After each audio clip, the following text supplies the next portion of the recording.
Добре. Ну, на жаль, тут немає Wi-Fi, це загальна мережа. Працюємо в тих умовах, яких ми маємо. Добре. Да, добре, все, працюємо, да. Добре,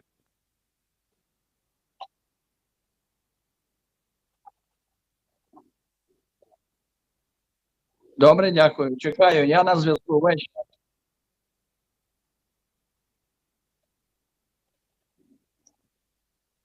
Добре, добре.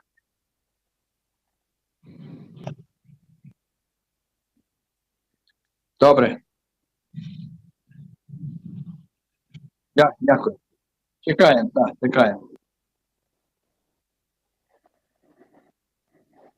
Компанія.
Future Processing Ukraine.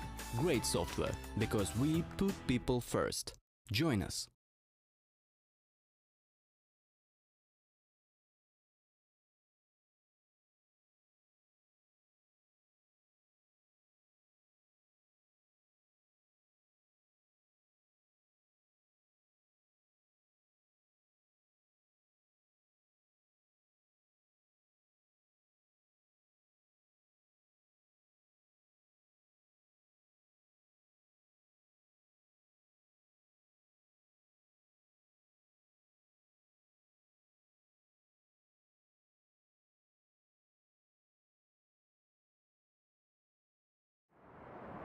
Here in the metropolis, I have discovered my world. Knowledge, which you can wisely use. Good workers. Local, delicious ideas with global range. Great dreamers, whose dreams come true. Lots of new space. Great investors. That there's still so much to discover.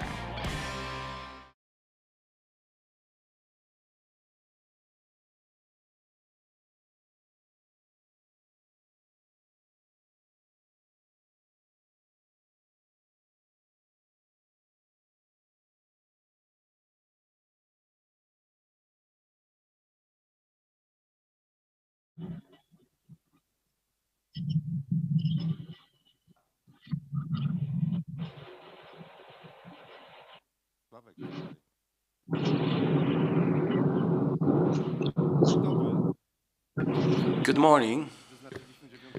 We're sorry for setting the start time for 9:30, but the agenda today is so rich that it couldn't be later. So we haven't had so many attendees for quite a long time at the Baltic Business Forum. So there may be two conclusions: either that the agenda is so interesting, or that the party last night was lousy. So very happy that you're here with us. I'm very happy to have our guests from Ukraine participating online, about 100 people, and we will be talking about energy security and about our future. We have planned our panel entitled From Nord Stream to Energy Independence, Challenges for Poland, Ukraine and the European Union. A discussion on Polish-Ukrainian cooperation on energy. And let me invite our panelists, Mr. Andriy Koniecznikov, the president of the Ukrainian Wind Power Association. Let me welcome Mr. Marcin Korolec, a person who opened the first business forum 14 years ago as the then Minister of Economy.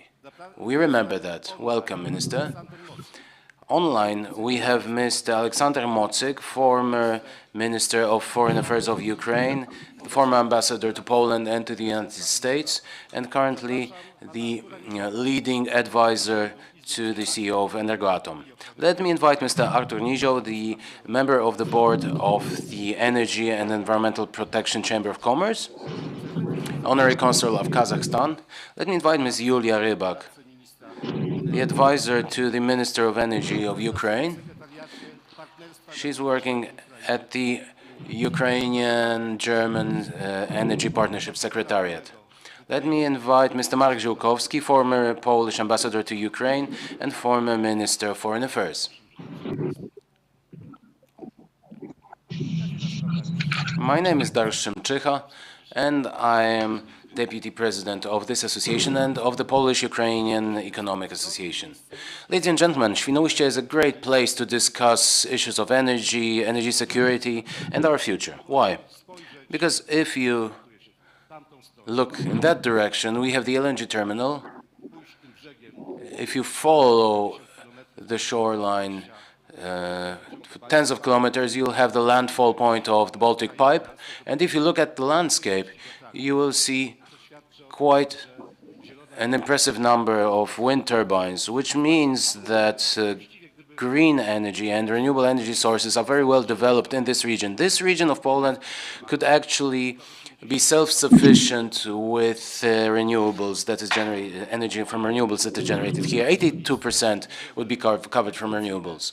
So it is a perfect place to have this discussion. In January 2001, Der Spiegel published an article entitled "The Russian U-Boat." It was an article, a sort of a speculatory article about how to solve the conflict or dispute between Ukraine, Germany, and the world about Nord Stream. And Daniel Fried, Poland's friend and the former ambassador of the United States to Poland, he was quoted there, as proposing the following idea: a deal where everyone would receive something: Germany, the US, Poland, and Ukraine. And it assumed that Germany could finish Nord Stream 2, the US would export more gas to Poland, and Eastern European countries would receive money or funding for energy projects, for infrastructure, and for protection against possible games or tricks by Mr. Putin. It was 2001 and was some idea about building security, but everything has changed since. We have Mr. Marek Ziółkowski, who was the Polish ambassador to Ukraine, but he was the Polish ambassador to the NATO also. So I have a question to you, Marek. When you worked in between 2017 and 2019, you worked in Brussels, but in the NATO part of Brussels. What was NATO's take on energy risks related to our country's dependence, Poland's and Ukraine's dependence on energy supplies from the east, from Russia?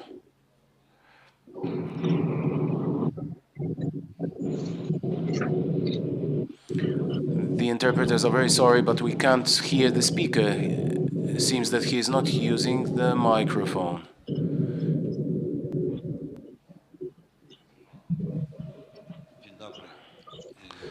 Good morning. Indeed, NATO was also dealing and working on energy security, although each time where Secretary General started the discussion on that topic 2 or 3 times a year, he always emphasized that it was not the main part of NATO's mission. So there was a very strong cautiousness about NATO not transforming itself into an economic-focused organization. But it was perceived as one of possible threats. But briefly speaking, in recent years, in fact, when I was the head of our embassy to NATO, back then we were unable to get to any joint conclusions.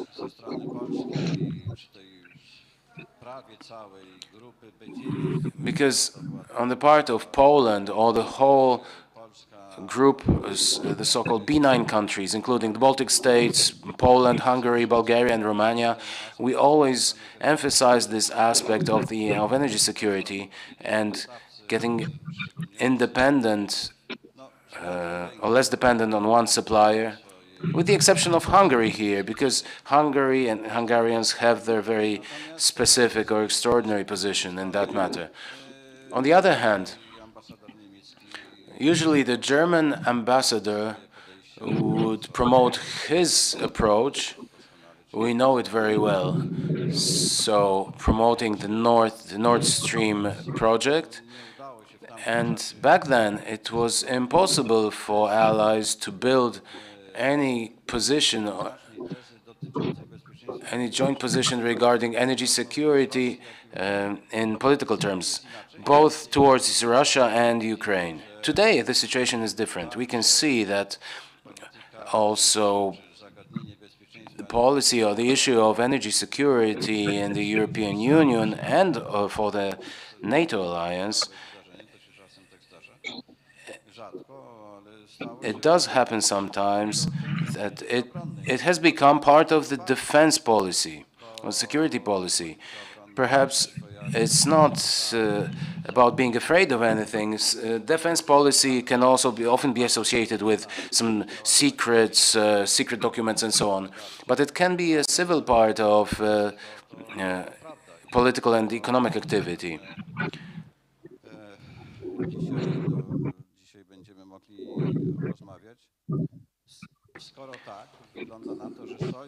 It seems that the alliance, the NATO, without saying it openly, if the West is to win this war, then one of the areas where the war would be won would be energy policy or climate policy,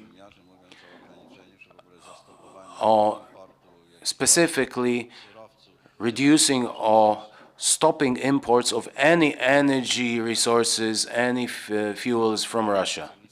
Thank you. We have Mr. Marcin Korolec, who used to be Minister of Economy and the government's representative for climate policy.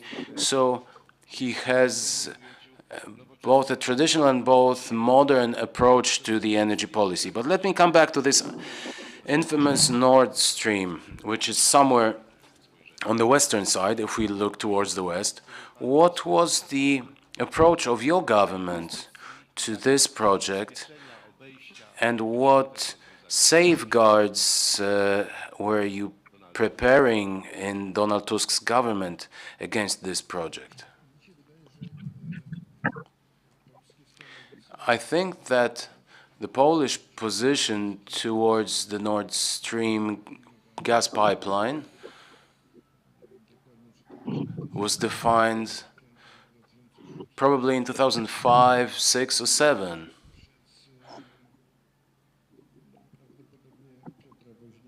By most likely by Mr. Piotr Woźniak, the then Minister of Economy, and he was recently the CEO of PGNiG, and this position was structurally negative. And I didn't have an impression that there would be any other reflection other than negative on the part of Marcinkiewicz or Tusk's government, or when Ms. Kopacz was Polish Prime Minister, up to the government of Ms. Szydło. So perhaps, in my opinion, the entire all Polish political elites had a structurally negative approach to this project. I don't know if there's any space to discuss that. I'm asking about something obvious because today there are very many heroes of energy security in Poland who believe that energy security started after the election in 2015. And due to the fact that I see Mr. Marek Belka, our former Prime Minister, welcome. Let me remind you that on the 4th of January 2005, the Council of Ministers adopted Poland's energy policy until 2025. And on page 21, I found the following provision. To ensure energy security and continuity of supply of natural gas, it is necessary for the Polish state to diversify the sources of gas supplies for domestic off-takers. And this requires building adequate technical infrastructure, including pipelines and storages, allowing for import of liquefied natural gas. So when we are talking about the origins of Polish thinking about energy security, you should go back until at least 2005. But you, Minister, you were the one introducing this difficult marriage between energy and climate to the Polish agenda. What is your good advice towards our Ukrainian friends? Because there is a change in geography of energy security, but there's also a qualitative change in this approach. What would be your advice? I would start with this comment from the ambassador. I think that we are at such a point in European climate policy where we need to respond to the situation that was caused by the war in Ukraine.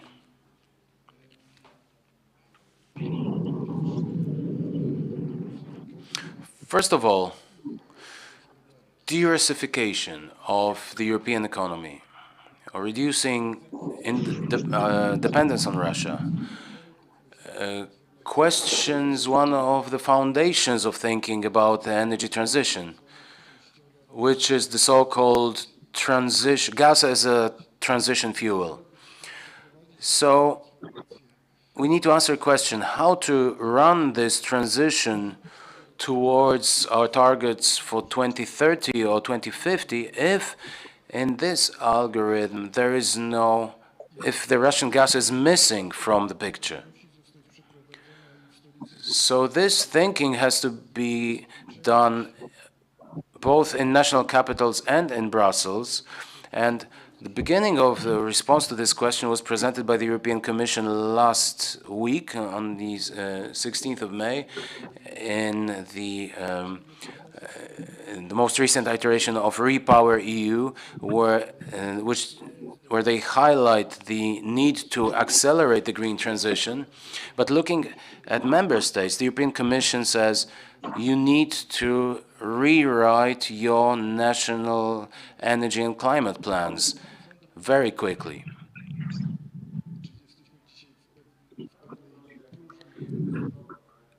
So, as the ambassador has said, we are in a certain vacuum right now, in a certain void, because de-Russification of the energy sector will require reshaping the green transition. But let me say three things.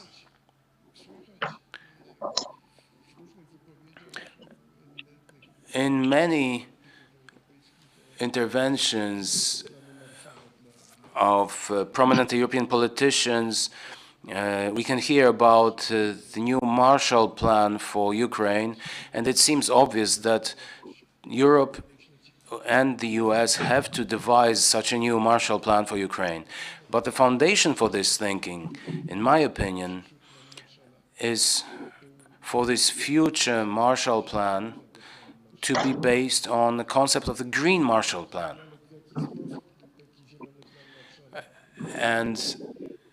And how such a Green Marshall Plan could be built, this is a certain space for dialogue or proposals from our Ukrainian counterparts with regard to how to approach this matter.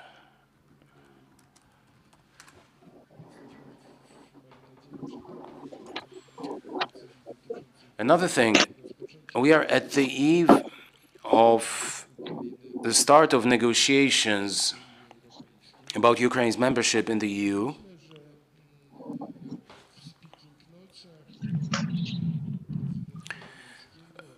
But I think that in Mr. Zelensky's or his foreign affairs minister's speaking notes, there should be a declaration on the part of Ukraine about their readiness,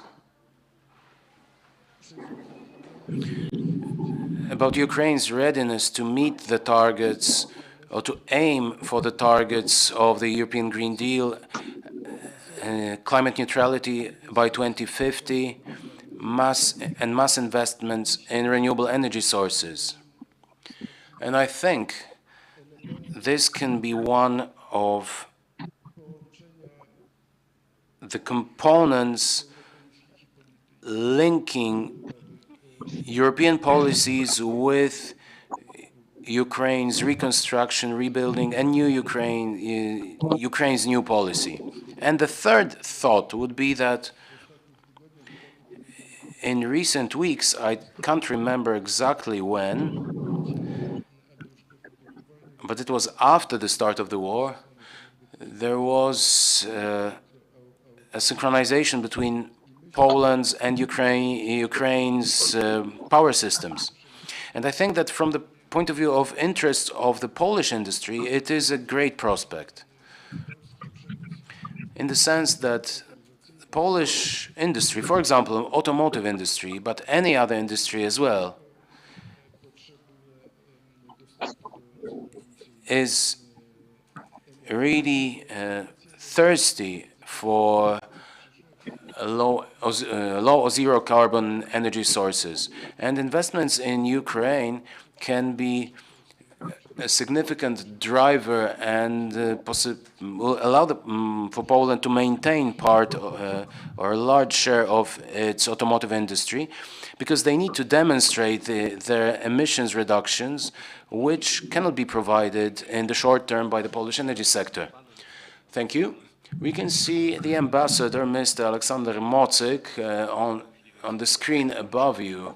And I think that these last words about possible energy cooperation between Poland and Ukraine go to you, to the leading advisor of Energoatom's president. How do you see the prospects for cooperation between Poland and Ukraine in terms of energy in this difficult moment? Доброго дня, dzień dobry.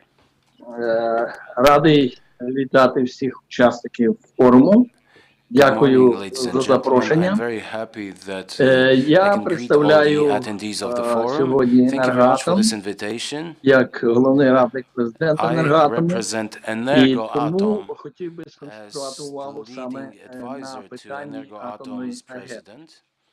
Отже, I would like Енергоатом є to оператором answer questions всіх related to 4 nuclear атомних power. станцій України. Це The operator of Запорізька, all nuclear Південноукраїнська, power plants Рівненська Ukraine, і Хмельницька. І всіх 15 Zaporozhka, атомних Southern блоків Ukrainian, наданих 4 станцій. and Khmelnytska, in all 15 nuclear units. So we are the operator, and nuclear power is a foundation of Ukraine's energy independence. It also allows for development of major industries. Ukraine takes 7th place in the world in terms of electricity production and 3rd place in terms of share of nuclear power in the energy mix. Today in 2021, nuclear power plants generated 55% of all electricity consumed in Ukraine. Щодо стану функціонування атомної енергетики в умовах війни. Станом на сьогодні With regard to today's situation, during the war, all nuclear power plants are working in a stable manner and generating electricity. In total, in April, power plants have been providing the necessary volume of electricity, but unfortunately it's only half the generation from before the war. This is related to the occupation. Part of the infrastructure in Ukraine's territory is occupied, is under Russian occupation. Therefore, Energoatom's main priority is to ensure security of nuclear equipment. That is why nuclear power plants are under strict supervision. With regard to the occupation of Zaporozhka nuclear power plant, it is a certain problem. It is the largest nuclear power plant in Europe. The town of Enerhodar is under occupation of Russia, and the power plant has been taken by Russia. In March, 3 people died in the attack, and more people were seriously injured. The power plant has suffered from artillery shelling, and it has been damaged, but fortunately the nuclear disaster was avoided.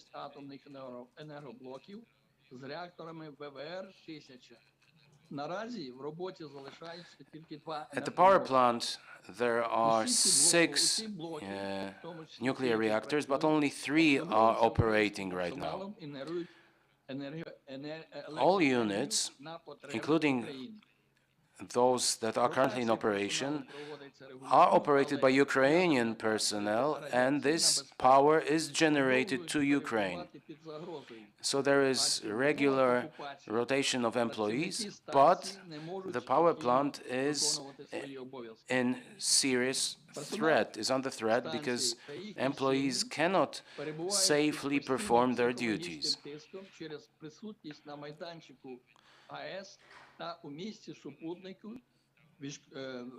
And employees and their families are under constant pressure of Russian occupiers. Military equipment is also present there. There are various detentions of employees, interrogations of employees. Yesterday, one of the employees of the power plant was executed in his own apartment by the Russian occupiers. He was shot, but fortunately he survived, and he's being resuscitated. There are about 50 military units, including tanks and armored vehicles. In Enerhodar, there's about 1,500 Russian soldiers, and at the power plant itself, there are representatives of Rosatom, which is the Russian nuclear power operator. So Russia's intention is to take control of the power plant, to replace the personnel, and to force the power plant to operate for the Russian power system. So it is about incorporating our power plant in the Rosenergoatom's structures, in the Russian nuclear power structures. So there is constant pressure of Russian soldiers.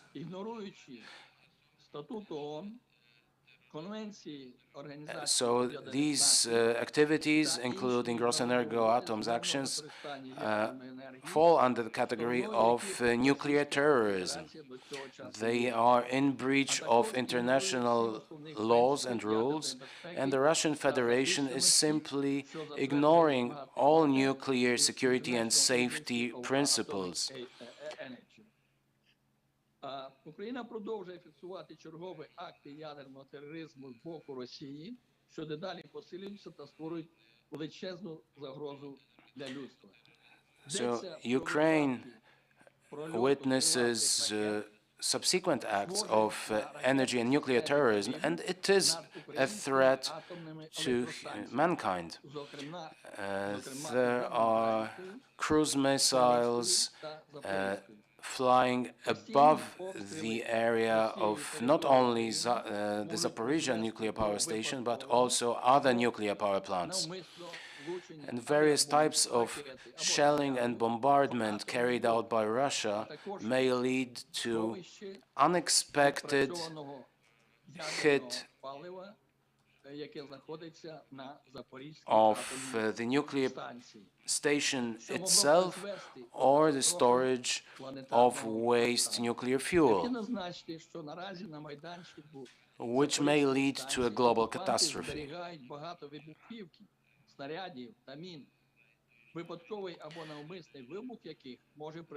At the nuclear power plant,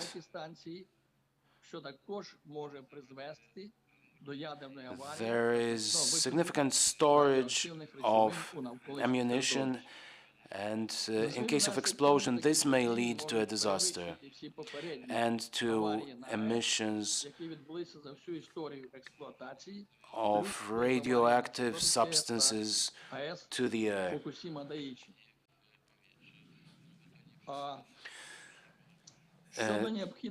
So this may result in a disaster similar to the one from Fukushima. With regard to sanctions against the Russian Federation, I would like to separately discuss these sanctions towards Rosatom, who is Russia's nuclear operator. і має бути вирішене в терміновому порядку. Санкції, які поклали в край співпраці Росатому These, from the point of view of Ukraine, sanctions should be introduced, leading to stoppage of cooperation between Rosatom and other organizations from Europe. So we should make it impossible for Russia to build nuclear power plants in other countries of our planet. Rosatom, when promoting their activities, they use various types of international organizations, especially MAGATE. Unfortunately, MAGATE's position Україна хотіла б закликати наших партнерів і все міжнародне ядерне співтовариство ізолювати участь Росії в діяльності міжнародних організацій, в тому числі So Ukraine calls for a ban on cooperation with Russia, between Russia and international organizations. а також програм із трансферу Ukraine also wants Russia to be excluded from all programs related to nuclear power. ядерної галузі. Безумовно, російська агресія As for the operation of the nuclear industry, it is obvious that the Russian aggression has significantly reduced the use of nuclear power електричної енергії від АЕС and has led to reduction in electricity production in Ukraine. зазнає суттєвих збитків, які щодня зростають. На сьогодні сума збитків через Energoatom's losses are increasing every day або вже перевищила 400 мільйонів доларів США. due to the fact that we generate less and less electricity, and our current losses amount to $400 million US dollars. В війні Росії проти України Енергоатом прийняв рішення припинити використання російського So in the ядерного wake палива of the на war, українських Energoatom АЕС, decided а також будь-якого іншого російського обладнання та послуг. Ми хотіли б, to щоб stop те саме зробили всі наші партнери, які using фактично Russian продовжують співпрацю fuel and equipment in our power plants, and we want our partners to do the same and stop cooperating with Russia, щодо перспектив розвитку енергетики. especially with Rosatom. Внаслідок війни Росії проти України споживання With regard to the future of our energy sector, багато потужностей during the тимчасово war зупинено. with Russia, Ukraine's energy consumption was significantly reduced. Експорт і продана на європейський ринок However, електроенергія these units can generate electricity for exports and can sell electricity to the European market. своєрідною економічною допомогою для України.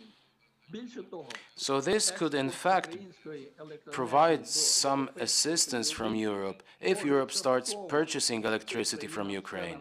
This type of export пошуках заміни could російських енергоносіїв. partially support Енергоатом має необхідні потужності для експорту EU countries щонайменше to replace conventional energy sources.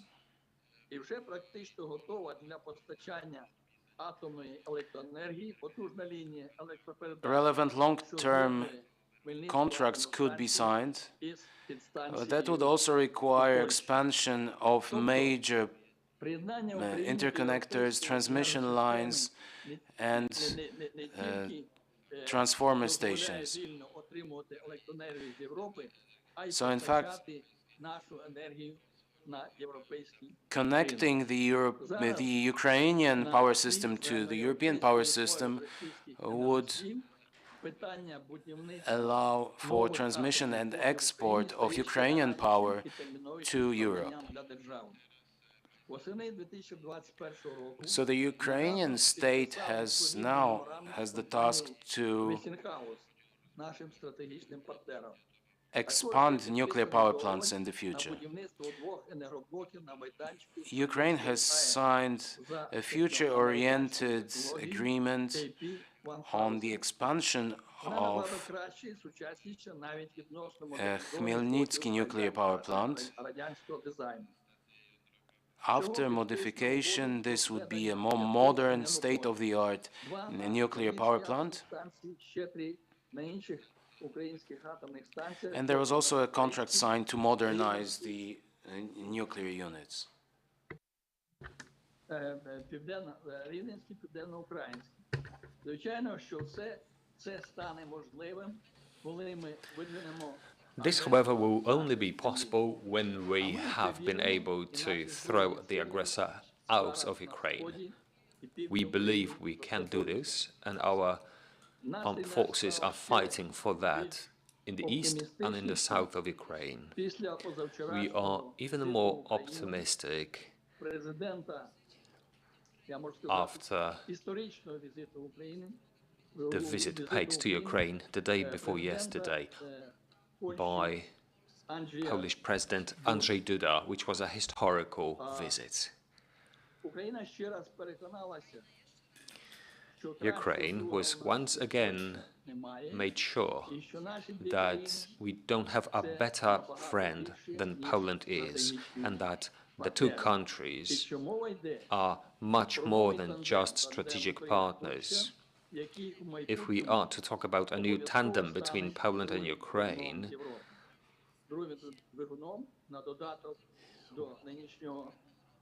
that will become another driver for Europe, a second one after the French and German one.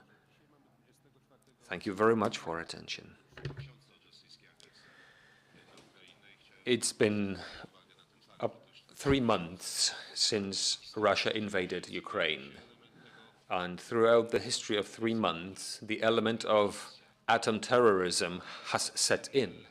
The ambassador spoke about the fact that there are energy surpluses in the Ukrainian energy system, that the sale of electricity to EU member states, Poland, for example, would be a clear help for your economy, for your state, for your budget that needs to bear the cost of the war.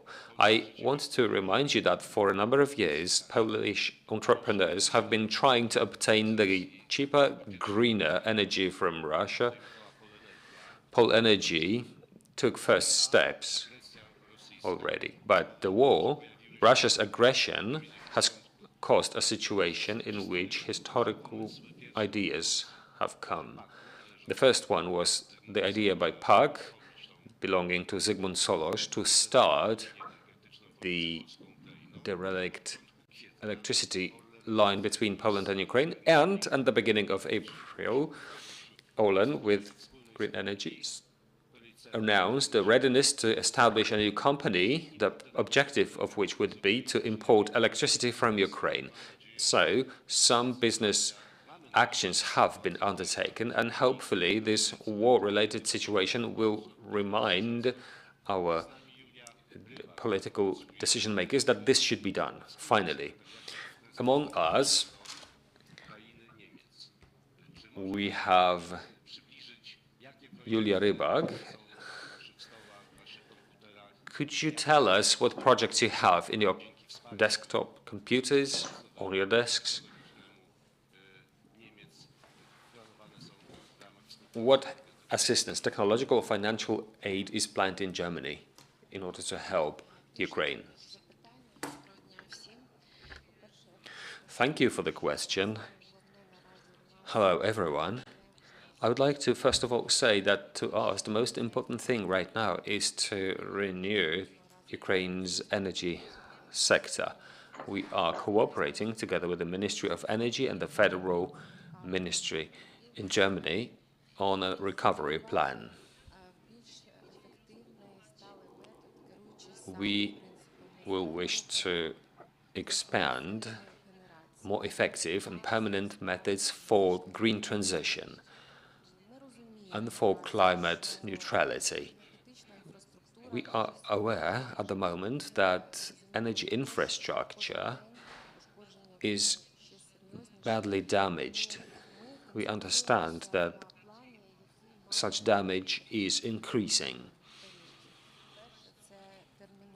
Therefore, we need to focus on a plan that will envisage a number of different options. First of all, it should be support for the functioning of the energy system and critical infrastructure, which includes the supply of the required equipment. Here I'm addressing not only Germany, who will be helping us and who are providing us with the things that we need, but I'm also addressing Poland. I believe this is a very prospective path to take.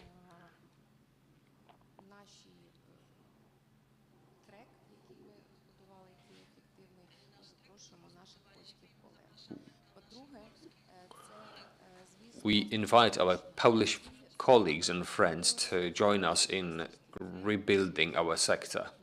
The second issue is another strategic objective related to giving up imports from Russia.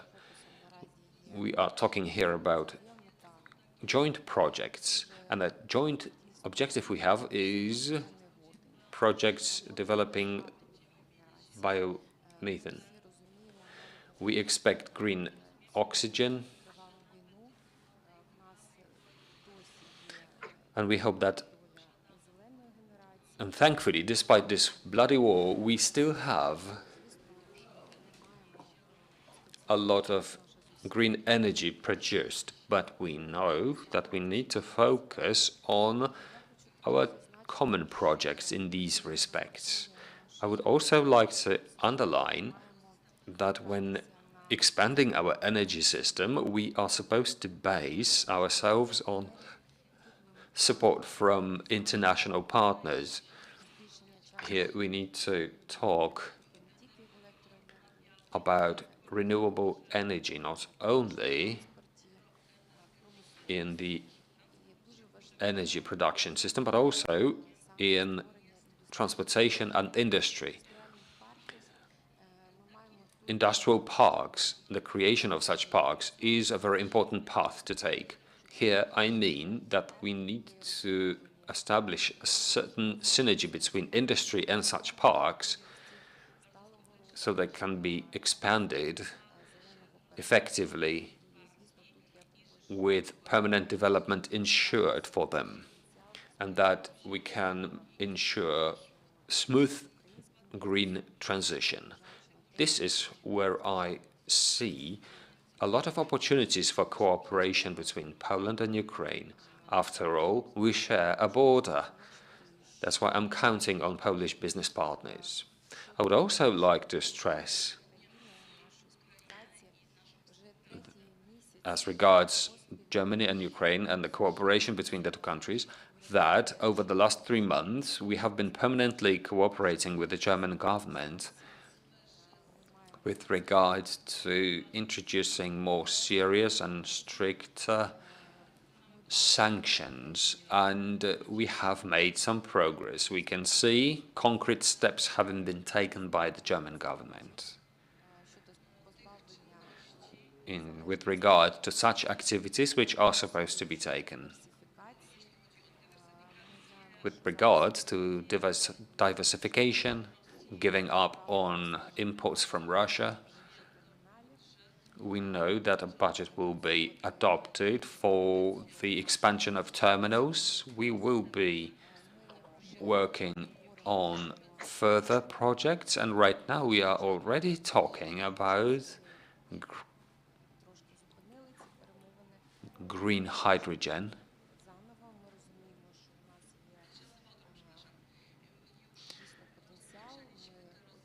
We have already started such discussions. We know we have the potential required. We're waiting for the occupation of the Kherson Oblast.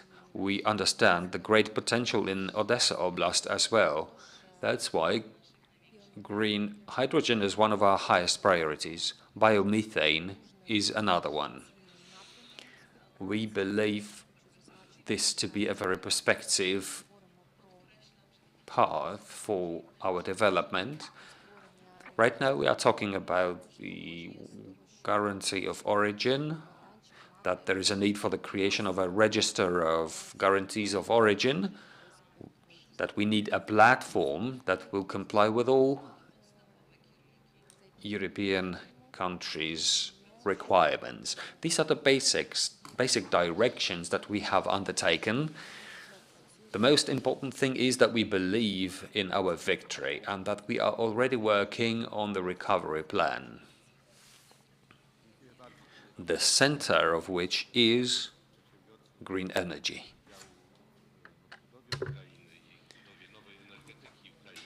As it comes to building new energy sector in Ukraine, here we have Artur Nizioł, an expert in that. In your opinion, is this the right moment for Polish entrepreneurs to start thinking about establishing capital and technology cooperation with Ukrainian partners? Are such partnerships prospective? What can we contribute to such partnerships, to such cooperation?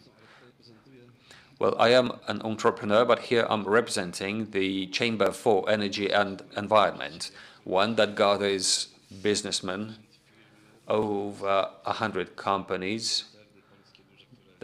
Some of them are large energy-producing concerns in Poland. There are also companies among us which advise, build, supply. There are companies with state treasury contribution, with foreign capital invested, and domestic ones.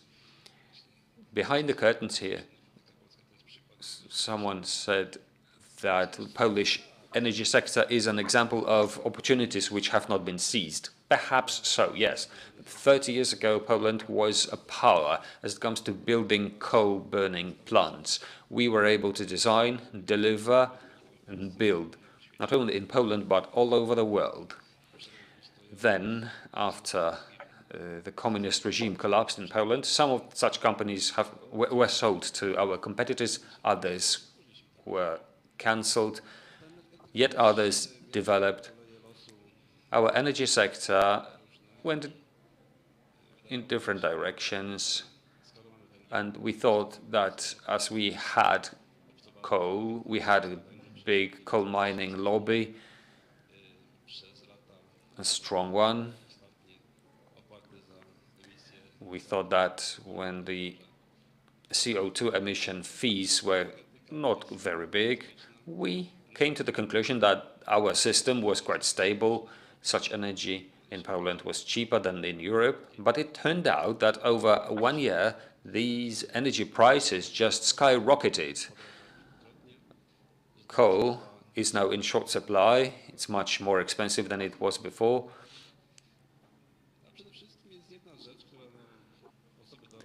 And there's, first of all, one thing that people at my age remember, that in Polish communist times, there were planned energy outages. Over 30 years, hardly anyone has thought that there might be a moment where there is a shortage of energy. However, similarly all over the world, situations have been similar. We have thought that the USA has been stable, but take a look at California, where blackouts have happened.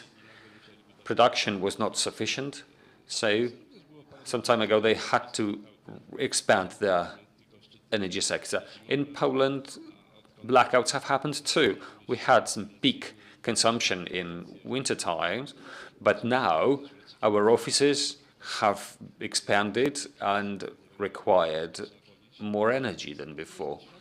Blocks of flats have also now required more energy than in the past. We have made a lot of mistakes along the way. We can share our mistakes with our Ukrainian friends to help them avoid the mistakes that we have made. Those who are responsible for forecasting what is going to happen in 10 years or in 20 years' time, there are a lot of such people. But those people who can tell you what's going to happen in a year's time, well, there are much fewer of them. It's easier to make long-term forecasts. Hence, there are no simple recipes for such cooperation.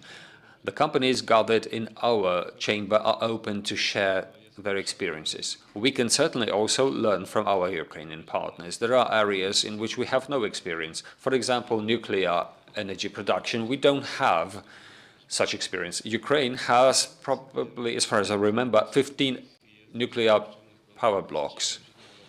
Some of them, however, have permits to operate until 2037, after which they need to be renewed, modernized, or replaced. They don't have as much coal-based energy production as we do have here. We can cooperate with them and share our experiences. Ukraine has a lot of experts and technicians. It's not that we are there to teach. No, we are to share experiences both ways, to make sure that their companies can keep their potential, to be able to sell their products and services in other markets, and then move on to rebuilding or recovering their country. As it has been said several times here, the first weeks of the war witnessed a warm welcome of Ukrainians in Poland, and I think it's just the credit should go to Ukrainians. In recent years, the huge potential that we have had in Poland, between 1 million and 2 million of Ukrainians working for Polish companies, have warmed up the image that we have of Ukrainians. I think there's no single Polish person who would not have any contact with Ukrainians in various areas of the economy. Hence, our response to Ukrainians has been so warm at the beginning of the war. After all, the 1 million or 1.5 million Ukrainians in Poland have been good ambassadors of Ukraine to Poland.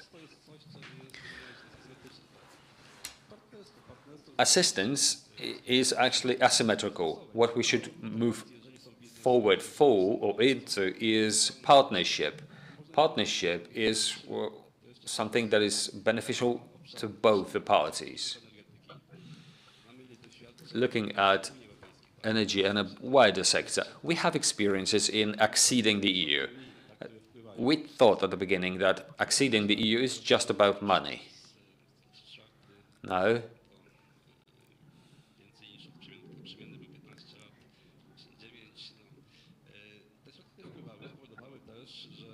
We know that the money that has come has made Poland become attractive to international investors. Our sector was built in the 90s. In 2004, we entered the EU, and we had to compete against huge foreign companies that came in with big teams, with big funds. So I root for Ukraine that it should accede the EU as soon as possible. However, you need to remember about the risks. An attractive market becomes interesting to global companies, which are much stronger than the ones you have in the local market. You have to compete against them. So getting prepared to that process is not an easy one. Before you accede the EU, you should support your own companies. You should give state aid. That's what was said yesterday. After accession to EU, the rules change. You become a global competitor. This is an area in which we can offer help. But remember, the funds that enter the country, well, of course, that's different scale. We did have some time. In Ukraine, that will have to be done quite fast due to the needs that you have. Using the Polish example, in 2011, 2012, when we were preparing to the Europe Championship, large funds were spent on the building of infrastructure and stadiums. We were able to use those funds to help recover many Polish construction companies. Yesterday we talked about corruption, about bribery, how to fight it, but then there are examples that are quite the opposite. Relationships between private companies and companies with the state budget having a share lead to a situation that where the framework is too rigid, and it was too rigid back then. There were tenders and there were fixed sums. On the one hand, there was a public employer, and on the other side, there were construction companies. It turned out suddenly that as there was so much money for investments, the costs of building materials have skyrocketed. The lump sums or the fixed sums under the tenders were insufficient then. But the public employers said, no, we can't add any money to that because the tender has a fixed sum. And as a result of that, a lot of companies just collapsed. So by giving too much money, you can actually destroy a big part of the economy. Yeah, we can share the technological know-how, but also a specific business experience related to transformations that are too fast and that generate risks. But I understand that your chamber has received invitation from Ukraine. Definitely so, yes. Andrzej Koniczenko is with us.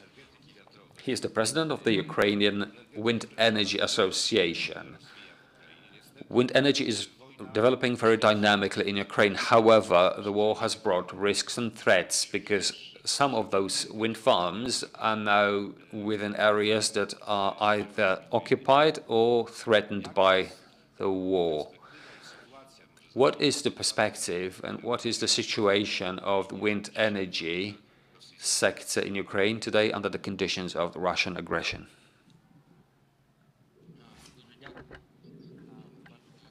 Thank you very much.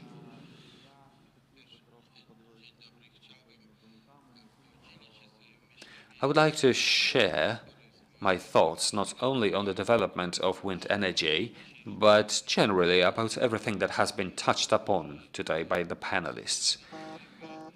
Let us perhaps analyze how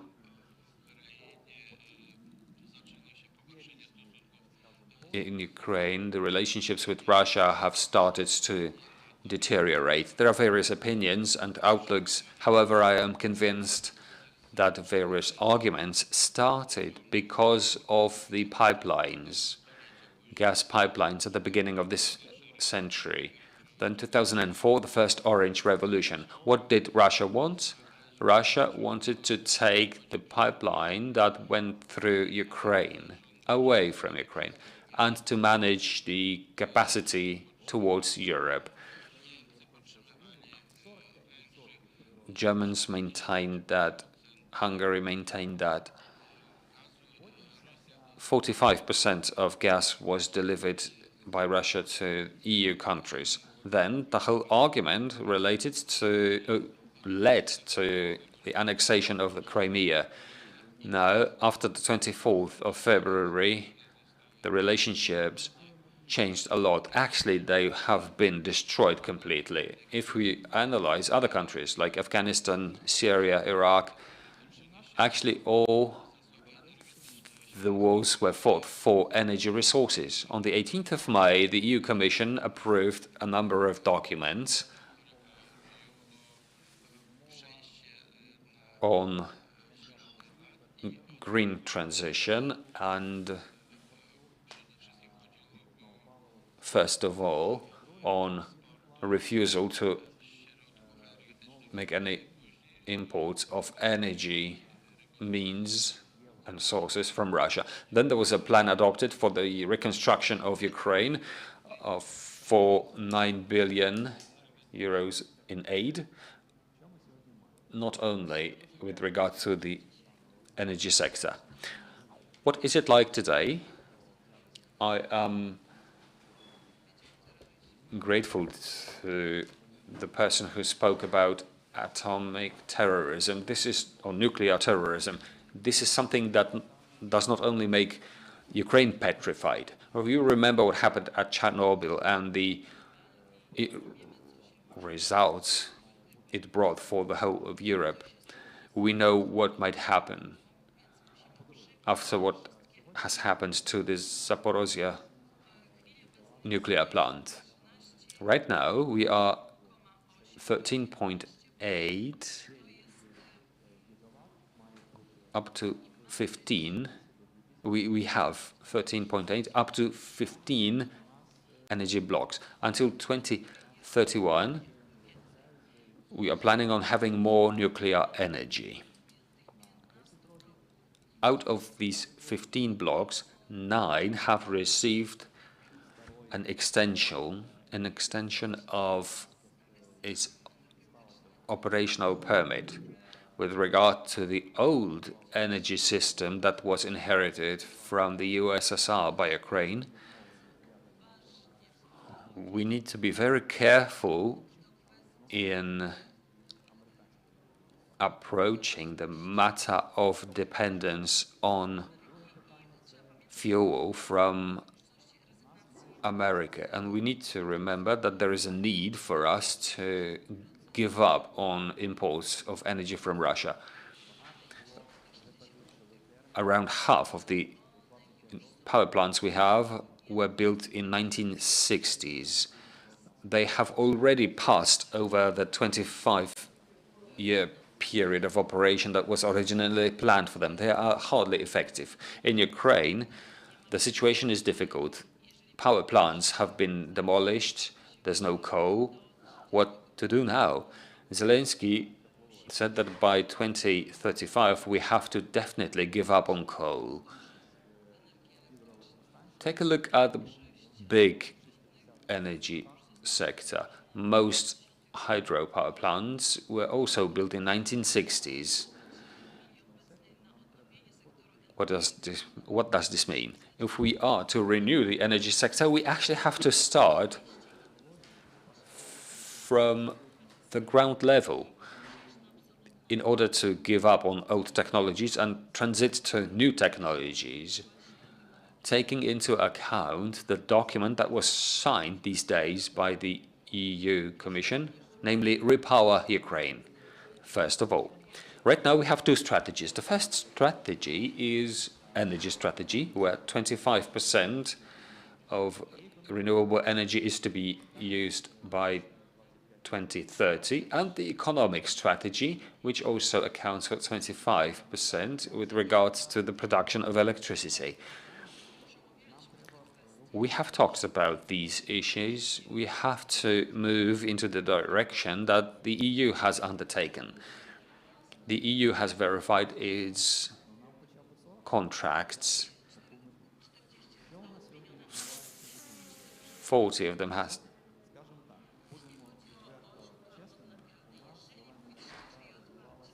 changed. If we are to talk about the energy sector, we need to stress that the green technology has not been developed to the extent that the EU has developed it. We bet on wind energy. 6 gigawatts was set just like that to be achieved by our wind farms, and this has led to the problem. As it comes to wind energy, the tariff was at a medium level. Now it's 8.8 euro cents. We may have just 16% now. Now, accounting for the limitations that have come from the operators, here we have 8% from the green energy. This is a very small share of energy. This may lead to the bankruptcy of large companies. As it comes to Ukraine, we have started producing modern wind turbines. Poland also has problems, if I'm not mistaken. But in Ukraine, last month, in Mykolaievsky Oblast, a number of turbines were launched despite the war by the Vestas company. They were just brought in and they had to be mounted. Right now, 20% of them are working because the rest are in areas occupied by Russia. When the turbines are activated, they are immediately shot at by the occupier. Since 2018, members of our association, 84 huge companies invested over 2 billion euros in Ukraine. So I can see wind energy developing in Europe, and we are now moving on to adopting new principles. An example for us is Norway, where 25% of our gas is delivered by Norway. A lot is being done by Norway in the direction of green hydrogen. The Polish projects in the Baltic Sea are ready to invest 5 to 10 gigawatts. The World Bank plans on taking a lot of measures in this direction. We have signed a memorandum exactly in order to generate green hydrogen. This is one of the key directions that we need to keep developing by giving up on the bloody gas, as I refer to it, that comes from Russia. There are a lot of directions like that. We are not thinking about bioenergy production, although a bill has been adopted on bioethanol. Why am I talking about this? In order to renew the energy sector in Ukraine, we need to verify all strategies. We need to account for all the documents signed by the EU Commission. And if we do want to exceed the EU, we have to make all of this happen. With regard to Poland, we are in a very close and effective cooperation. We always have been, but it has never been as effective as it is now. We have a room in Szczecin where we can work with Polish partners. We are actively working on creating a platform, or actually the platform has already been created to create jobs. Just like in Ukraine, we can create jobs in Poland. We have already permits to build in Lwów Oblast, in Wolin Oblast. These are the areas where green hydrogen can be produced for Poland or for the EU in general. Such green hydrogen could be transported across Poland to other countries of the EU.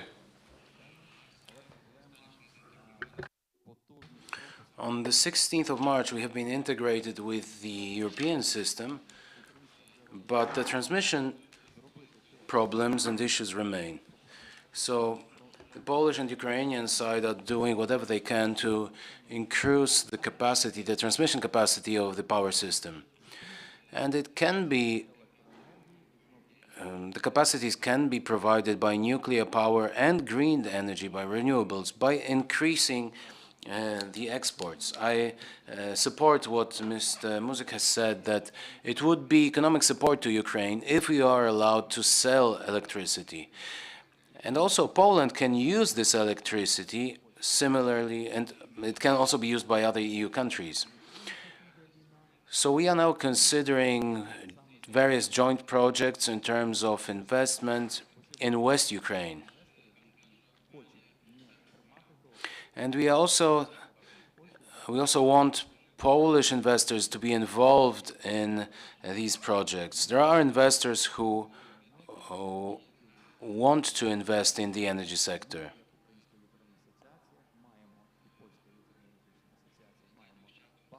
So let me finish on this optimistic note. We have a lot of information about projects that can be used by businesses who want to get involved in the future. And I really believe that our future is green.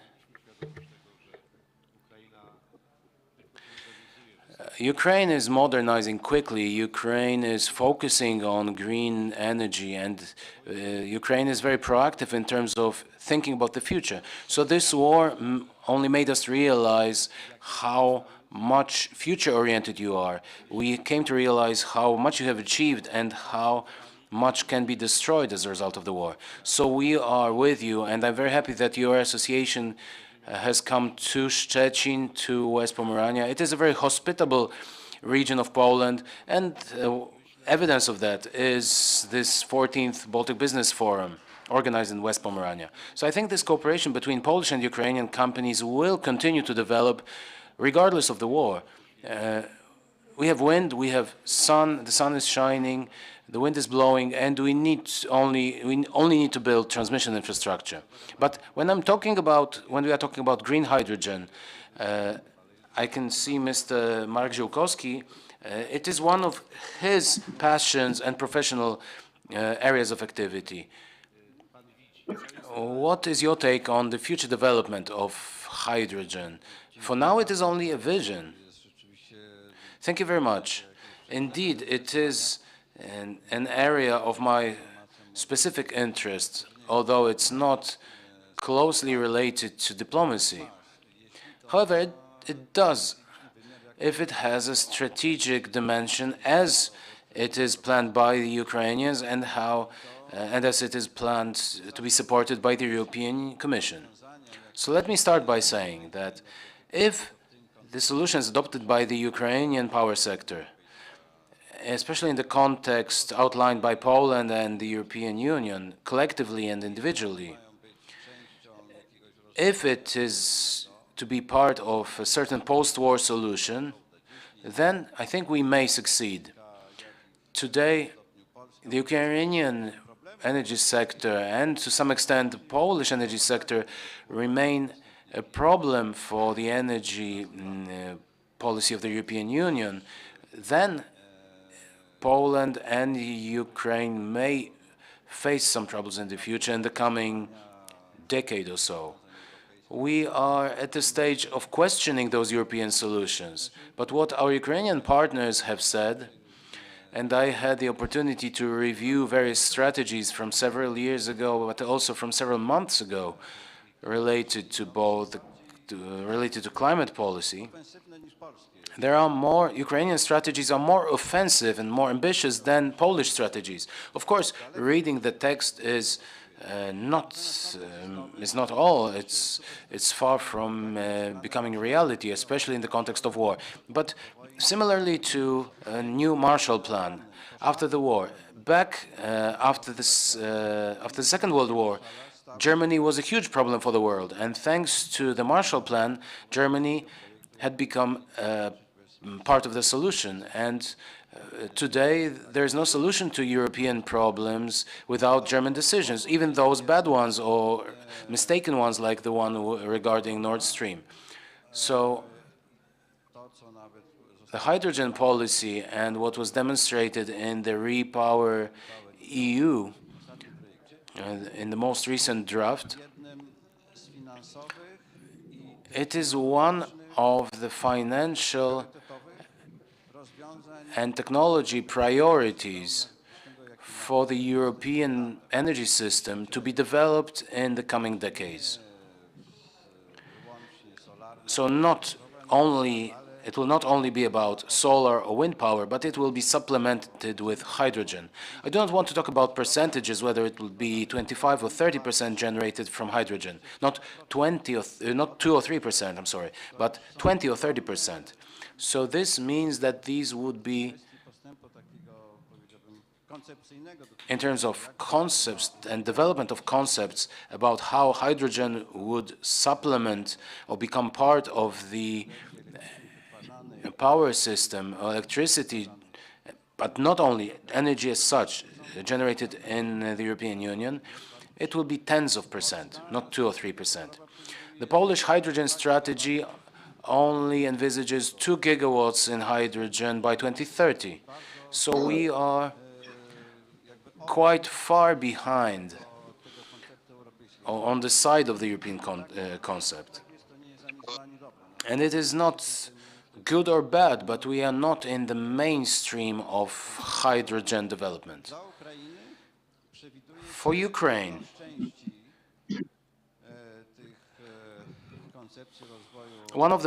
one part of the hydrogen development concepts, both as a source of electricity and a storage.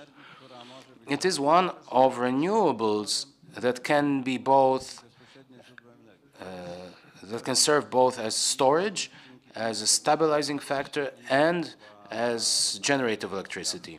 So it can help stabilize other renewables like wind and solar, which was very much missing from this innovative approach to renewables. There was always this criticism. There has been this criticism that if we have wind and solar, it will not be stable. However, hydrogen is supposed to be a stabilizing component of those interconnected energy systems into the future. For Ukraine, there is a plan called 2 times 40 gigawatts. So it is about building in the EU, Africa, and Ukraine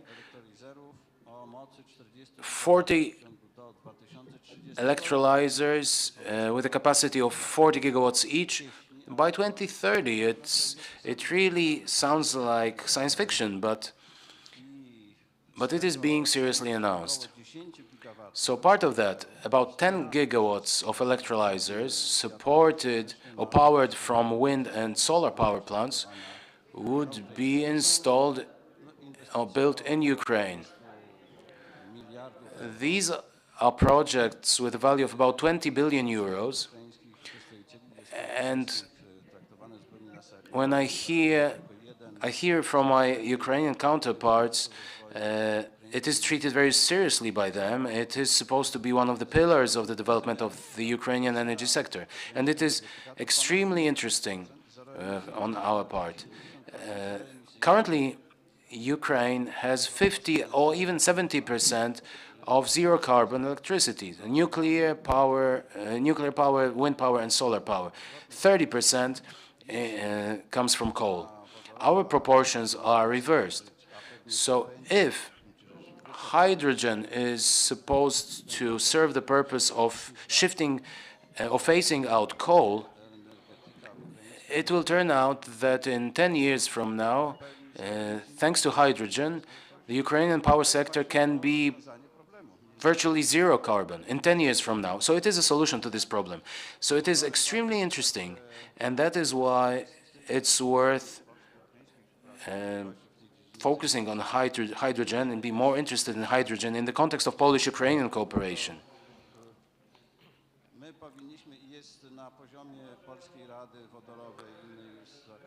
There is a Polish Hydrogen Council, and there is a cooperation with low-key cooperation with Ukrainian partners. But what the Ukrainians want to do with their European counterparts with regard to hydrogen policy is to fill the existing and empty gas pipelines with hydrogen. Of course, it's not technically easy, that you need to build new compressor stations and so on. But I'm talking about the plans and studies. So this is the way it is planned. So it is being said that hydrogen would be pumped from Ukraine via gas pipelines to Slovakia and Czechia. These pipelines have more capacity than the ones connecting Ukraine to Poland. So this hydrogen pipeline would bypass Poland.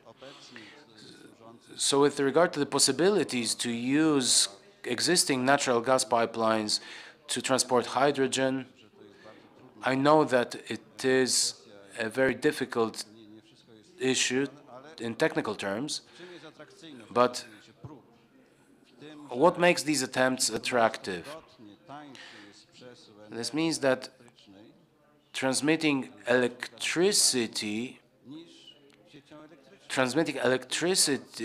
energy by pipelines is one order of magnitude cheaper than transmitting them by power lines. So this is why it makes sense to use gas pipelines to transport hydrogen. Okay, so we have started our discussion with Nord Stream, and during the discussion, various future-oriented solutions have appeared. Russia is interfering here and the Russian aggression, but sometimes red tape, administrative and bureaucratic barriers are hampering that. Minister, you as a supporter of state-of-the-art solutions in the energy sector, what things and what mistakes should our Ukrainian counterparts try to avoid in order not to repeat our mistakes? Perhaps privatize the energy sector. I don't know what to say quickly. I did not have that question in the script that I received yesterday, so I did not know how to get ready for that. But looking at the Polish energy sector, and this sector has somehow evaded the transformation. But if it was private, we would have been somewhere else than we are today. But I do not have any other quick response. The minister is well known for very down-to-earth and very brief statements. I did not ask him for self-criticism. When he was part of the government, he was the internal opposition within the government with regard to green energy. So it was an honest answer. Thank you very much, all of you. I would like to thank Mr. Mocek. I would like to thank Yulia for being with us. I would like to thank Andrei Konechnikov for being here with us and with his spouse. I would like to thank Mr. Artur Nizio. I would like to thank Marcin Korolec and Marek Ziółkowski. Thank you very much. Thank you all very much for being with us this morning during this discussion about the future, the future that will be certainly better than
Szanowni Państwo, witamy na kolejnym Ladies and gentlemen, welcome to the next event of our forum.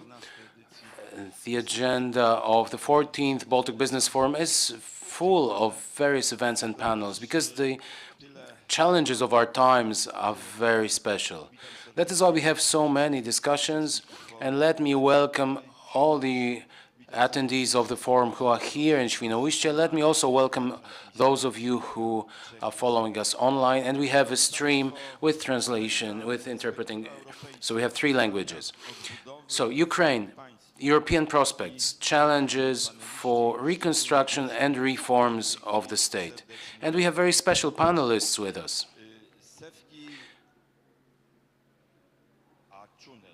Sefki Achuner. Sefki Achuner, the director of the European Bank for Reconstruction and Development in Ukraine between 2013 and 2018, and the president of the supervisory board of Укрзалізниці between 2018 and 2021, and 2 former prime ministers of Poland and Ukraine, Mr. Anatoly Kinach, today the president of the Ukrainian Association of Industrialists and Entrepreneurs of Ukraine, former Prime Minister of Ukraine, and Mr. Marek Belka, the former Prime Minister of Poland and today a member of the European Parliament.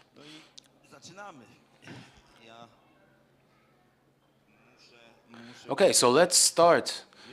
I have to say, after many panels, after chairing many panels, I have a stage fright because having 2 prime ministers on your panel is a challenge, and we have our guest with enormous international experience. So I will try to cope with this stress and with this challenge. And I have to apologize in advance for perhaps difficult questions, but the tradition of the Baltic Business Forum is that we are not afraid of anything and we take on any challenge. I would also like to run this panel in such a manner that there is an opportunity to ask questions. So if you have any questions, please indicate it beforehand so that we avoid this waiting time when asking for people to ask questions. So let us know beforehand, and we will reserve some time for Q&A. Let me start with Ukraine, because Ukraine is our topic number 1 in our discussions, our thinking, and our conversations.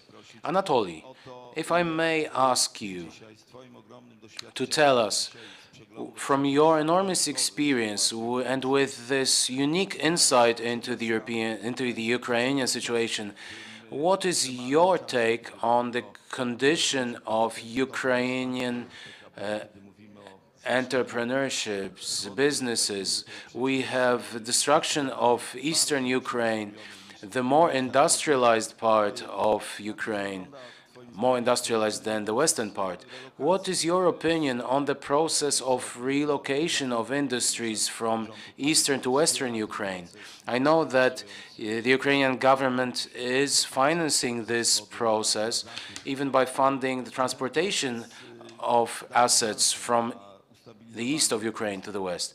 Does this process offer a chance to stabilize Ukrainian industrial production and for survival of Ukrainian businesses? It's hard to imagine reconstruction of Ukraine and Ukrainian economy without entrepreneurs and economic assets, business assets.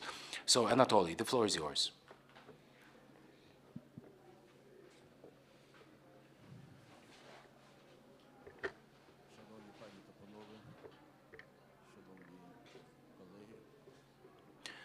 Ladies and gentlemen, dear colleagues,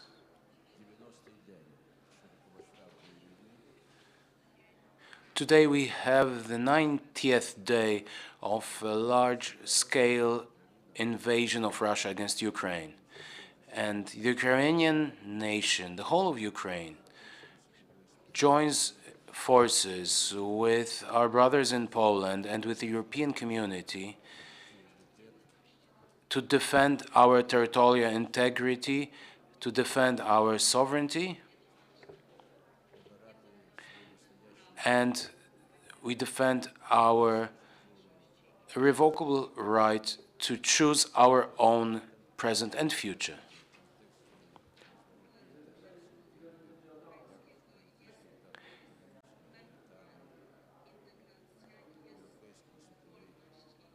So we have integration, freedom, and participation of Ukraine in European and global space is something obvious to Ukrainians.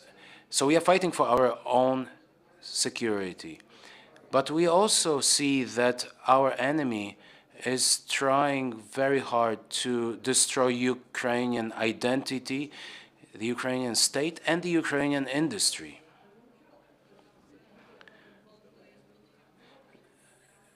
As confirmed by international analysts, the World Bank, and that is also in line with our calculations, Ukraine in 2022 can lose 40% of its GDP. So all that is happening is one enormous tragedy. According to the United Nations, 6.5 million refugees have fled Ukraine, primarily children, women, and elderly people. Internally displaced people, and here we have verified statistical data, amount to about 8 million people. And the enemy is purposefully destroying the infrastructure, roads, residential buildings, schools, kindergartens, medical facilities. So we put a lot of hope, and we are very grateful to the organizers of this forum. We hope that you can understand that Ukraine is defending its values, the values that the development of our civilization should be based on. That is peace, safety, security, human rights.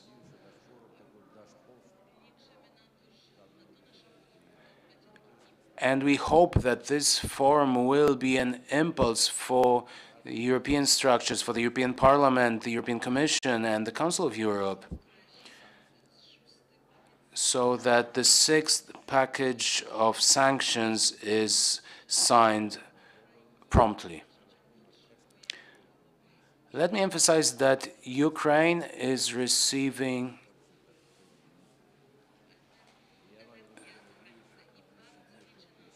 $1 billion from selling electricity abroad. So I hope that the sixth sanctions package, including the introduction of the embargo on energy from Russia, will be finally adopted.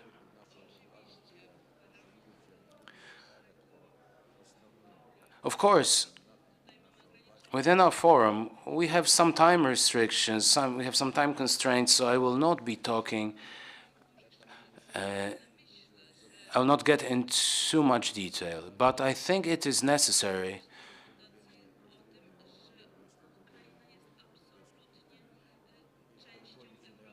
we need to remember that Ukraine is a part of Europe. And if we are talking about Ukrainian statistics, for fifth year, we've had 35% growth of trade between Ukraine and the European Union, 63 billion. And Poland is a great example here. In 2021, we had a 38% growth, a record growth year on year, with about 12 billion US dollars in trade of goods and services. So I would like to congratulate our partners on these figures. So they are taking second place. First place is taken by China, and third place is taken by Germany. So I believe that we have to do all we can so that despite this war, these figures don't drop. And I'm grateful to the organizers of this forum that we will be signing an agreement on cooperation between Polish and Ukrainian businesses under the umbrella of the Chamber of Commerce, Polish-Ukrainian Chamber of Commerce, chaired by our friend Jacek. So we are planning to sign an agreement between Polish and Ukrainian employers, and it will all allow us to rebuild systemic cooperation in the context of what we have discussed before the forum, so that every company and every business in Ukraine has a partner in Poland. And it is a very important conclusion, because we are aware of the fact that competitiveness is very important with regard to victory. And it will be our joint input in this victory. Renewal or rebuilding. We are coordinating our activities with international organizations. We are not only talking about facilities, infrastructure. We need to operate according to modern standards so that Ukraine's economy can provide quality of life for the citizens of Ukraine. And we hope that our forum will help with the European Commission's approval of all the currently discussed matters, like access of Ukrainian products to European markets under the free trade principles, without quotas or permits. And we need to reduce quotas or permits to an absolute minimum so that Ukraine can operate on the basis of its own economy. It is in our joint interest. As regards the motivation for the integration of Ukraine, I hope that the public opinion and the structured approach will ensure that Ukraine is granted the status of a candidate for an EU member state. I hope we will obtain this positive result soon. Towards the end of my delivery, I'd like to inform the dear participants of this forum that there are already persons working in Ukraine on certain actions to be taken. The President has signed a decree on creating a special Rada within which expert groups are already working.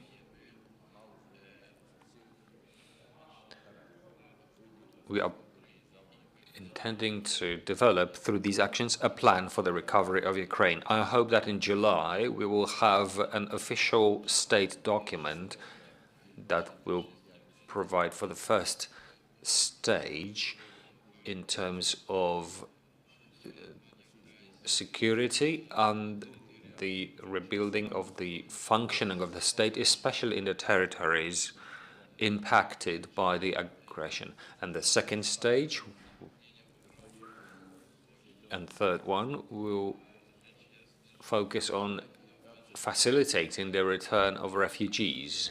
Of course, we have to work on recovering the infrastructure. And the third stage is to make sure that Ukraine is rebuilt as an industrial state, one that complies with the EU standards. We are also talking here about the context of transparency, the protection of private property, and the rule of law. This recovery should be a great motivation for us to build a powerful modern state. We are convinced that this will and patriotism that are demonstrated by Ukrainians on the front line will be the factor that will consolidate the society within the framework of a strategy for the development of Ukraine as a modern state. We are open for cooperation. The truth is on our side and we will win. Thank you very much for your attention. Bardzo, szanowni państwo, Ladies and gentlemen, Polska the European Union is taking decisions, is planning to involve huge funds in the process of rebuilding Ukraine, but there are also voices zaangażowaniu, tak ogromnym finansowym zaangażowaniu nie powinno być that mowy. there should not be such huge investment. France press reported that those against are the so-called money-saving states like the Netherlands, Denmark, and Sweden. So, what is it like in Brussels? Marek, you have a special position because you are a member of the European Parliament, but you come from here, from Poland, and you have this special sense of the situation. You feel what's happening in Ukraine, which is so close to our hearts. In your opinion, what are the outlooks of the EU member states? And therefore, what are the opportunities that the West will withstand this time? Putin wants the conflict to be prolonged. Passing time goes against us, goes against Ukraine and goes against the Western politicians. There are words that Ukraine should concede somewhat. An important Western politician has said that, so that Putin also has some success in it. So, what does it look like in Brussels? Will the West maintain its unity in supporting Ukraine and later on helping Ukraine in rebuilding itself? What I'm going to say now is my own views and my own perception of the situation in the European Parliament and the European politics. What I'm going to say does not need to account for all the aspects and elements of the case. But it goes like this. Today, the biggest front line for Ukraine is between those who think that it's impossible to do normal business with Russia in economic and non-economic terms. That Putin's Russia is not a partner to talk to develop diplomatic solutions with. That Russia is not an economic partner in the longer term and a political partner.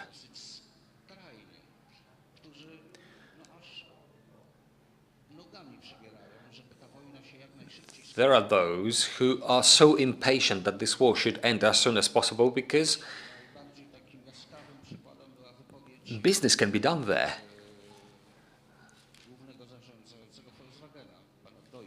Deutz, the CEO of Volkswagen, said that, in fact, Ukraine's fate is not of much interest to us.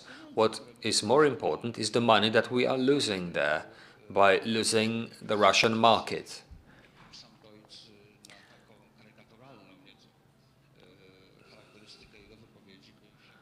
Deutz would probably take an offense if he heard what I just said by presenting this caricature of his statement, but this depicts two approaches. However, the 24th of February changed the perspective for both the European politicians and the European societies. Russia used to be perceived, obviously, as a threat by its neighbor countries. But Germany kept believing that business could be done with Russia. The French Italians have always been either indifferent or pro-Russian. And what can we say about the Spanish or the Portuguese, for whom the Russian threat has always been an abstractive thing? For Spain, Morocco is a threat, and its behavior towards its northern neighbor. So we also have to understand the sensitivities and the problems of other EU member states. That's what the EU idea is about. And I think that Ukrainians have to learn this on a fast track. But as I said, the approach has been changing dramatically, and the best example is how the approach by the German society and the German elites has changed.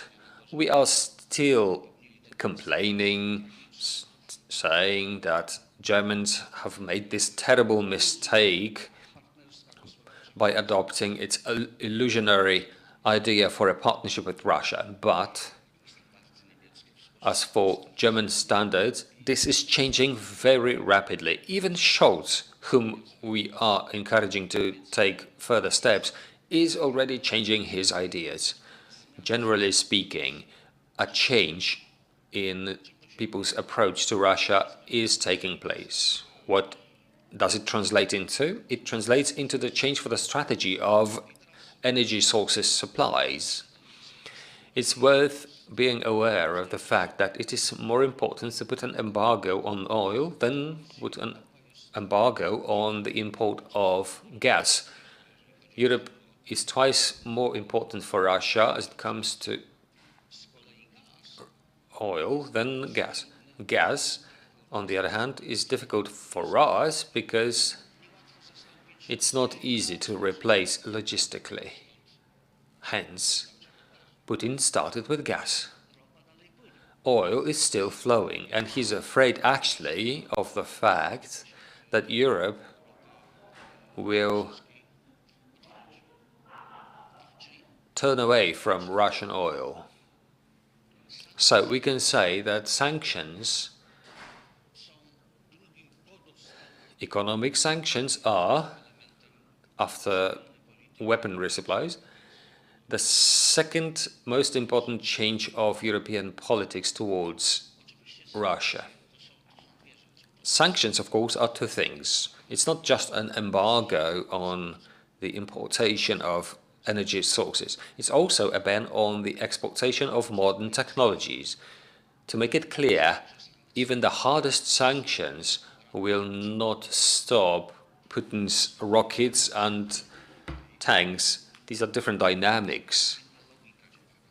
There are different logics behind these actions, but quite soon, or even now, they are already limiting the production capacities of Russia. Russia would be happy to develop the production of gas in the Arctic. They just don't know how to do this without the American technology.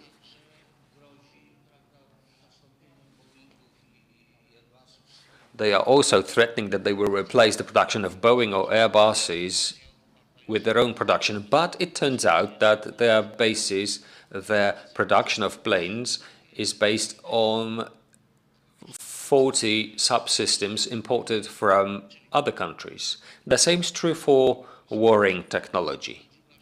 On the one hand, there is technology. On the other hand, there are economic or trade sanctions.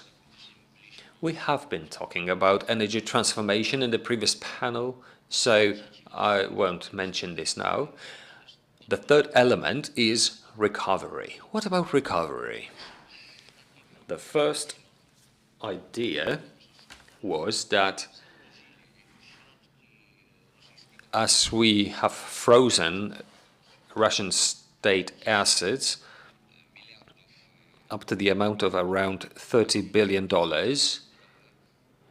that money could be used for the recovery of Ukraine. Well, it's not simple, although it is possible. We just need to work on those countries which are afraid actually of one thing, that their own assets in Russia will be confiscated. All right. Perhaps some money will have to be paid to Volkswagen, as compensation, but those few $100 billion will be handy for Ukraine.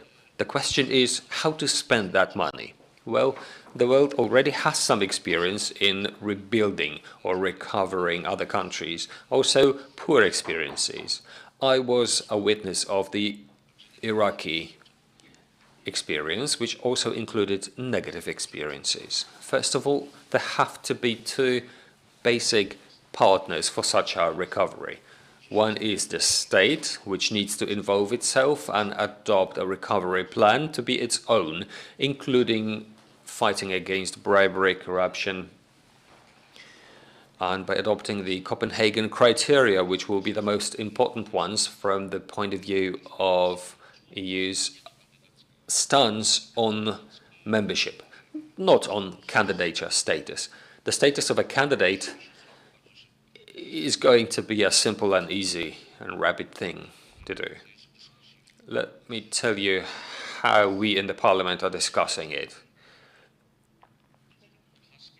The Copenhagen criteria need to be adopted as their own by the Ukrainian state, the Ukrainian government. And there has to be another partner. And that partner is the EU, because the EU has elected itself to be that partner. That's very good. It cannot be like the United States, Canada, Poland, and Lithuania, which is a power today. Lithuania is a power in Ukrainian or European politics. We can be envious looking at how our Lithuanian friends are using this situation to elevate their political and diplomatic position in the world. We just started making up for the losses after the 24th of February. Please, a bit more patience. The EU, apart from already giving some funds, which are important funds, but yet they are just a drop in the ocean of the needs. Let's talk about the longer term. First of all, the EU Commission has already addressed the European Council of the Prime Ministers of the 27 countries with a platform for the reconstruction of Ukraine. This is a platform for the cooperation I have been talking about. On the one hand, the Ukrainian government, on the other hand, the EU. And everybody else has to just join in. And that has to be done this way, unfortunately. On the other hand, there has to be money,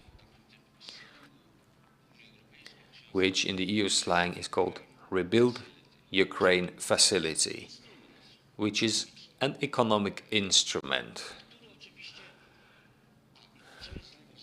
What is the most important thing? That it will be incorporated into the budgetary plans of the EU and will be financed in a similar way as the program called Next Generation EU, meaning not from membership fees, which is difficult because those scratches from Holland or other countries will always fight for the smallest amounts of money. But that will be financed using loans in the capital market. And the capital market loves EU loans, not just from member states, that too, but first of all from the EU. That's a new fiscal body in the international market which changes en plus the situation in the market for Europe. Business needs the so-called safe assets. Euro obligations, not those issued by Bundesbank or those issued by the European Investment Bank, but those which are issued by the EU and which are guaranteed by 27 countries. These are the true safe assets. The EU, what benefit can it derive? The euro will be stronger, and Ukraine will benefit by the permanent inflow of funds. What is more, the Rebuild Ukraine facility will be accompanied by the most important thing, private capital. and I hope this will work in coordination. That's the plan for today. It's not about trying to imply that you will be spending more and more money. No, we need infrastructure, and that will be done. Thank you. You've taken away one question from me because I wanted to ask you about your Iraqi experience. So if you mentioned that, we won't talk about this anymore. On the other hand, I have a reflection on how our brave members of the Solidarity part of the party led by Ziobro, the Minister of Justice in Poland, they might be an obstacle. They won't be an obstacle. Okay, I keep your word. The EU already conditions assistance to Ukraine on strict rules, prevention of bribery and corruption in the economy. You have special experience by looking at the position of the European Bank for Reconstruction and Development, at the Ukrainian economy, the Ukrainian economic system. There are various opinions about whether Ukraine has reformed itself or has just pretended it has been reforming. However, the monitoring by the EU Commission of the subsequent steps that Ukraine is taking in the direction of its partnership with the EU has shown that Ukraine is changing. How do you assess, from the point of view of your experiences, by the way, you also were part of this supervisory board of Ulesnica, one of the biggest players in Ukraine. What about the EU standards for competitions on the railways? From the position of your experiences and how you see the transformations in Ukraine, how do you perceive Ukraine's capacity to carry out reforms, which are not always loved by the society? Reforms, after all, are very often difficult transformations. That's competition instead of monopolies. That's not a security that comes from monopolistic positions. So how do you perceive this problem? It's okay. Thank you for Please to microphone. unique platform, and I'm delighted to share this panel with my esteemed colleagues. I think you're touching on the fundamental issue and experience we've had after the Maidan Revolution as well, that when international community mobilized to assist the transformation of Ukraine, the biggest challenge we faced was implementation. Implementation in the way that meets the standards of international community, Europe, and other donors. And I'm afraid this will continue to be the biggest challenge in the post-war reconstruction effort as well. As the previous speakers has outlined, there are three dimensions to this effort, to the tragedy, first of all, that was caused by the Russian aggression: humanitarian, security, and economic. And this is the same picture for both the international community and the Ukrainian community. And this really necessitates, and as a matter of reality, will dictate a very good coordination among the donor countries, first of all, how to allocate their own resources, because each country will reflect in its efforts its own national priorities or the preferences of its public opinion. So the different donors, the international supporters, will first of all have to coordinate their own effort as to which part of the pie they would feel themselves comfortable with. But to be able to respond to that picture, that reality, Ukraine really needs to first prioritize. And this is an extremely sensitive, critical, from also a political perspective and a social perspective issue. Out of this destruction, where are you going to first put your resources? And and again, from prioritization, moving to planning and to implementation. And that requires what we always been calling enabling environment. Enabling environment is a very big sort of word.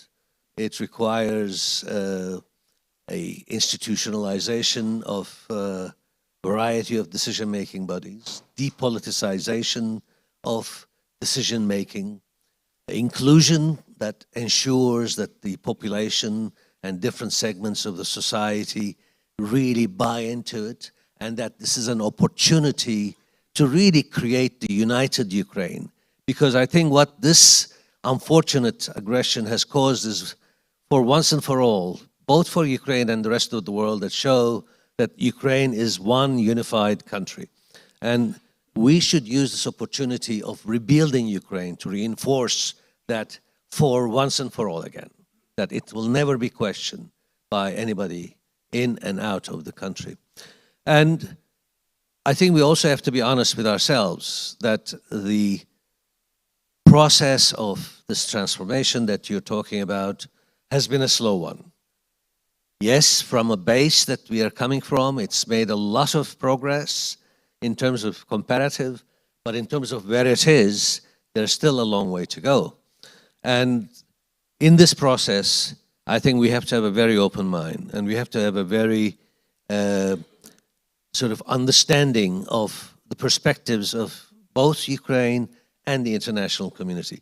Because what I feel is that maybe in the first year or year and a half, the enthusiasm of support as a result of the suffering that Ukraine has undergone is going to be enormous. But for that to continue, I think the international community has to see that the assistance, the money, and all other things that it's providing is being deployed in a transparent, effective, and non-corrupt manner. And those are three really fundamental things that we have to have a completely new mindset to make sure that we don't diverge from these very strict criteria if we want to build Ukraine to the power that it needs to be. And it's not a 1 or 2 or 3 year matter. I think we're talking about probably 7 to 10 year engagement with the international community to bring Ukraine where it needs to be. Because I also feel that the reason why this thug has chosen Ukraine is, apart from his obsession, he thought, and he's now paying the price of his false thought, that Ukraine was a weak country. And now he's trying to make sure that he will destroy also the economy to keep it weak. But what we have to do as an international community is to assist in all aspects, including this transformation of the society, its institutions, so that everything will work very well. Ukraine has the resources, natural resources. It doesn't have the monetary resources now because they have been consumed, but it has the resources to really recover from this. And one final point before I'll be accused of dominating the floor, I think there's also a very important policy issue that Ukraine with its European partners have to address. This is the issue of the refugees and the migrants. Because yes, it is a great kindness to receive the people and help them out, but we cannot afford to deplete Ukraine's human resources by allowing these people to stay there permanently, because it's a natural human reaction that you want to first save yourself and get a better life for yourself, and then for the broader society. So I'm afraid that if this is not managed well, that a lot of the resources, you know, very good brains, very good workers, very good people will stay in those recipient countries, and Ukraine will be desperate.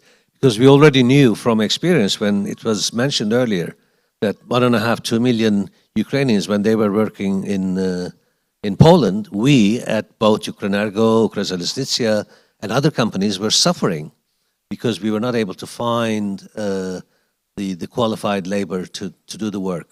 So in conclusion, it's a question, as it has always been, of political will and commitment to transform the Ukraine to the level of, you know, reformed state that will make it, you know, equal partner in Europe. Thank you.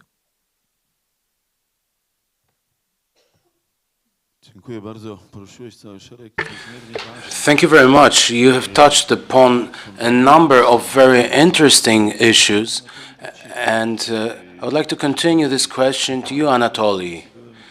When I visited Kiev after the Orange Revolution, I had to warn Ukrainian politicians in multiple discussions not to build the atmosphere of enthusiasm that when you join the EU, everything will be fine. We saw reports from the Maidan in Kiev. During that revolution, we heard opinions, statements. We want to be part of the West because it's wealthy. And it's true, but it will take time. It will take time, it will take efforts, and it will take reforms that the EU will strictly require, and reforms that will not bring swift results. So on the day of victory, or the day after victory, let's hope it happens soon, there will be expectation of support from the West in rebuilding Ukraine. To what extent will it be understood by the Ukrainian society that it will take time before we see some tangible results? So the question is about possible disappointment, that possibly the West will not provide money without restrictions, without requirements, without monitoring of the effectiveness of these funds in rebuilding the Ukrainian economy. Some time ago, one of Ukrainian oligarchs said to me with sadness or pity that he tried to convince the Ukrainian society to undergo difficult reforms and austerity because Poland was an example of great economic transformation. And how are we to explain that to the Ukrainians if we question ourselves what we have achieved after 1989 here in Poland? So it is our internal matter in Poland, but it translates to the Ukrainian issue.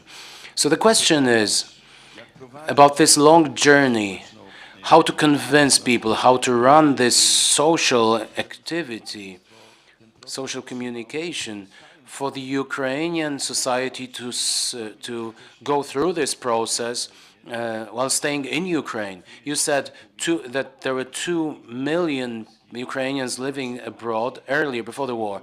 Now 3.5 million who came to Poland. How to convince them to come back to a destroyed country if they have found their place to live in their recipient country, in Poland? So how to encourage them to go back to Ukraine and to rebuild Ukraine. We also were facing the issue of bringing our people back from the British Isles, and the UK has helped us a little bit with that. So it's not quite in our interest to encourage Ukrainians to go back to their own country, but how will the Ukrainian government, with their forward thinking, they have already adopted the foundations or assumptions of the recovery or rebuilding plan. They know what kind of economy they want to rebuild. There is a number of working groups defining the shape of this reconstruction process. What about this human factor? I wanted to ask Anatoly, but Marek, perhaps you can go first. My apologies, it will be very short. It's not Akhmetov who could convince Ukrainians to go through austerity measures or any other oligarchs. If anyone, it should be President Zelensky.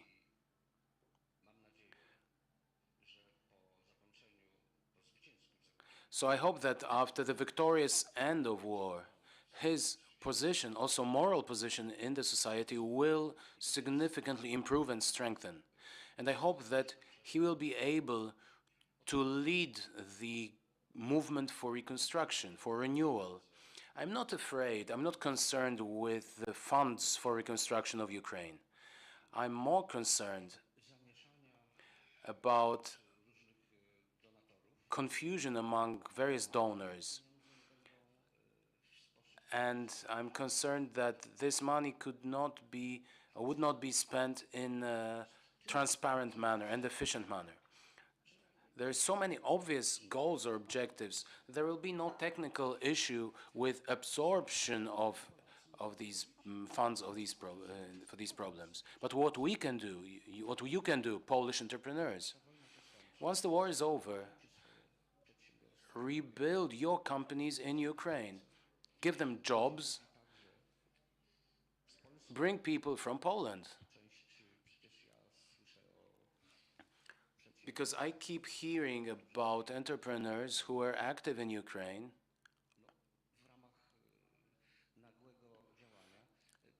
and suddenly they had to move their whole workforce with families to Poland. Of course, what else could they have done? But after the war, you have to do it the other way around. You need to bring those people back to Ukraine. And I will not say much more here. No, please do. Anatoly, the floor is yours.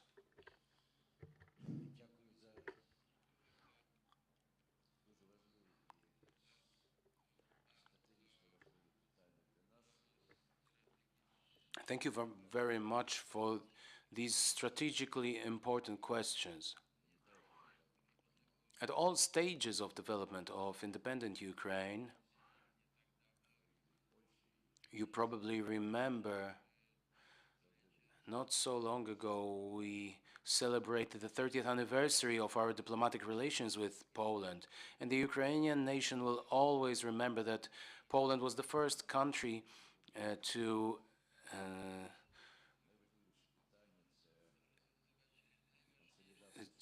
accept Ukrainians' independence. So we should solve our problems related to the consolidation of our society, consolidation of our power and government. It is about democratic procedures. We should also remember that we need to take care of national security and the security of our citizens. It should have higher priority compared to other personal ambitions. So this war has fantastically transformed our society. It has consolidated the Ukrainian society in its fight against the Russian aggressor. So for us, it is important to maintain this high level of consolidation and to be able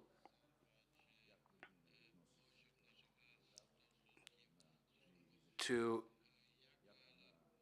acknowledge the level of our relations, how you cooperate with the state, how you work within the state without forgetting the interests of the state. So we need to maintain this level of consolidation. War puts more requirements upon people, and there are more negative phenomena such as corruption, the behavior of civil officials, and people will not tolerate that anymore. So we need to pay more attention to the economy, to its modernization, to compliance with international standards and rules. We need to pay more attention to developing the foundations of a modern state, that is transparency of governmental institutions. And we also need to remember about the criteria that Marek has mentioned. And only in that case will we be able to effectively develop our state.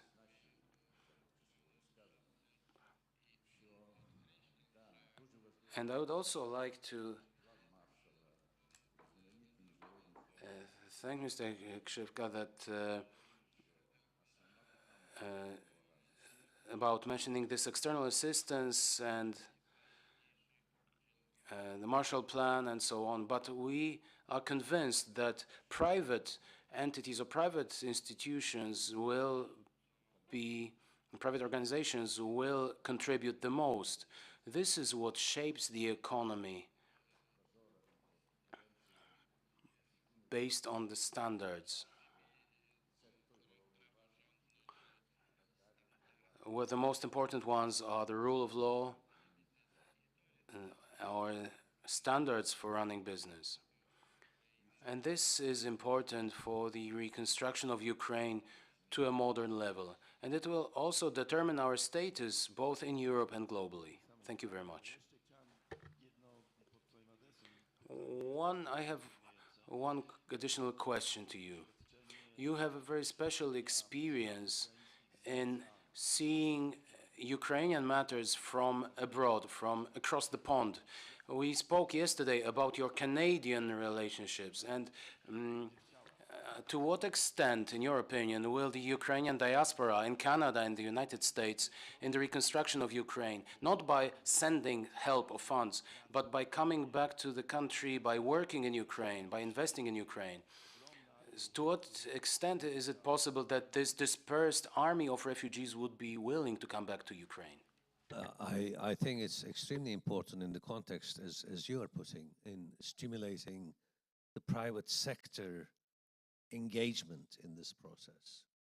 And I also think, I mean, these are ideas, but in the sort of sourcing and allocation of funds, in the similar way that when the restructuring of debt obligations of the state was done in post-2014, that there will have to be some element of incentivization after a certain level of recovery is done, i.e., bringing in not just, loan or grant money, but also stimulating private equity type, private capital investment that will take some element of the recovery benefits. That would make it easier for each of the donor nations to sell it within their own constituencies, the continued funding. But one thing I wanted to mention also, it is a very important policy matter that I think Mr. Kinak, when he's back at home, could also promote it, and I have other colleagues. But there will be a question of how to distribute this initial pie in terms of the work, because Ukrainian enterprises in the reconstruction effort are severely impaired because of all these issues that we're knowing now. So there will have to be foreign enterprises that will have to come in to assist this process. And this is where the challenge lies, in finding a reasonable compromise structure whereby normally the donor countries prefer their own enterprises to take priority. And I think both Poland, I'm Turkish, we have to make sure that there's a level playing field. Efficiency is very important. Value for money is the driver of this. Of course, you have to have an element of helping rebuild Ukrainian capacity by requiring certain percentage of the projects to be definitely co-supplied, sort of worked with Ukrainian enterprises. But you have to have very clear policy decisions made and laid out. Otherwise, you're going to have a chaos and you're going to have paralysis as a result. That's the point I want to make. Did I answer your question?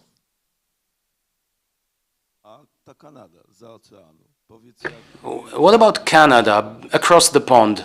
What is their perception of Ukrainian problems? Well, I mean, I don't live in Canada, but I have many of the Canadian, Ukrainian expatriates as friends. And, Canada allowed each of the communities that constitute itself to maintain and be proud of their ancestry. And therefore, the Canadian Ukrainian community's engagement with Ukraine and readiness to support it is tremendous. They have a political force as well that you can see is being mobilized in terms of Canada's commitment. And of course, all the successful businessmen at some point in time should be encouraged and motivated, incentivized to come in. And I think they're ready to do that. That is, really, I think it's one of those instances where the expatriate community, the diaspora, feels it is their time to step up to the plate. They went away, they built their own personal strengths, they can come back and deploy it in their own country.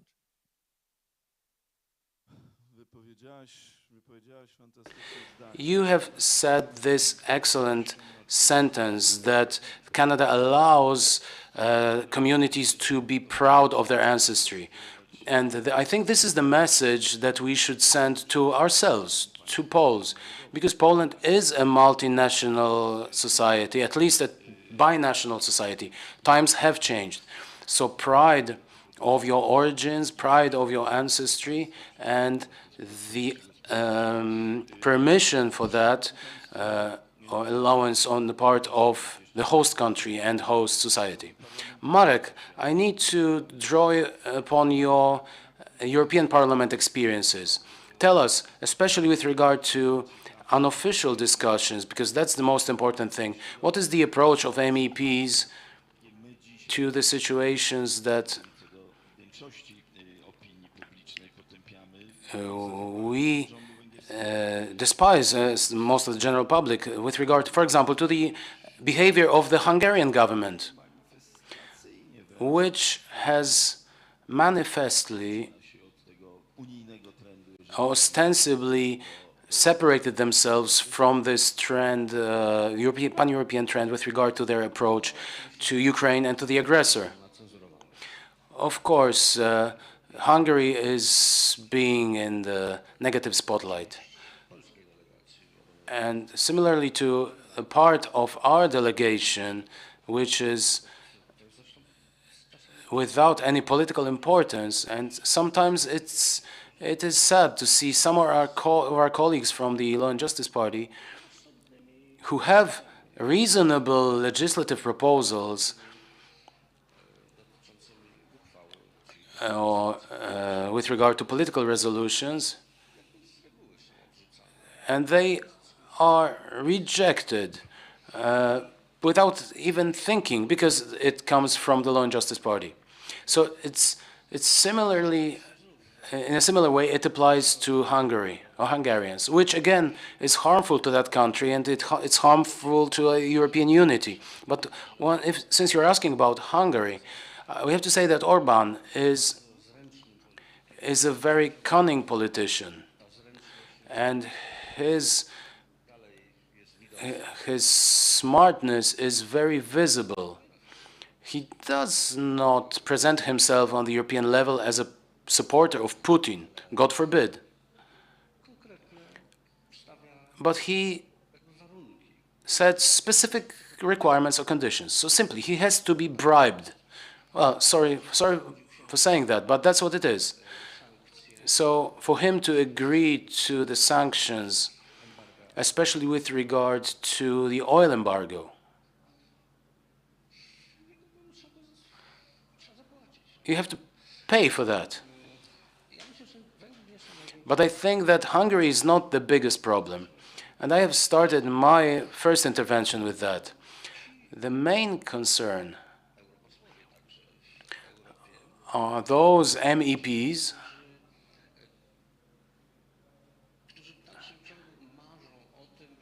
who still dream of coming back to the situation from before the war, to business as usual. That you can somehow sort it out, patch it up, put some paint on it, and we will again cooperate with Russia, like before. They do not understand that Russia is at war with the West, that it is at war with the European Union. And this argument is the most convincing. It's not war with Ukraine, it's not war in Poland or Estonia.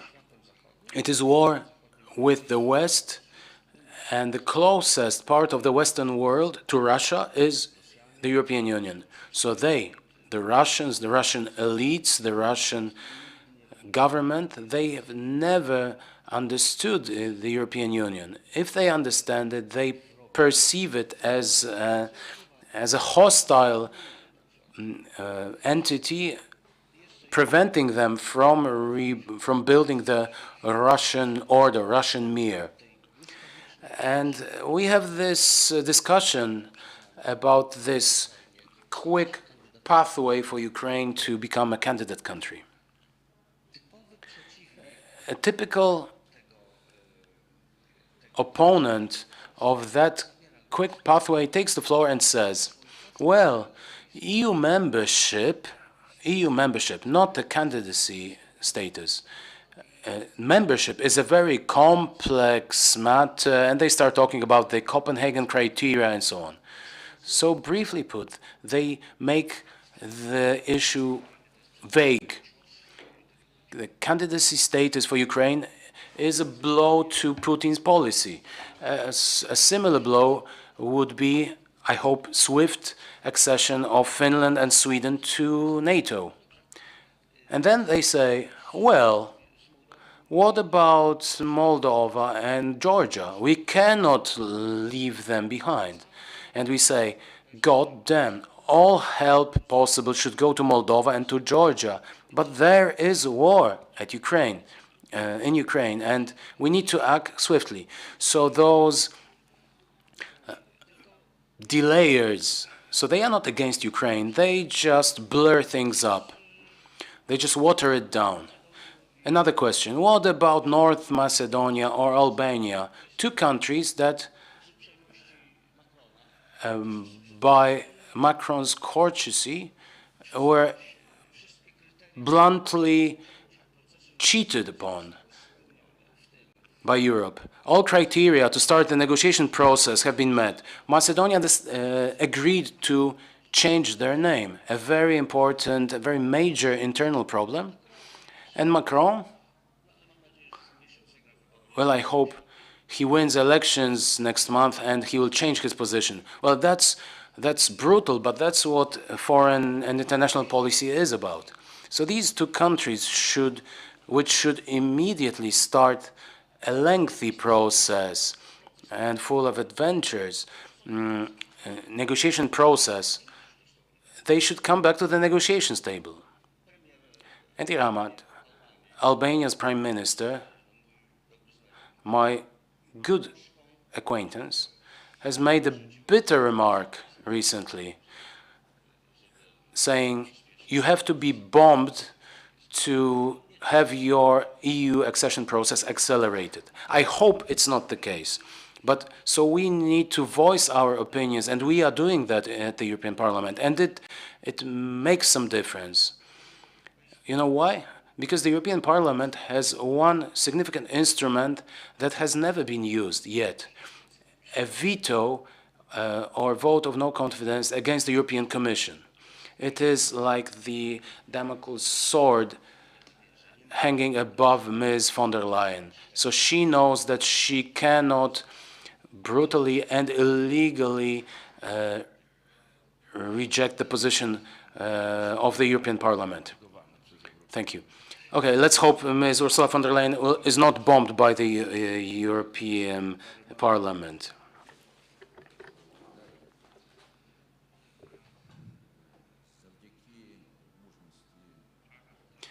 One remark regarding your question. Thanks to the efforts of the armed forces of Ukraine and the consolidation of all democratic countries of the world,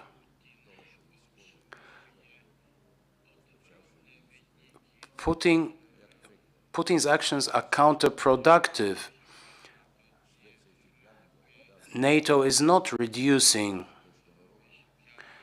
its activities, its efforts. Quite the contrary, NATO is expanding.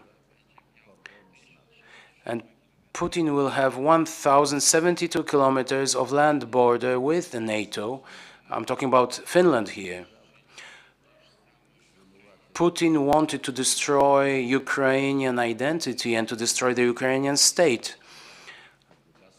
He wanted to destroy Western aspirations and ambitions of Ukraine, and Ukraine is filing an application to the EU. I know that there are various discussions at the European Commission and the European Parliament and in the European Union as such.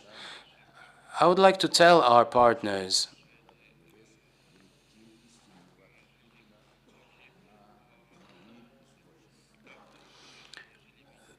that with regard to our status, if we do not receive the candidate status,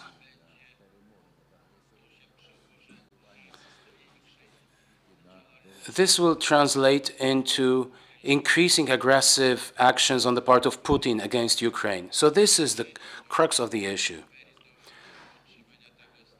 So this is the main merit, the main reason for us to receive this status. As for the Copenhagen criteria, it is the homework that we have to do, and we need to introduce European standards in Ukraine. Thank you very much for your attention. So we keep our fingers crossed. We support Ukraine's efforts to receive the candidate status, and I believe that it will happen very soon as possible. It's good that we are aware that there is the awareness on the Ukrainian side that is why there are these criteria that have to be met, and you will have to do your homework for sure. Coming back to the situation of refugees and their return, I don't think that we are all aware today of the challenge that we will be facing from the next day after victory. Marek has correctly said that the private sector has an enormous role to play to invest in Ukraine and to come back to Ukraine with their employees.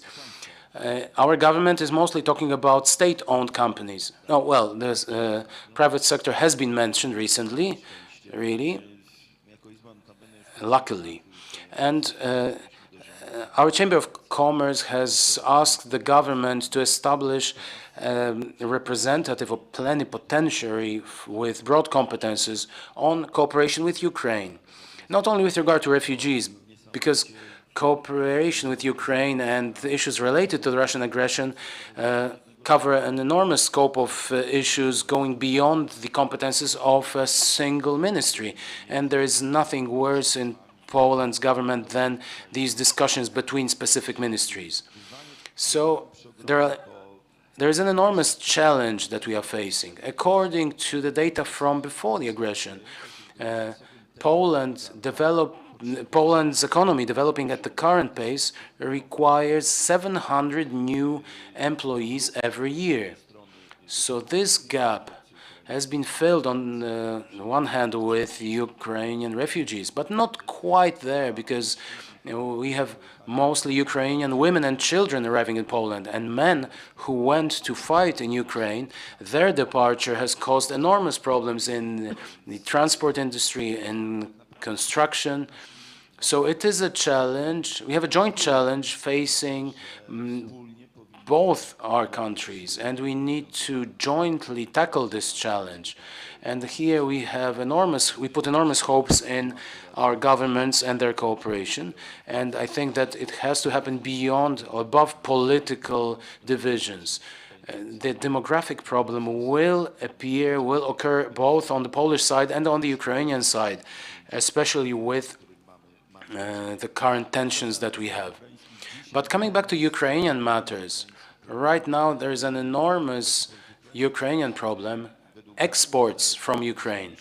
According to the data, rough estimates that we have received from the Ministry of Development of Poland, Ministry of Development and Technology, recently Polish exports to Ukraine have been dramatically dropping, mainly due to concerns about receiving payment, and Ukrainian exports to Poland are increasing, mostly because Ukrainian businesses try to sell whatever they can to Poland, because it is an opportunity to receive some funds for survival.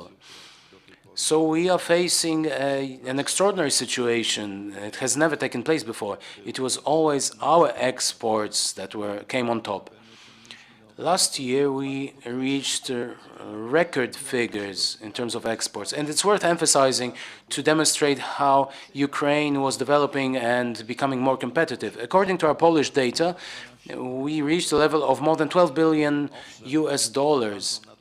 We had a 2 billion surplus of Polish exports, but Ukraine has reduced that trade deficit by $500 million US dollars. So Ukrainian exports were increasing faster than our exports to Ukraine. So this is the picture of transformation taking place in Ukraine that was developing faster and faster. So coming back to the current situation, exports from Ukraine, the situation is dramatic. 70% of Ukraine's exports went by sea before the war. So Sevki, I don't know to what extent have you been following the European Union's efforts to establish transport corridors. There have been discussions about the German corridor. Deutsche Bahn is working and talking about 20,000 railway cars. But unfortunately, we are not at the forefront. We are not the leaders as Poland. Our modest transportation capacity are nowhere close to being in line with Ukrainian needs. So how do you see a possibility for the world to exert an effective pressure on the Russian aggressor to at least partially unblock the Ukrainian ports so that food can reach countries that are facing dramatic famine? It has been said that Russia is fighting with the world, not only the West, it is fighting the world as such. What's your take on that with regard to your transportation-related experiences? You were part of the Yuk Železnica. Yes, I think this is one of the most serious global consequences of this aggression. And what I'm worried is that if it's not resolved, particularly on the food and the energy prices issue, it would lead to other wars in different parts of the world. As we know, in Africa and other poorer places, maybe even in some parts of more advanced world. It is impossible to address this by way of rail because of literally just, capacity bottleneck issues. So a way has to be found to open these ports, the Black Sea ports.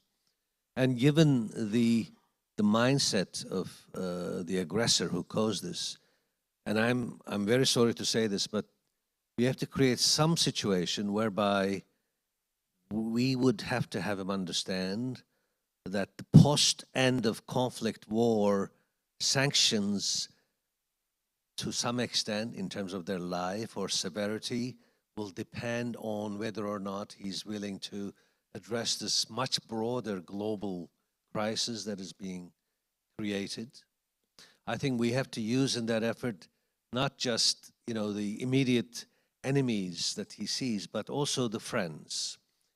Because some African countries, some Asian countries, even other parts of the world would want to see this situation resolved. So their merchant ships, perhaps, not warships, because I think warships will, be raising the red flag to this guy. We have to find it as a compromise solution with merchant ships of countries that he also doesn't think they are at least enemies to him. And we have to perhaps allow some in return of the sanctioned goods to be tolerated for very specific purposes. I'm just, speaking off the cuff here, but we have to be realistic given how unreasonable and aggressive this guy is to create a little bit of an incentive for him to cooperate in this regard. Because without his cooperation, we have seen in Turkey some of these loose mines coming all the way down to the Bosphorus. And unless Russia sort of acquiesces to this, you won't be able to insure those ships. Nobody will send their ships to a war zone. Nobody will insure those ships. So you gotta create this somehow unpleasant, but in reality necessary consensus.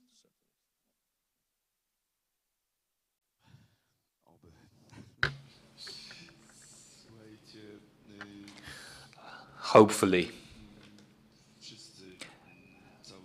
Now, we are all very much impressed by the events that are developing at the moment.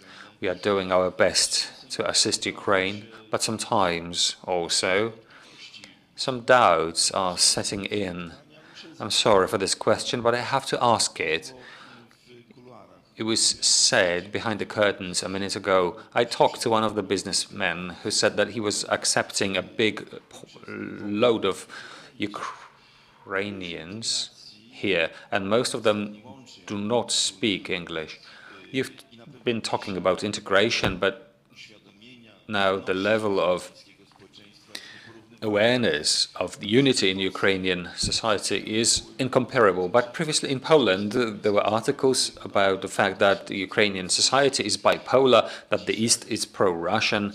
Now, our media report about insurgents in the East Ukraine who are helping the Russian aggressor. How do you perceive this process of a full consolidation of the Ukrainian society? Nothing combines a nation as one as a common language. Ukraine has two languages, and Ukraine has wasted the time of its sovereignty as it comes to making sure that they speak one language. Yushchenko, the president, spoke in Ukrainian, but I, in front of my eyes, had a situation after the Revolution of Dignity where we as a chamber were helping a Ukrainian concert that was broadcasting TV and radio shows in obtaining our sending equipment.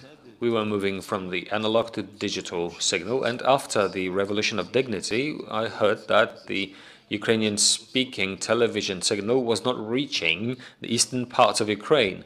That was a huge mistake for which Ukraine is still paying a price. How do you perceive today the process of consolidating the Ukrainian society? We definitely cannot say they are not patriotic. We cannot say they are not committed, but there are also bad examples. How do you perceive this process?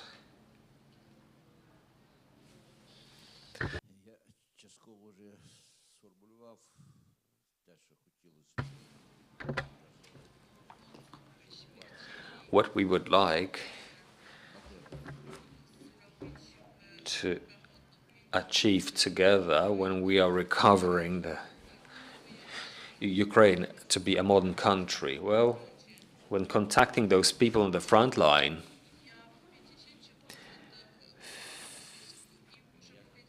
in 50% of the time I speak Ukrainian and 50% I speak Russian, and there's no problem there. The experiences of consolidation under the conditions of a confrontation against an enemy will lead to a situation in which we will understand the priorities which should first of all combine us together.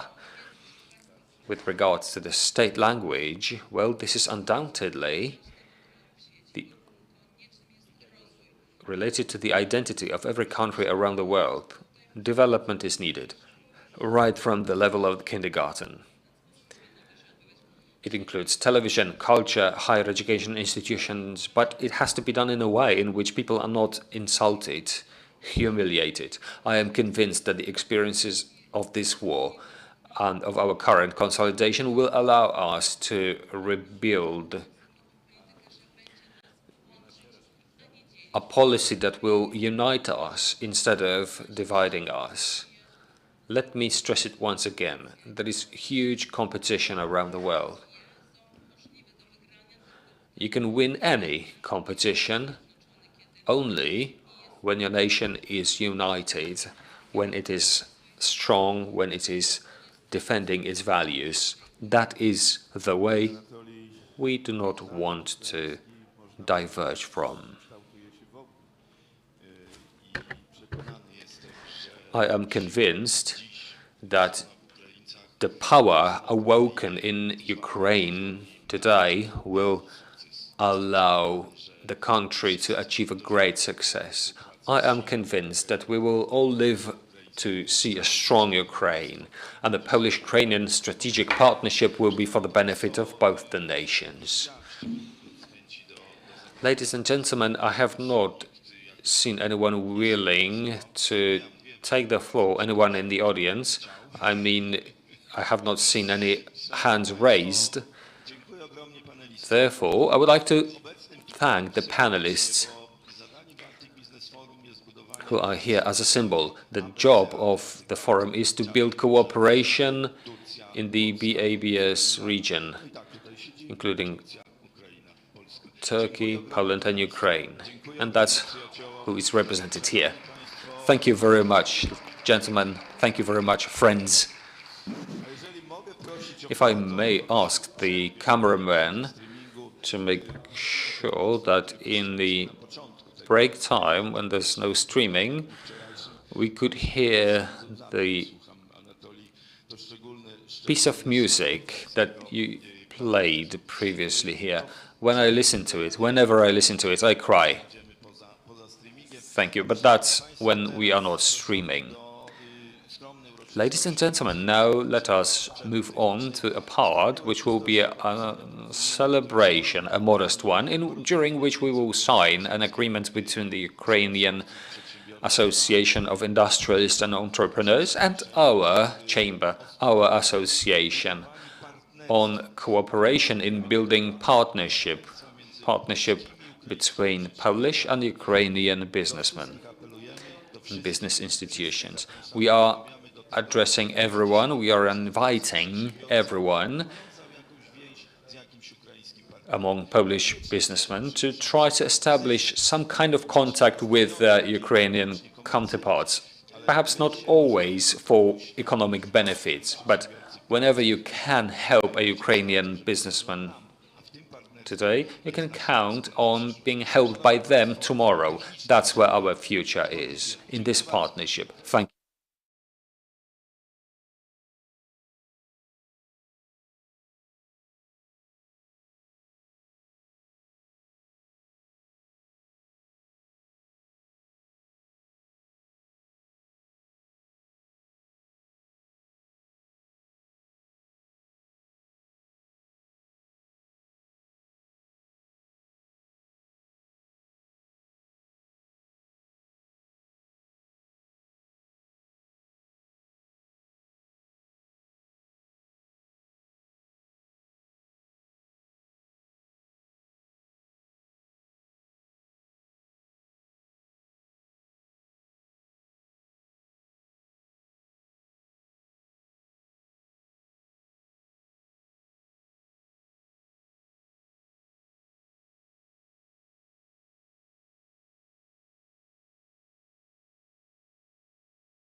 Państwo, to szczególna chwila dla nas.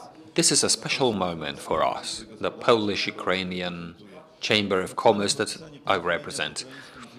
We are treating the signing of an agreement with the Ukrainian Association of Industrialists and Entrepreneurs as a special challenge for us.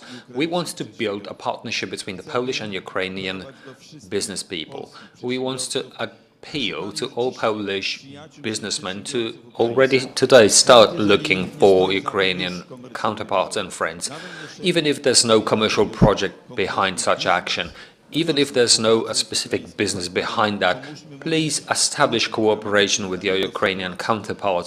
Help him in this critical situation today, and tomorrow, together with him, participate in the recovery and reconstruction of a new modern Ukraine. That's the challenge, that's the message that I, together with Anatoly Kinach, a former Prime Minister of Ukraine and the President of the Association, we are signing today.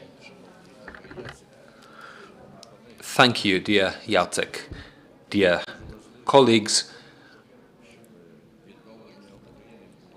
It is very important for us to make sure that the recovery of Ukraine happens along with development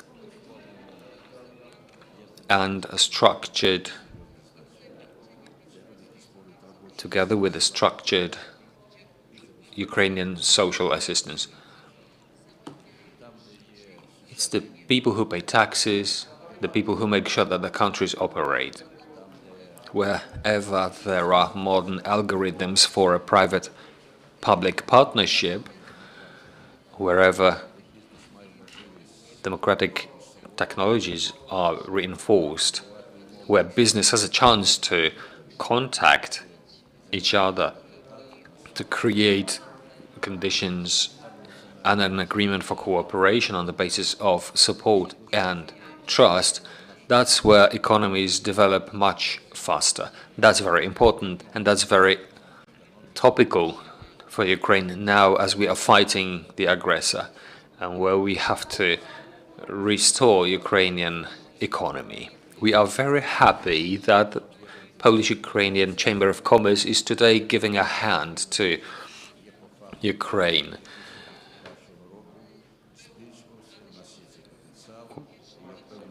The trade in 2021, well, the turnout in trade is what we want to bring back for the benefit of both the parties, and we are now ready to sign the agreement.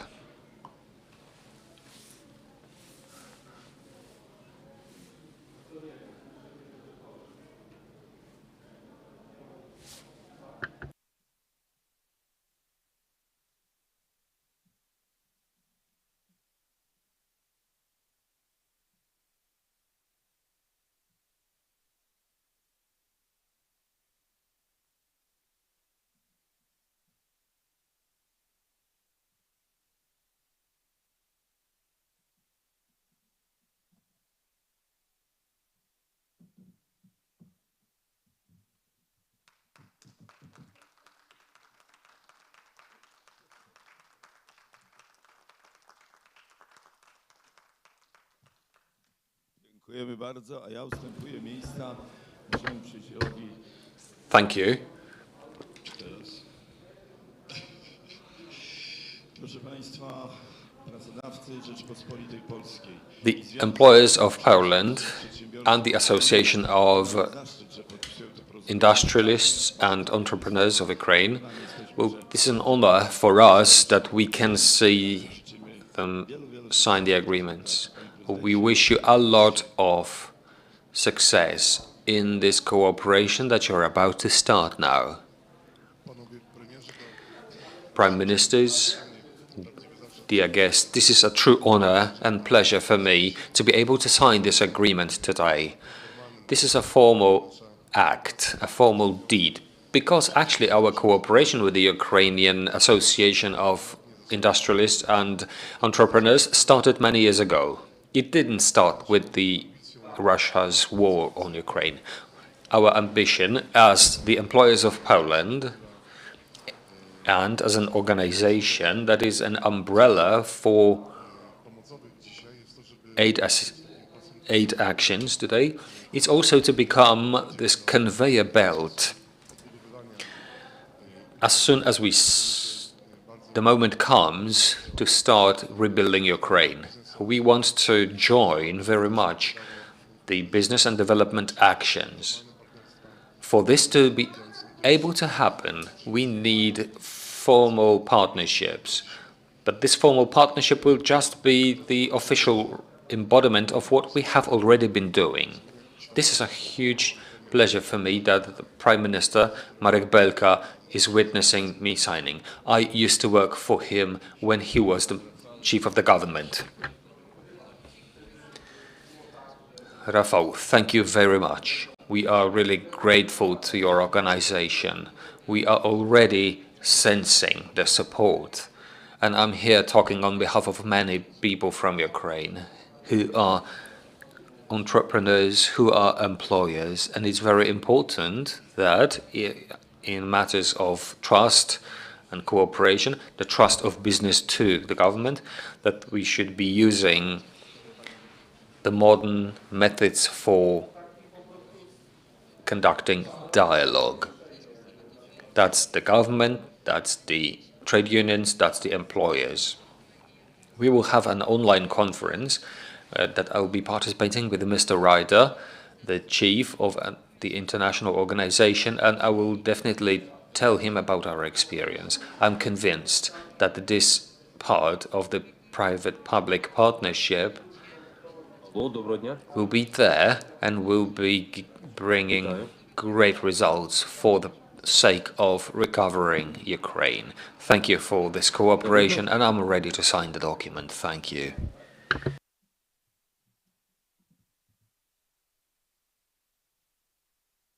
Погано вас чую. Зараз звук буду пробувати. Дуже тихо.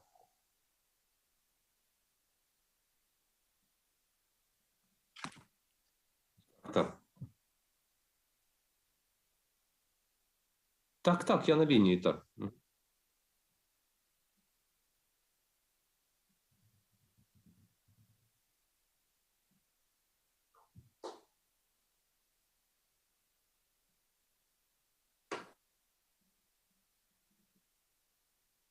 Добре, дякую. Дякую.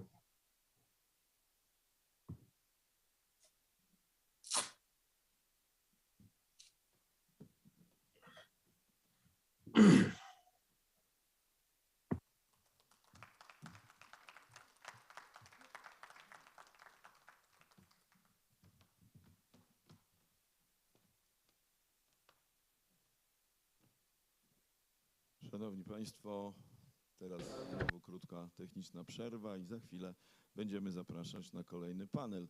Tak jak już mówiłem, program jest ambitny, szeroki, bogaty, dlatego aby go zrealizować działamy bez przerw.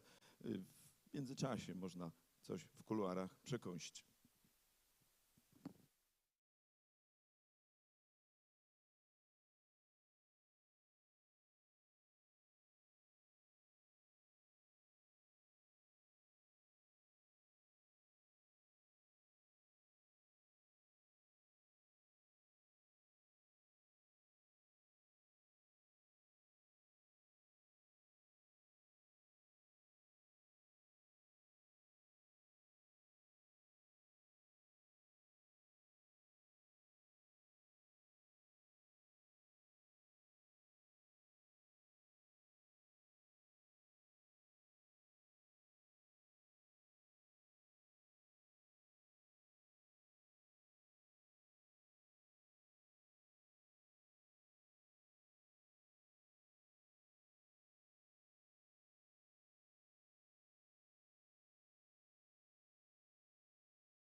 Państwo, po krótkiej technicznej przerwie, Ladies and gentlemen, after the short technical break, after the ceremony of signing agreements between the Ukrainian Association of Industrialists and Entrepreneurs and the employees of Poland and the Polish-Ukrainian Chamber of Commerce, I would like to welcome our guests who are present here in Świnoujście and all those who are watching our sessions online on YouTube.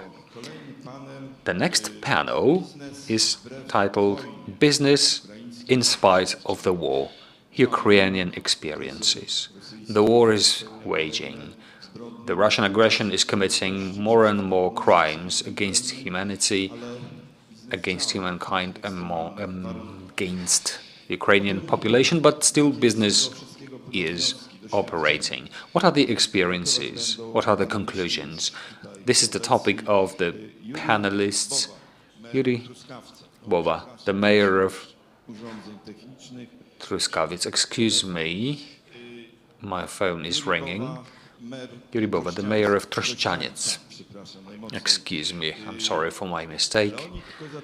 Leonid Kozachenko, the head of the Council of Entrepreneurs with the Council of Ministers of Ukraine. Dmytro Tsapenko, the deputy president of the management board of Bank. Sergei Chivkach, CEO of Ukraine Invest, who's present online. They are dealing with foreign and not only foreign investments. Bartosz Urbaniak, the chief, I said CEO, but he's chief, although his role is even more important than that. So, the chief of AgroHub for Central and East European and African area. I was trying to decipher these acronyms into Polish. But first of all, he's the chief of BNP Paribas Bank, Group Bank. Roman Waszuk, the ombudsman of Ukrainian business, and Paweł Wódka, the CEO of Future Processing Ukraine, Tarnopol. Let me give the floor to Andrzej Urbaniak, the moderator of this session. The floor is yours. Hello. I'd like to welcome you cordially.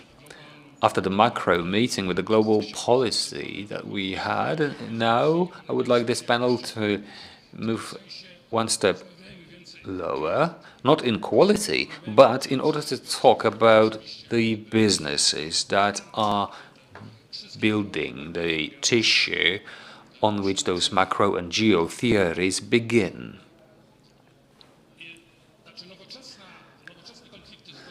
Modern armed conflicts are won by those economies that are the best. The modern economy today is, first of all, market economy, an innovative economy, an economy that has private entrepreneurship embedded in its DNA, and one that is assisted by selective regulation and financial regulation. And whenever armed conflicts begin, it turns out that not all of these things can be guaranteed in that economy. What happens is a huge increase in the role of the state, and there's a need for the centralization of resources. The elements of commanding, of imposition set in the economy. Consumption needs to be reduced, people go to the army instead of to work, and the whole array of such things make the economy lose its importance. In the economic theories, there was a huge discussion what can be done, what cannot be done in a wartime economy, and now the situation is that allows us to talk about such things with fresh data coming in.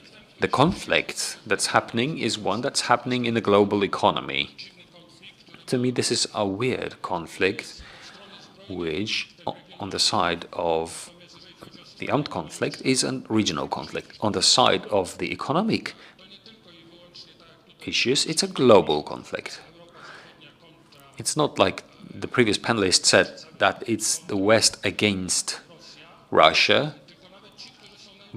Also, those who are neutral, like India, Chinese enterprises that are moving out of Russia because they are afraid of the consequences for their cooperation. Economically, this is already a global conflict. An interesting set of circumstances is that it is happening after a pandemic period, which brought about a large array of wartime economy elements to be needed. State decision makers have increased their role in the pandemic, and their role is increased now in the wartime in Ukraine. To me and other economists, the war will be the subject matter of ongoing analysis, but I also have the presumption that we will keep talking about whether this is to be a regional war or a global war when it ends. We have diverse panelists here. I think we are the biggest panel during this Baltic Business Forum.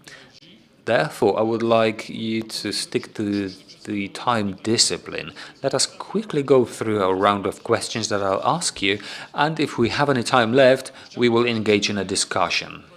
I would like to start by asking Mr. Mayor of Trościeniec, Juribowa, to take the floor. I'm not sure how to pronounce your name or how to give an inflection to your name in Ukrainian. I found a report, or maybe 2 words about Trościeniec. This is a town of 20,000, isn't it? This was a town that is now destroyed. Since the 2nd of March, from what I know, until the 24th or 5th of March, it was occupied by Russians, wasn't it? Now, reading one or two reports in Polish internet portals, I read that the chief of the Oblast administration said, "I would like to say that the authorities of the town are working even under these conditions. We are delivering food, we are baking bread," which means that the administration started already baking bread. So the first basic elements of economy, which are not market economy, have started. How did it look back then? And what is happening now?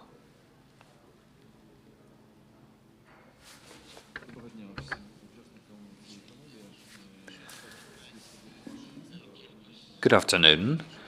Let me say a few words about our town. Before the war, indeed, we had 20,000 people living in it.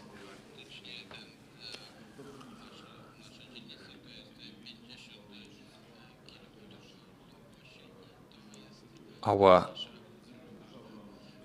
districts of the town are located along a 50-kilometer stretch. The state gave us around 6,000 hectares. These are various fields. We had great industrial potential.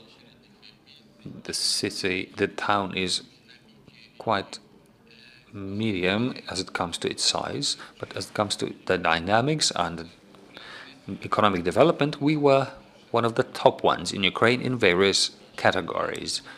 Business was developing fast in the town. Foreign companies had their offices here. The company Jakobs also had its headquarters in Trościeniec, together with many other companies.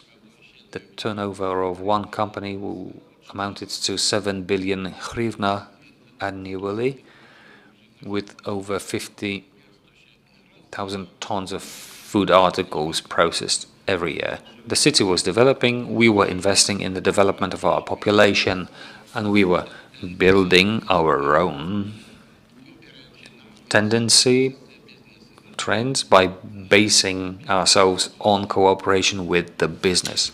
The business have stayed. I mean, the small and medium-sized ones, the investors, have small companies and other investors were given support by the authorities. It just took 3 days to run their affairs in the administration offices. Even now, it takes just 3 days for us to solve all formal matters for businesses in Trościaniec. After a few days, after the beginning of the war, Kantymińsk division of Russian forces occupied Trościaniec.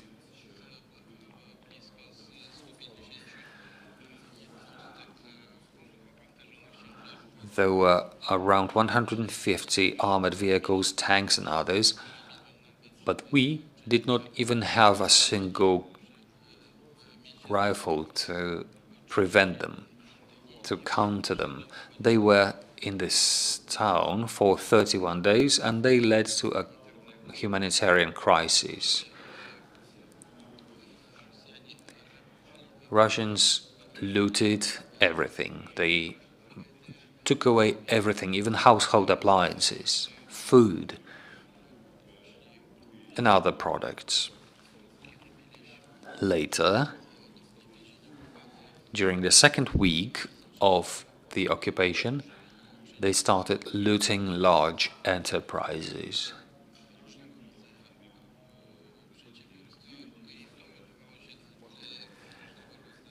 This was happening against the background of executions, demolitions, and others.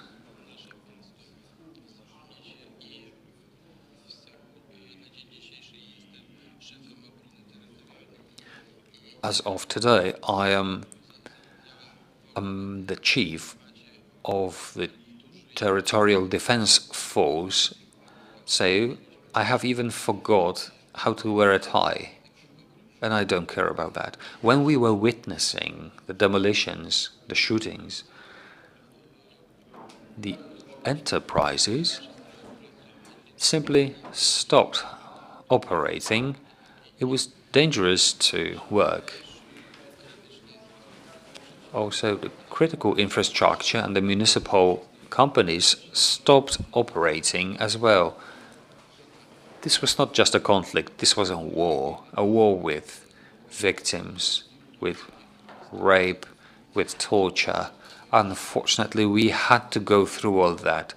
The Russian army was indeed killing civilians. Everybody left. Very few people stayed, just a small number of businesses. So the authorities, the city authorities, took over the functions of central management. We tried to evacuate, but this is very complex to do so when you are occupied and you have to evacuate people. Nevertheless, we evacuated over 3,000 people successfully. Some inhabitants stayed behind because they had to work. For example, if you're a kindergarten teacher, you have to go to work. If you're a bakery employee, you have to do that. If Russians noticed that somebody was producing something, they came and stole everything. So we were forced to operate in hiding under the ground because Russians were stealing everything, especially fuel, diesel oil. They were looting businesses. They were simply stealing everything, even agricultural equipment. The barbarians who are robbing our country. I want you to be aware of the scale. There's just one digger machine and one coach for the whole town. The occupiers just didn't have the time to take away the last coach from us. We were able to repair a second coach, and we were gifted a third coach.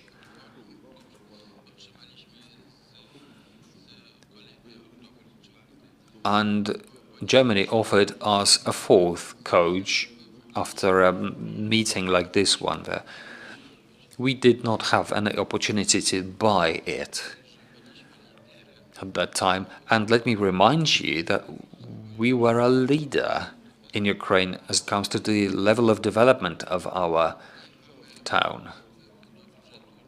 Now we have no money flowing into the city budget. We do not collect taxes. We were exempted. I mean, we exempted businesses from taxes now because we wanted to help them, especially in the agricultural sector.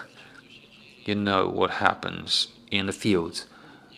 There are unexploded devices lying on the fields. There are mines in the ground. Together with the armed forces of Ukraine, we demolished a Russian unit, and within the area of 5 kilometers, within the radius of 5 kilometers, we found over 300 devices that were potentially dangerous. Together with the police, with the military men, we are working, not taking even a day off, in order to clean the fields so that we can sow grains. We constantly think about how to help the small businesses, because all those cafes, shops have been robbed, set on fire or destroyed. What should we do first? We should estimate the losses. Everybody is in despair, simply. We are noting everything down. We are taking photos. We are trying to cooperate with various funds, businesses, organizations, donators. We are ready to support every entrepreneur who decides to keep working in our place. We used to invite various investors. We used to do it this way. We offered various reliefs, and that's why investors would come to us.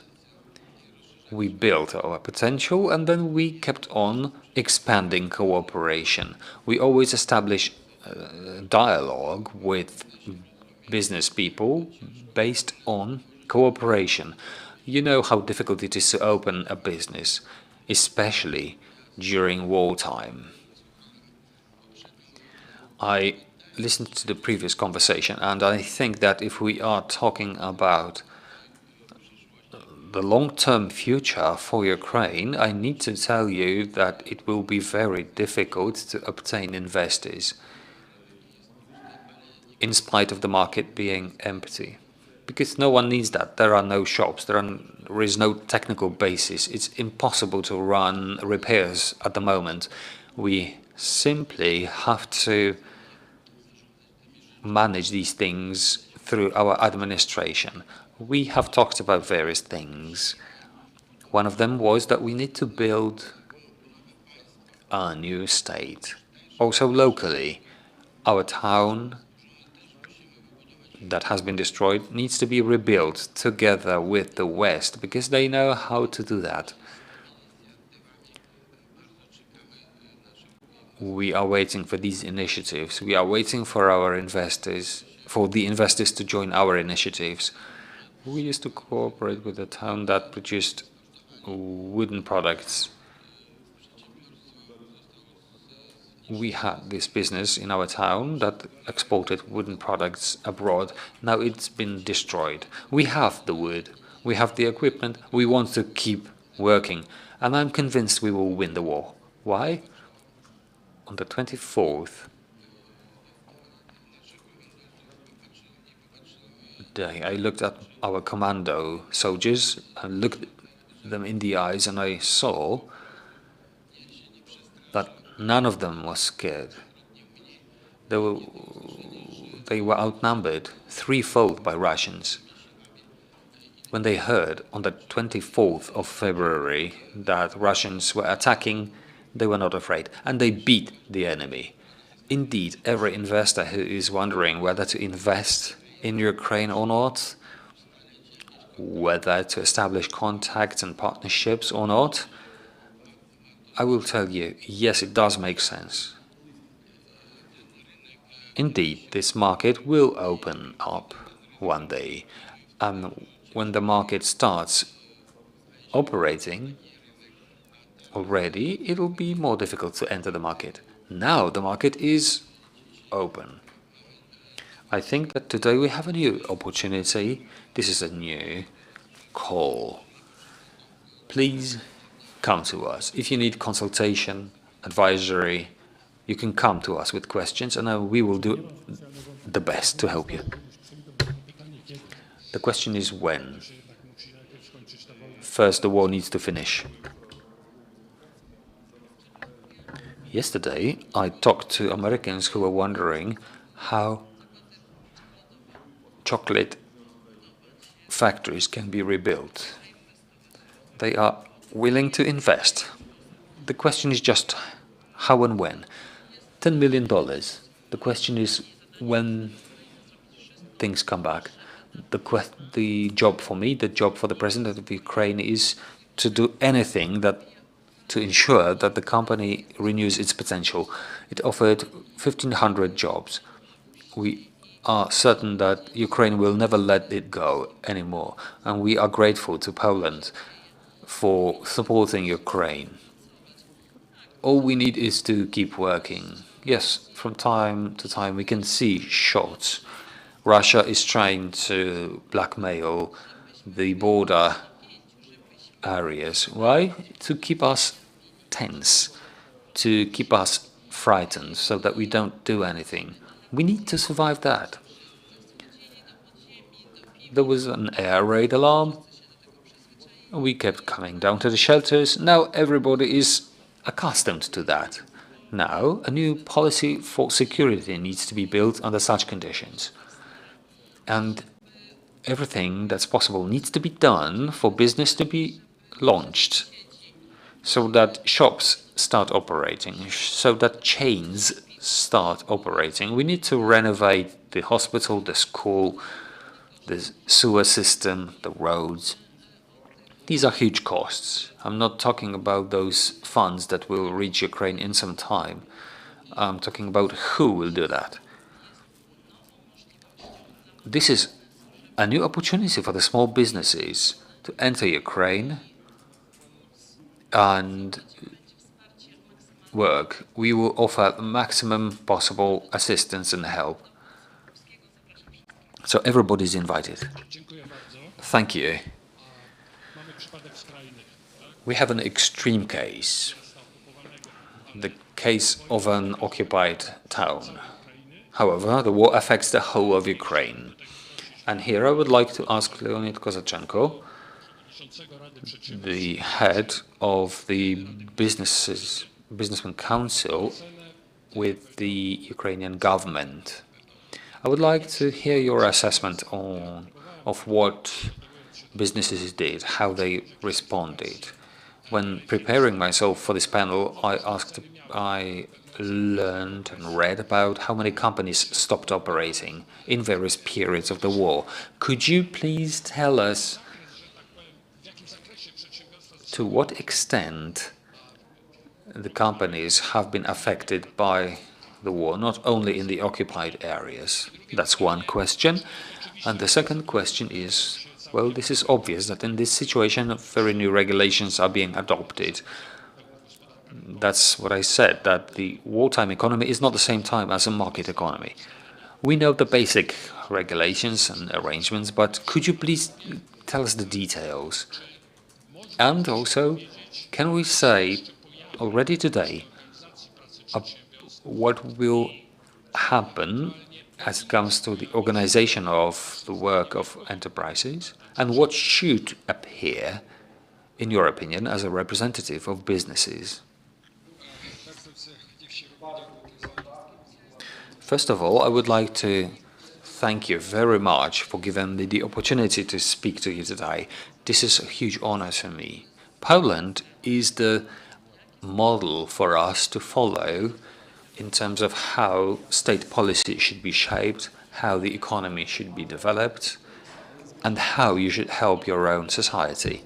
Undoubtedly, Poland has never been under such conditions as we are now, and I would never like this to happen to you.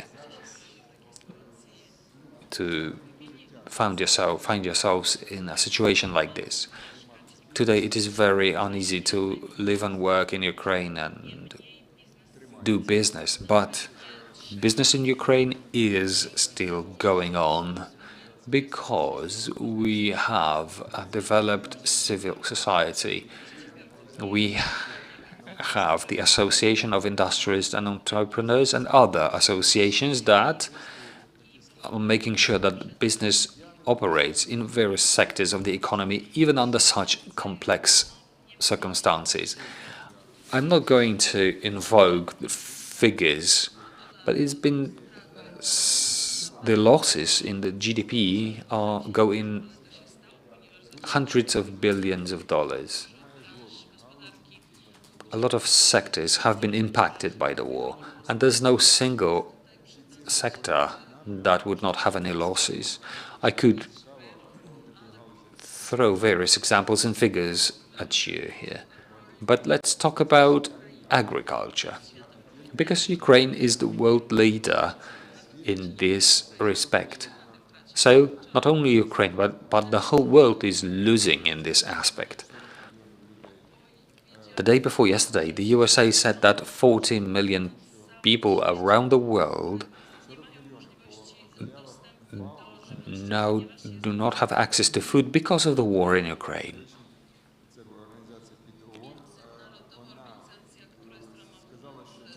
An international organization within the UN said that it might happen that 100 million people will be affected by the war in Ukraine.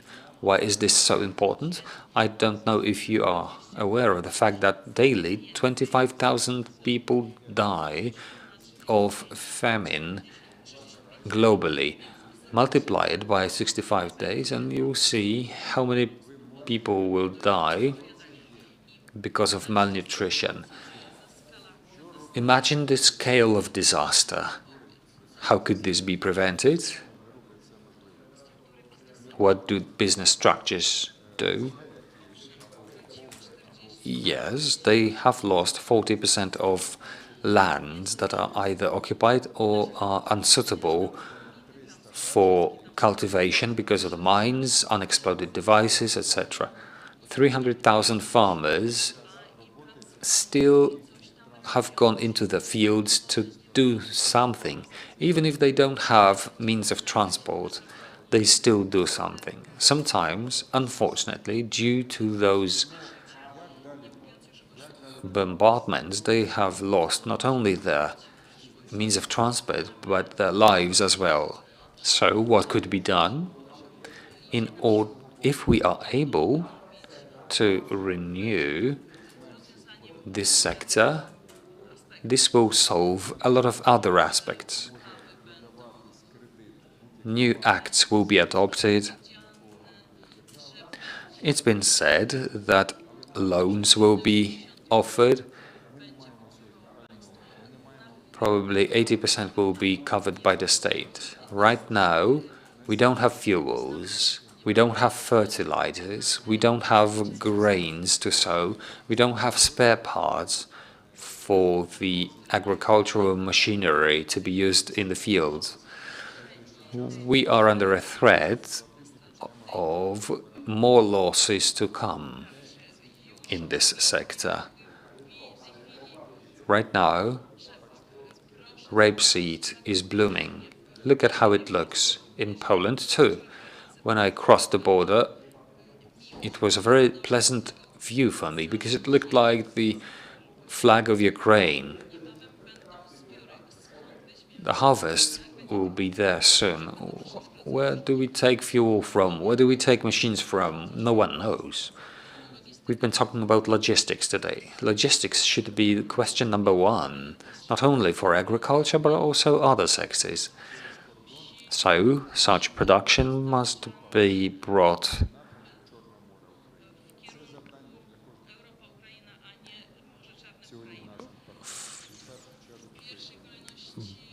by land, perhaps, rather than by sea. Poland is our partner. Why Poland? Well, I don't know of any other state that would want to help us so much as Poland does. I remember the first Orange Revolution, and it was unexpected for me. I saw the Polish president, where in the central square, with over 100,000 people gathering there, the president entered the stage and said, "We Poles are with you. We are fighting for democracy." I accompanied him. And he said, "I want to say so much," but I advised him, "You're the president. Just say what is the most important." And he very nicely said what he wanted to say. And no European country had so many revolutions as we have had every 10 years. But Poles have achieved so much too. It's incomprehensible why this is so. That's why we have this forum today, to gather in and implement experiences, the experiences that Poland has gained. I personally know a lot of business people. I know a lot of organizations. I knew Jan Kulczyk, Ryszard Krause. I brought them to Ukraine and I said, "I'm not letting you go. I'll keep you locked here. You're billionaires. I won't let you go home before you start investing." Each of them invested around 20, 30 million, and then they kept following me and kept saying, "Leonid, please help us get some return on these investments." So we decided that the environment had to be changed. We kept meeting Polish politicians. They told us how to do things, but we did not do a lot of these. We failed to. So a lot of things need to be done now. The first thing to do is to win the war, and after that we'll keep coming back to these issues. The period of the war, well, we know how business operates during the wartime. I can tell you much more about what we are doing, but what we will be doing after we win, and I'm convinced that we will win, just like every one of you. Please raise your hand if you doubt in Ukraine's victory. Well, I can't see any. So what we will be doing after the victory, well, we will be together with Poland, setting examples in the EU for everyone else, and we will be the strongest in this world. And again, thank you for giving me the floor.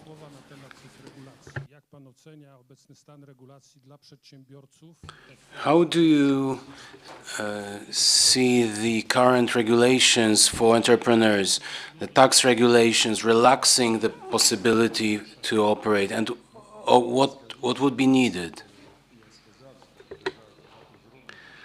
I have already said that on the one hand, the state has done quite a lot for companies, for businesses, especially the president is doing a lot. You know that he doesn't have much experience, and indeed the whole world perceives our president as a person they have to talk to. Of course, we do have some problems related to regulations. We have a number of barriers related to logistics. We have some bureaucratic problems. We have some restrictions on sale of our production to the European Union. So there's quite a lot of issues, and they are all related to bureaucracy. Indeed, we have been working hard on the harmonization of our legislation.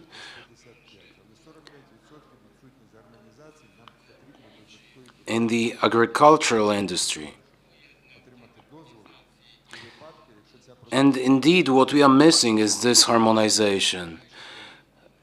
It is related to the permitting process. If there is transit going through the European Union, we have a problem.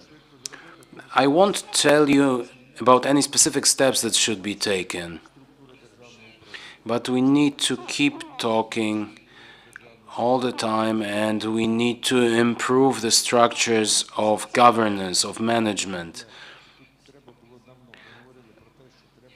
We establish new state-owned facilities, but we are short of labor.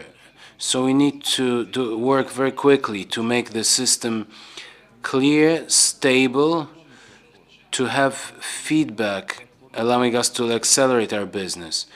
We are establishing electronic or digital platforms.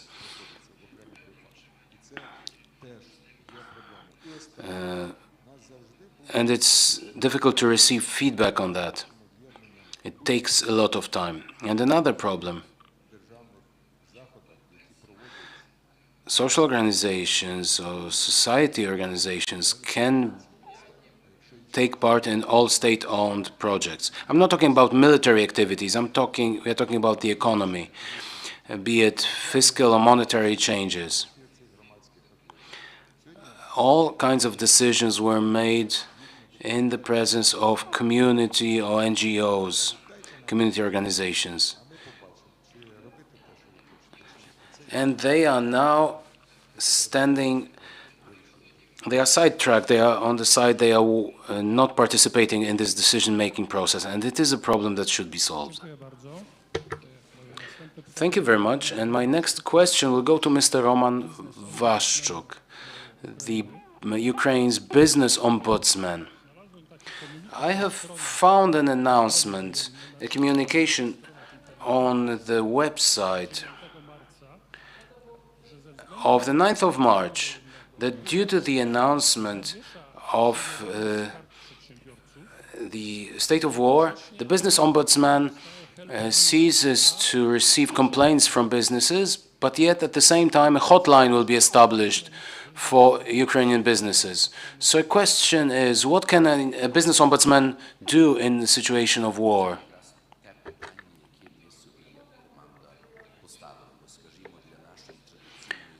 It is a question that we keep asking ourselves as a team. The most important thing for us is our regulations. We need to keep the courts running, and we need to prevent our enemy from accessing this information. So we have switched to a positive and positivistic way of operation.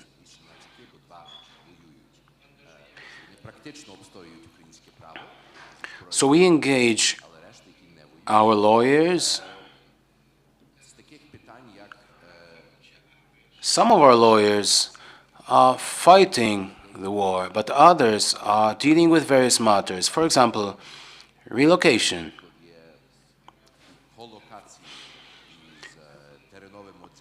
or cross-border matters.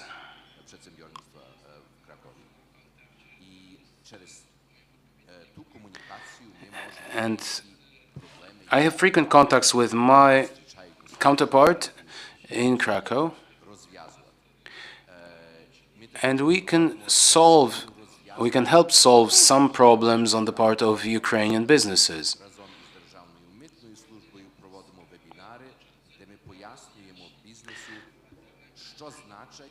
So we clarify various matters, we carry out webinars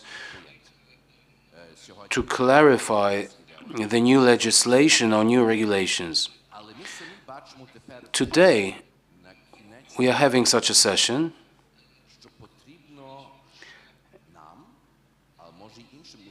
and we have noticed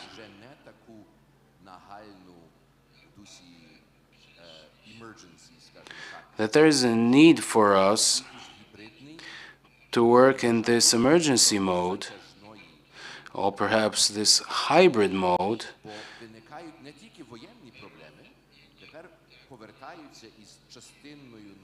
And we should start thinking about a long war.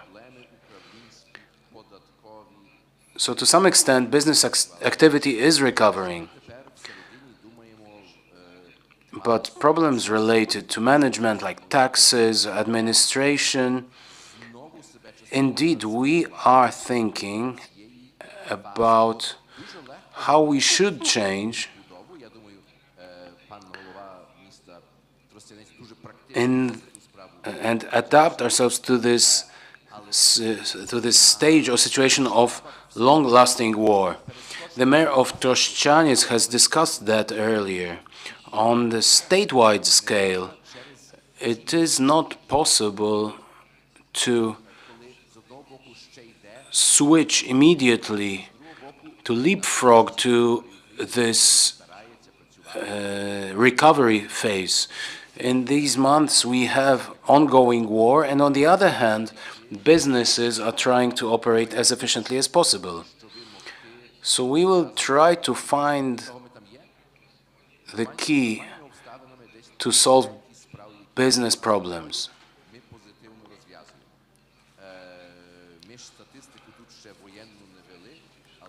So in normal conditions, we were able to solve most matters, 2/3 of cases that were submitted to us. Now it's not the case, and we want to get back to that efficiency of solving problems on the part of Ukrainian businesses. With regard to the institution that you're representing, your role will increase when you become candidate country to the EU. So the question is, to what extent are you getting ready for that? You will have enormous influx of new regulations.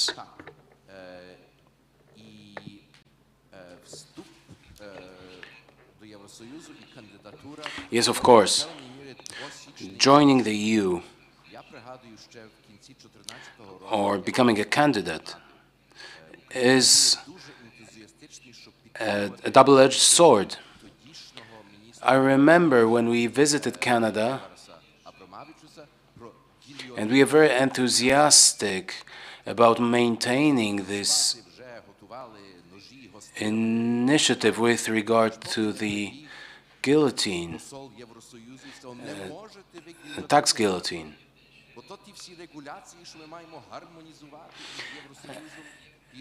An MEP once said that you cannot introduce any guillotines because you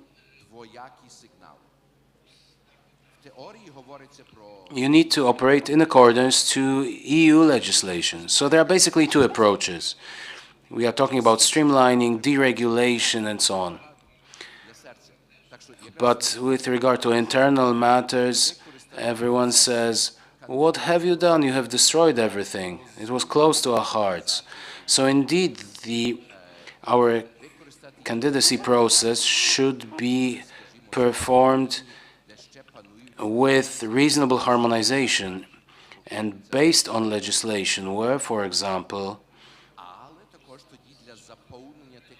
we still have some legislation from the Soviet times, for example, the labor code. But indeed, we have areas where there is no efficient legislation. So I keep my fingers crossed for your preparations to that. The EU is a legal empire, and after so many years in the EU, we still have some problems. One technical question. I cannot see our CEO from Ukraine Invest. Do we have a problem with connection? Good afternoon. I have two questions to you. In the context of the discussion that is going on between businesses, on the level of businesses. So my previous questions were related to the businesses' response to the state of war. What is the response of foreign capital companies? Are there any differences in behavior between companies from different countries? What is the behavior of companies with Russian capital during the war? That's the first question. And the second question would refer to what the mayor has said. When and to what extent do you see the possibility to start the full-fledged campaign to promote influx of investors to Ukraine? Доброго дня. Дякую за запрошення. Good afternoon. Thank you for inviting me. Unfortunately, I cannot attend personally, but I'm convinced that the next forum, that I'll be able to attend the next forum in person, and that we will be able to have closer contacts, to exchange our experiences with regard to business trends. As for investments, I'm convinced that my colleagues have already mentioned the impact of war on the economy. Let me just mention specific industries. We are talking about occupied territories or territories that are affected by the Russian aggression, and it has an enormous impact.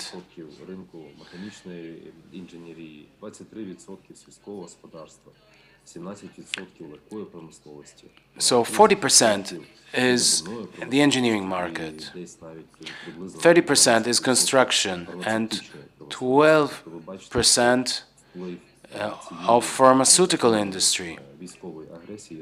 So you can see that the impact of this illegal aggression is very significant. What else are we seeing? More than 40% of businesses operate as usual, without any changes. About 50% of businesses operate with some delays, they have some problems, and 52% operate in a way where their contracts are being brought to a halt. And there is a number of problems related to logistics, from logistics to production capacity, decisions made by international organizations. But for us, it is important for this share of 52% to decline. And we are very helpful for giving us the opportunity, we are very thankful for giving us the opportunity to tell you what is happening in Ukraine and for the possibility to promote cooperation with us. As for investors, I would not break them down by Ukrainian and foreign investors. I would divide them along the line of those investors who had some problems entering the Ukrainian market and those who were already present in Ukraine for some time. So those who had plans to enter Ukraine, they abandoned these plans or suspended them, or they moved to other locations because they were unable to carry out their projects. I will not give you any percentages, but I can tell you that there is quite a lot of such companies. There are investors who will continue their plans after the war, and we are cooperating with them. But those who have been working in Ukraine for years, we have seen that both Ukrainian and foreign investors have responded in a very tough manner to the war in Ukraine. They supported their employees. They tried to maintain their business operations in Ukraine, and they keep doing that.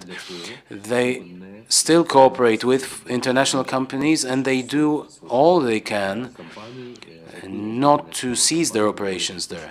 And the 30% of companies who we included in our survey, they operate in a normal way. As for small and medium-sized businesses, we can see them becoming more active in the first quarter, and 25% is the increase in their activity at present. So it is a very positive sign. Ukraine Invest is an organization supporting all investment projects. We are a caretaker of investments, and we have been working like that for more than a year. We had 27 investment projects.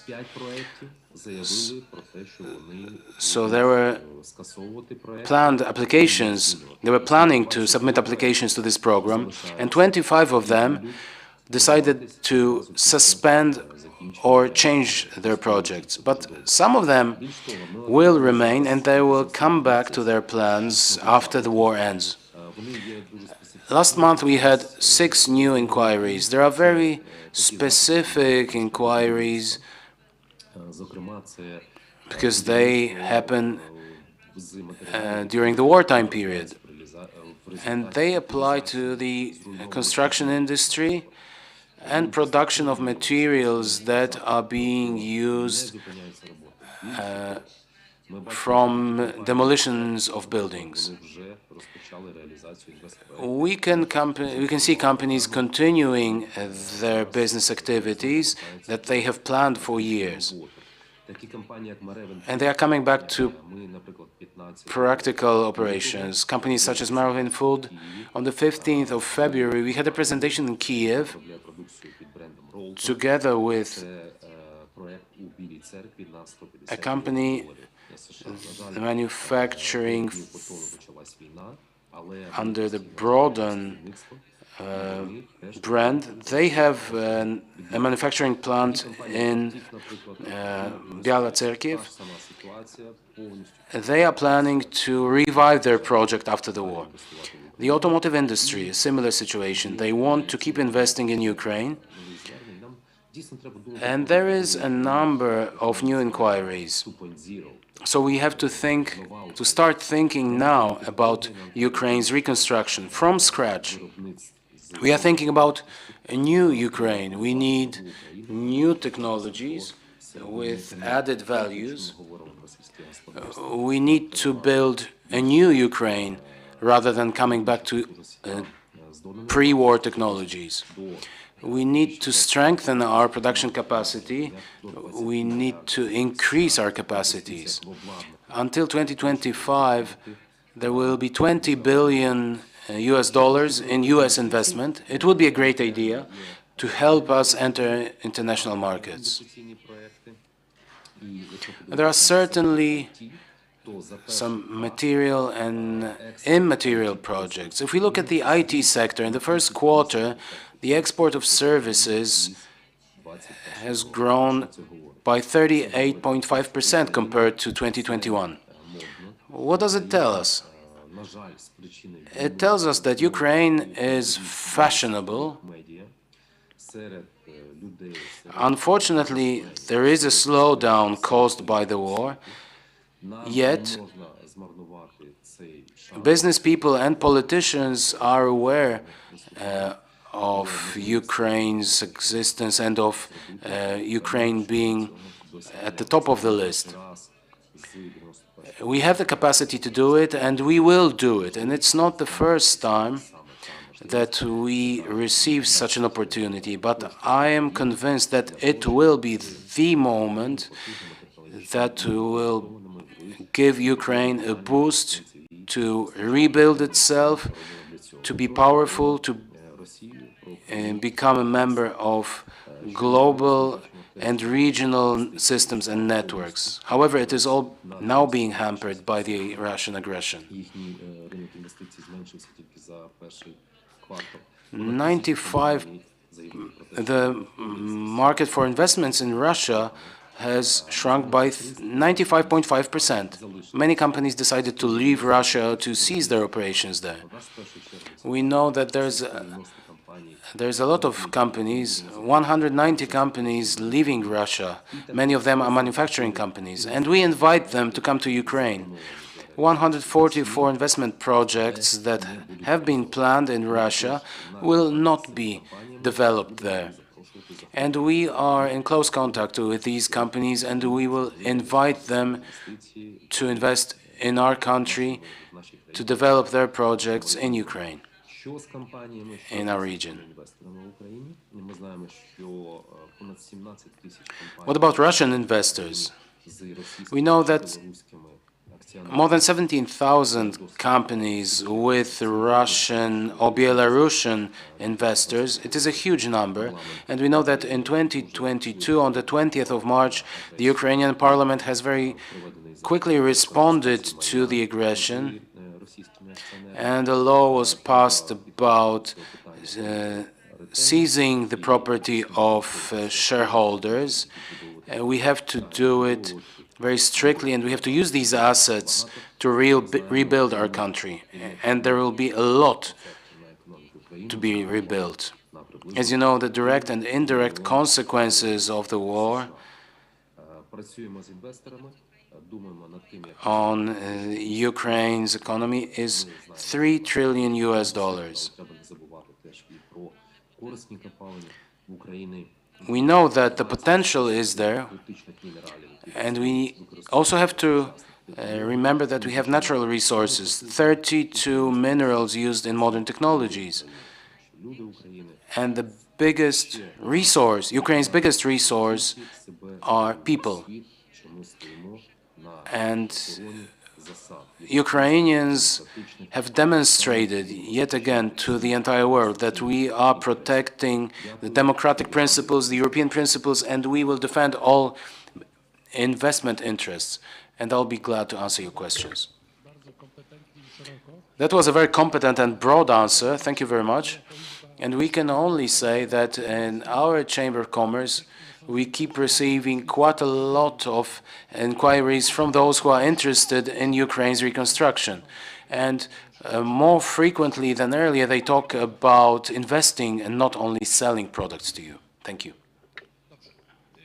Well,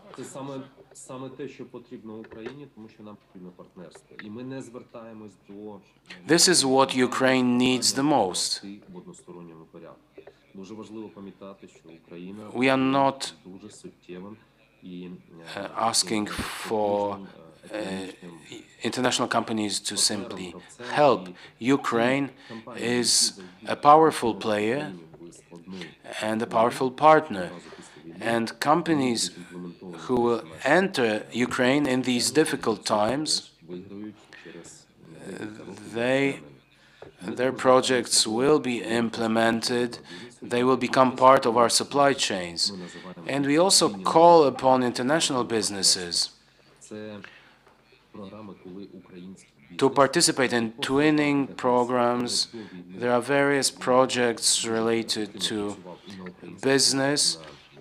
businesses that suffered due to the war, and businesses that operated successfully before the war in Ukrainian and international markets. So it is about know-how, new technologies, new equipment.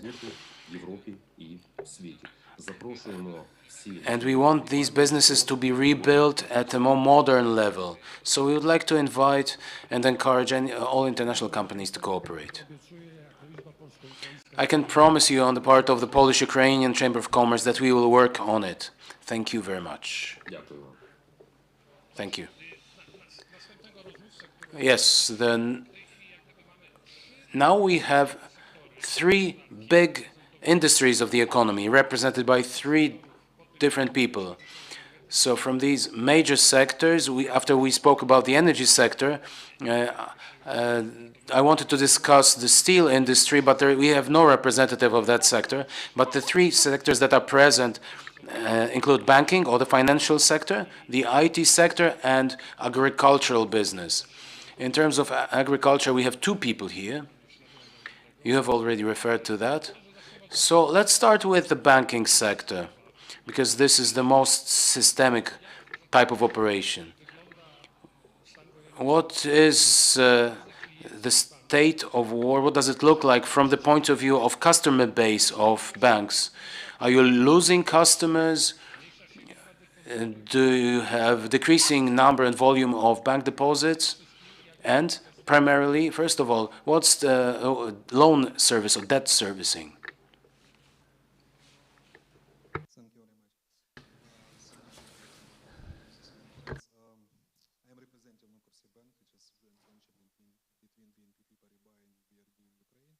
And of course, as a bank, we are well located or well positioned, I would say, to see the global picture in the economy and respectively the impact we already had on the economy.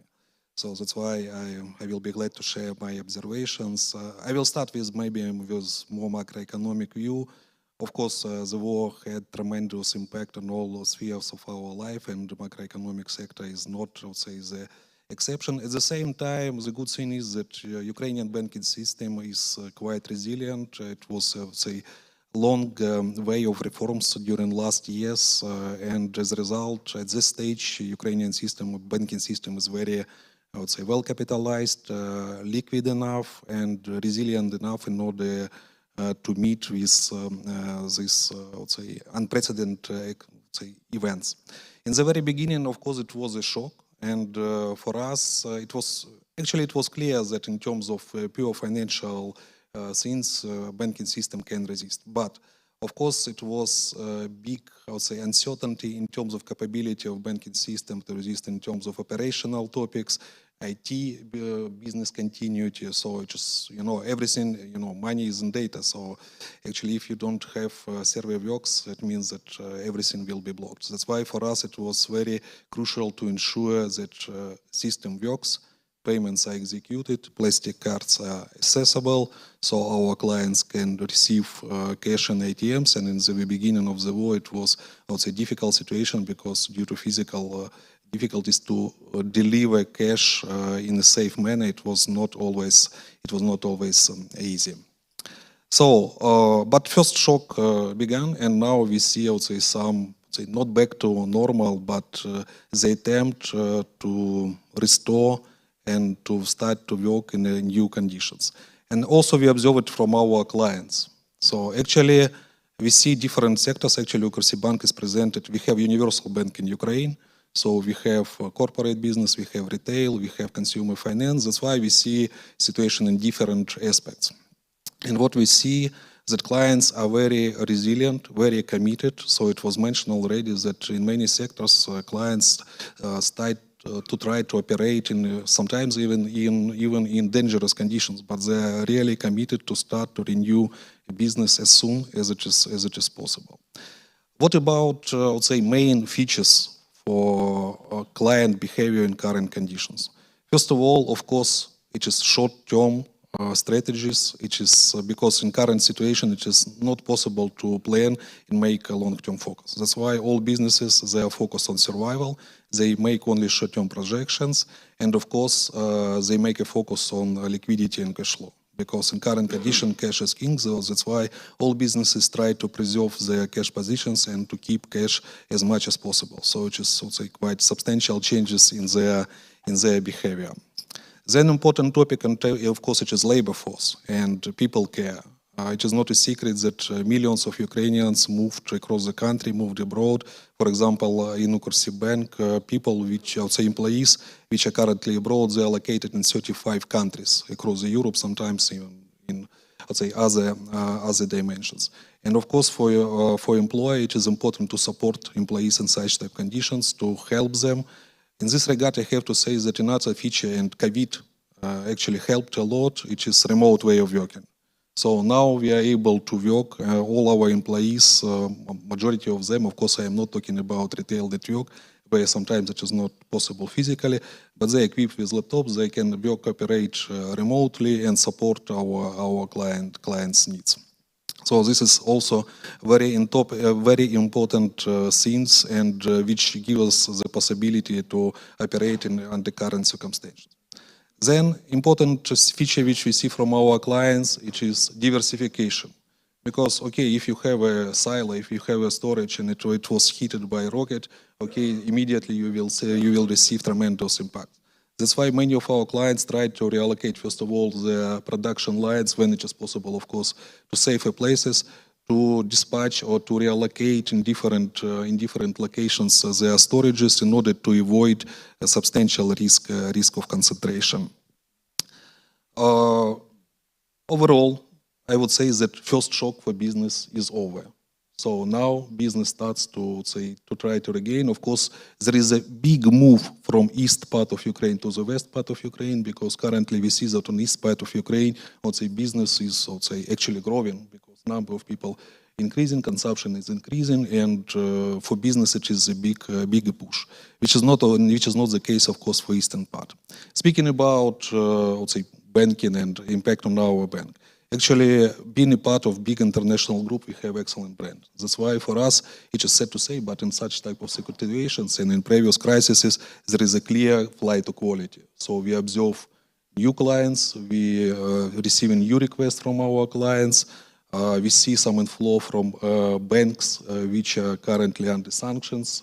with Russian participation, and of course, I would say their clients, their customers try to to find another bank, and we, I would say, eager to give them this opportunity.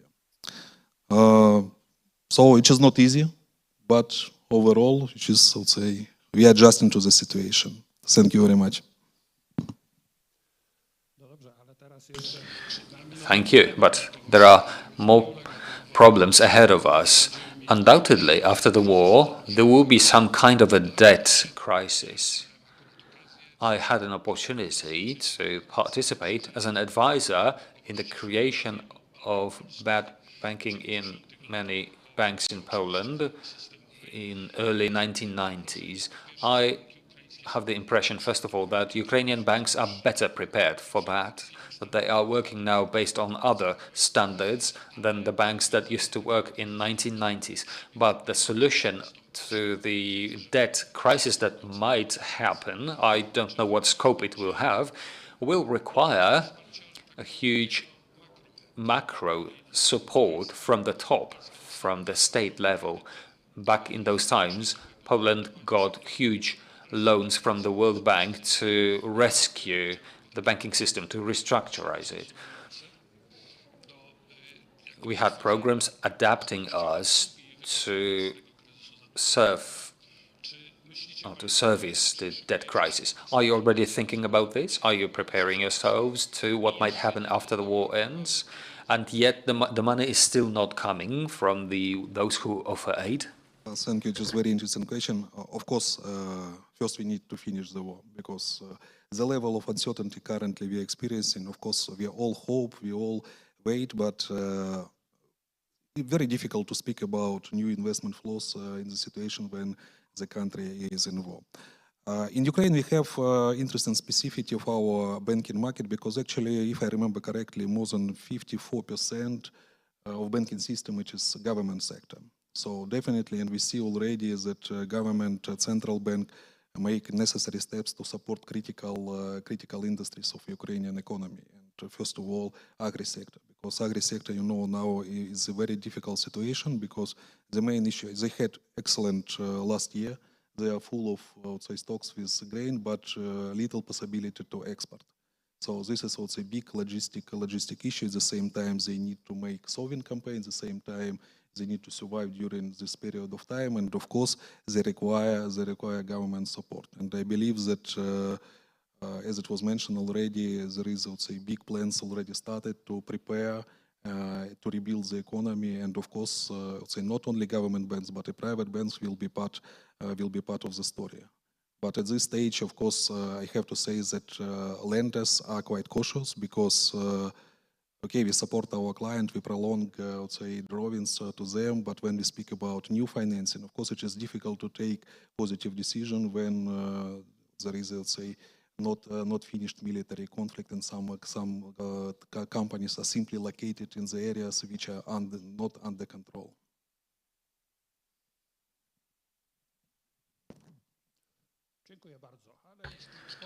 Thank you. But this will not avoid you, I'm afraid. The next question goes to Bartosz Urbaniak, who knows everything about agriculture in Eastern Europe. I have listened to a number of his presentations, and I can really tell you that he knows almost everything. I looked at one of the agro companies that are listed on the stock exchange in Poland, IMC, a company that, among other things, has huge areas in those lands that were similar to those that are occupied now. On the 5th of March, the company's announcement said the whole exploitation by IMC has been suspended because of the war. On the 17th of May, IMC informed that it has completed sowing on 75% of the area it has.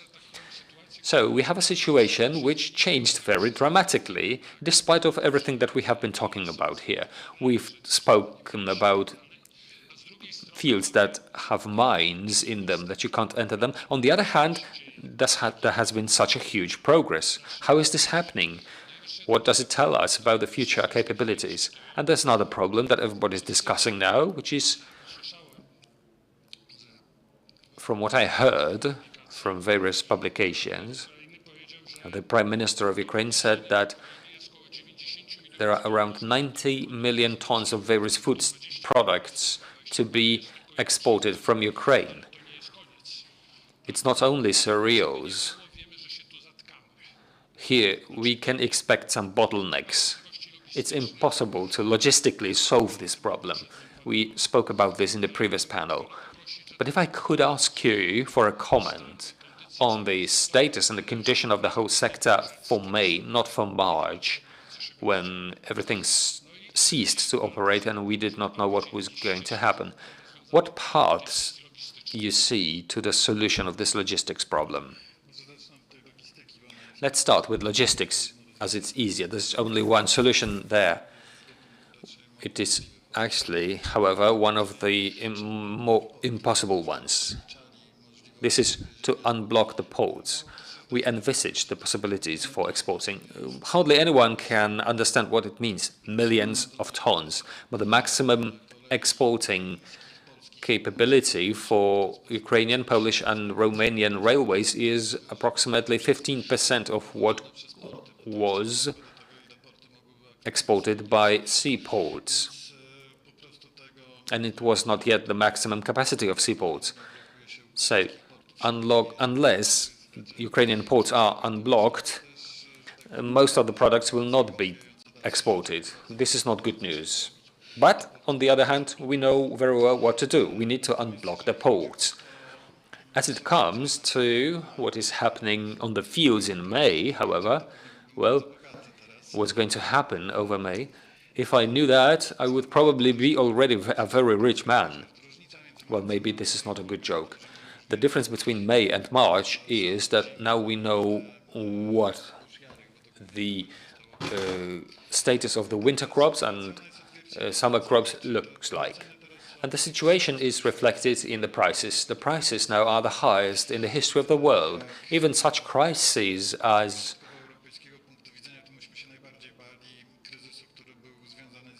the one related to the invasion in the Gulf of Pigs in Cuba in 1960s.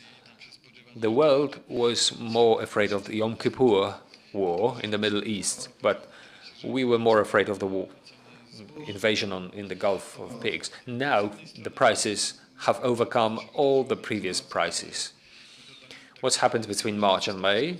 Well, it's been consumed in the prices. The prices are unimaginably more expensive. Wheat is 3.5 times more expensive than it was before war. From how I understand the method in which prices are made, it's never going to be cheaper. We can now start thinking about whether it can stop at this price. It will all depend on how the war develops. First of all, the problem of exporting the cereals needs to be solved. The railway channel can be made more passable too.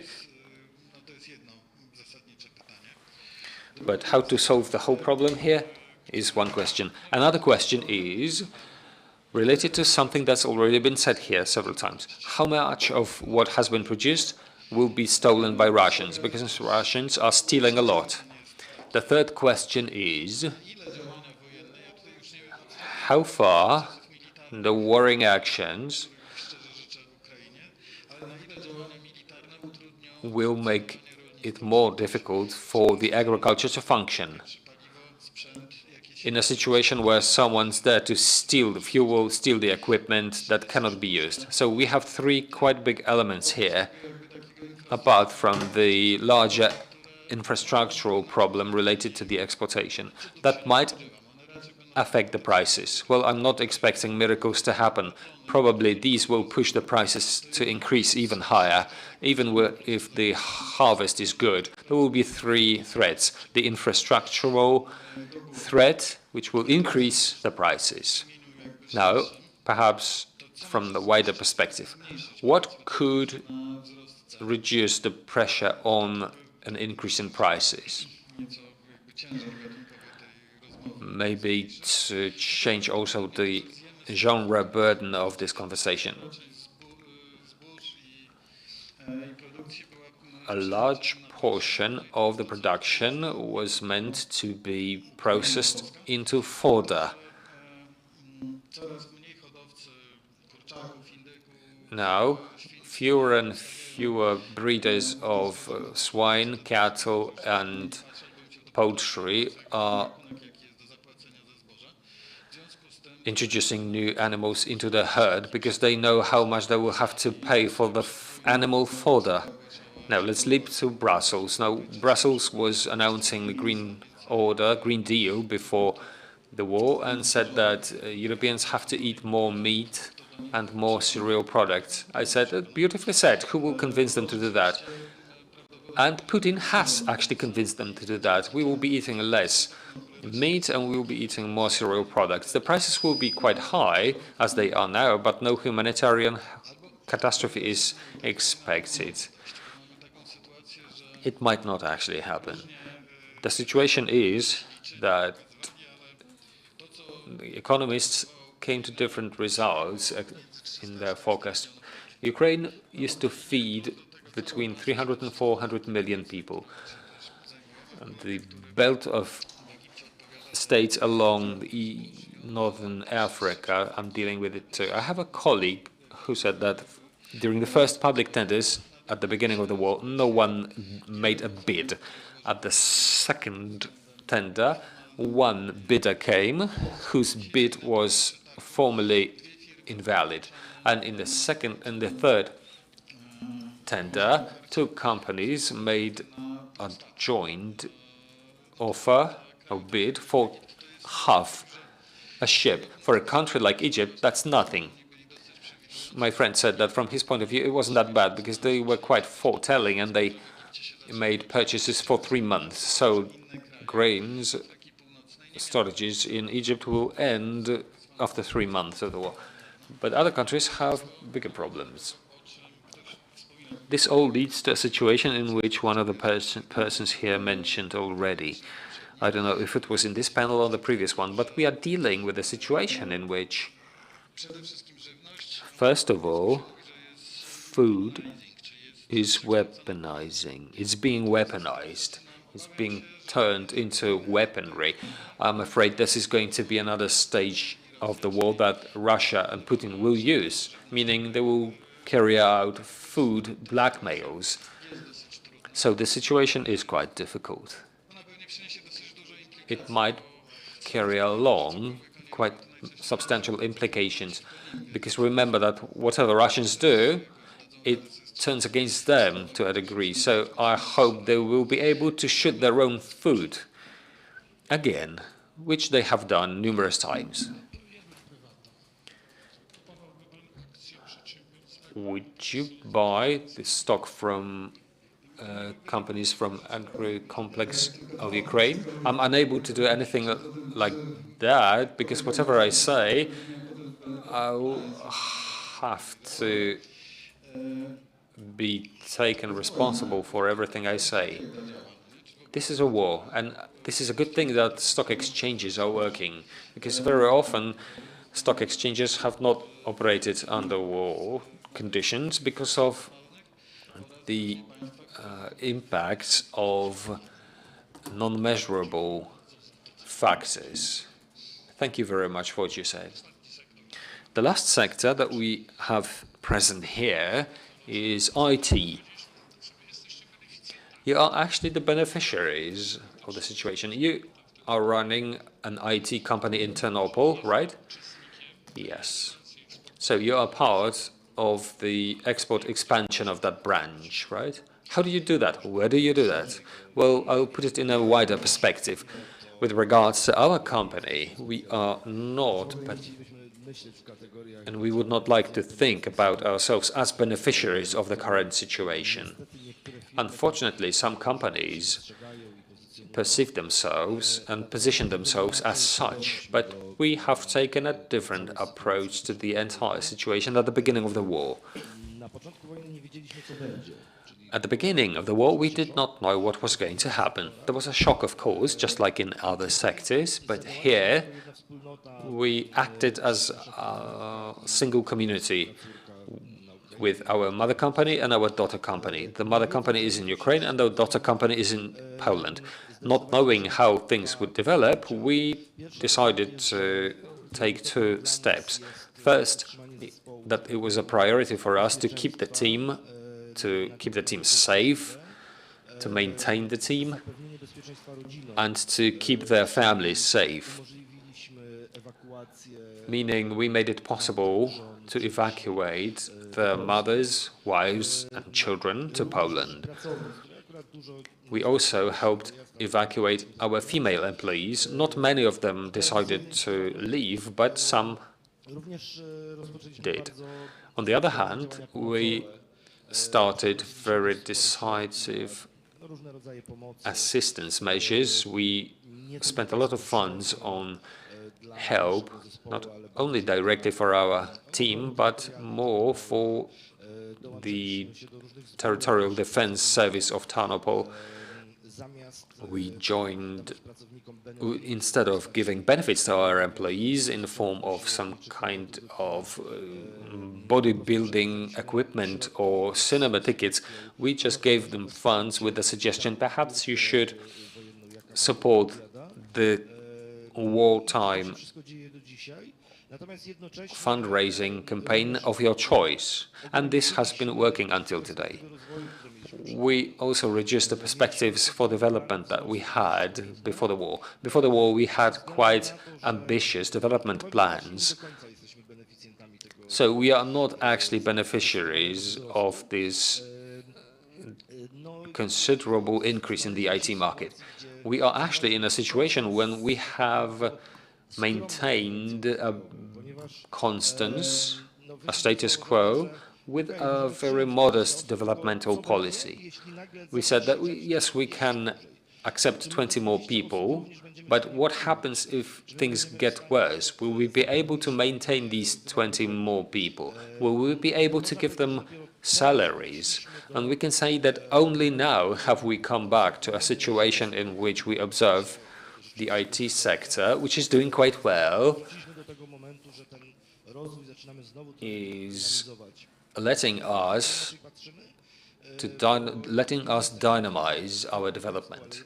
We are not a strictly Ukrainian company. We are rather a Polish company based in Ukraine. So the situation is slightly different, but we can say why the IT system has worked fine. Why? Because the pandemic happened earlier, and we learned to work remotely without having daily contact with each other, without coming to the office. And the situation for us now is that many people who have left Ukraine are still working for the Ukrainian employers. That's just part of the truth, however, because we are also dealing with companies that have not made it. There have been companies that have not made it. That's the worst part of the reality. Not everybody was resilient enough to pay remuneration to their employees, and not all of their European clients renewed contracts. There have been companies that used the opportunity and took over employees from other companies. So, to me, the situation is not unambiguous. It's good that the sector has shown that it's proof-tested, but this problem is more multifaceted than it might appear. We are slightly behind the schedule here, but thank you. What you said, I think, is the best summary. I wish, my hope is that all businessmen in Ukraine and all over the world find themselves in a place where the uncertainty is over. Uncertainty is unmeasurable. Thank you very much.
future processing Ukraine. Great software, because we put people first. Join us.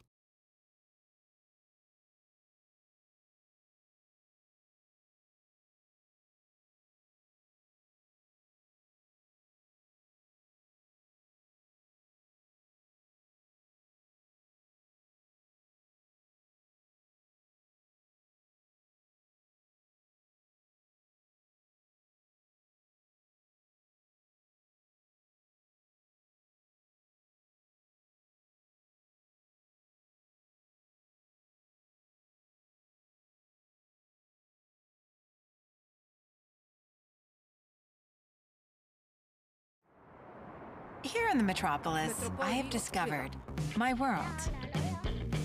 Knowledge, which you can wisely use. Good workers. Local, delicious ideas with global range. Great dreamers, whose dreams come true. Lots of new space. Great investors. That there's still so much to discover.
What if the future surprised us?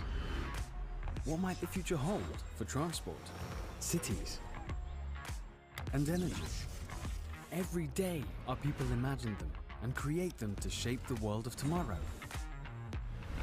With imagination, ingenuity, ambition, and expertise, we work side by side with our clients all around the world, from design to operation, helping everyone to live comfortably, move freely, and breathe more easily.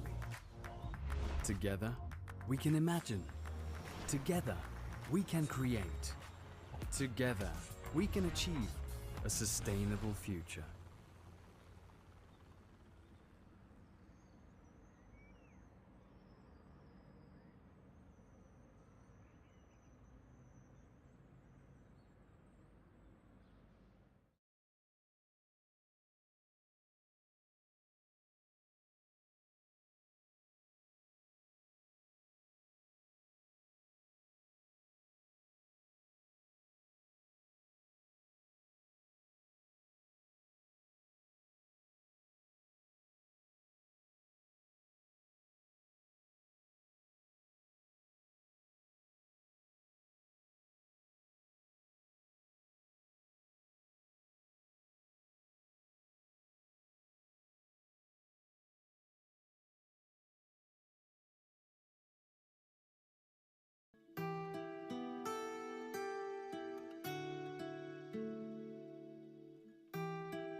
Uznam to wyspa na Bałtyku, na której terenie leżą dwa państwa – Polska i Niemcy. Znajdują się tu liczne miejscowości wypoczynkowe i uzdrowiskowe. Zarówno polska, jak i niemiecka część wyspy obfituje w liczne atrakcje, spośród których każdy znajdzie coś dla siebie.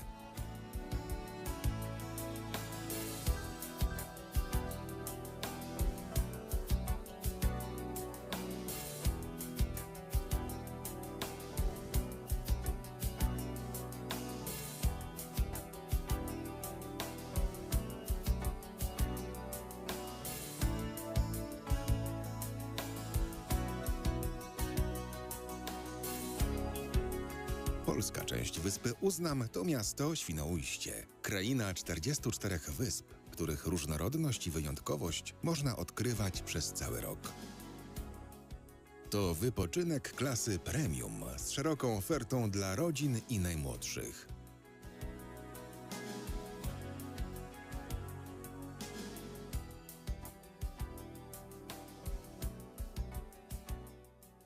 To okno na świat. Promami możemy dopłynąć do Skandynawii, a kolejką UBB, rowerem lub pieszo w kilka chwil dotrzemy do kurortów po niemieckiej stronie wyspy Uznam. Albeck, Heringsdorf i Bansin, czyli cesarskie uzdrowiska, to piękne letniskowe wille, nadmorskie promenady i wchodzące wprost do morza mola. Łagodny klimat i nasycone jodem mocno słone powietrze, idealne na regenerację i nabycie naturalnej odporności. Atrakcyjne hotele i sanatoria, oferty wellness i spa, tężnie salonkowe i wykwalifikowana kadra fizjoterapeutów zadba o zdrowie i dobre samopoczucie wypoczywających. Uznam, to raj dla miłośników natury. Znajduje się tu park krajobrazowy wyspy Uznam, rezerwaty, liczne jeziora otoczone lasami i parki, które zachwycą wszystkich, którzy chcą odpocząć na łonie przyrody.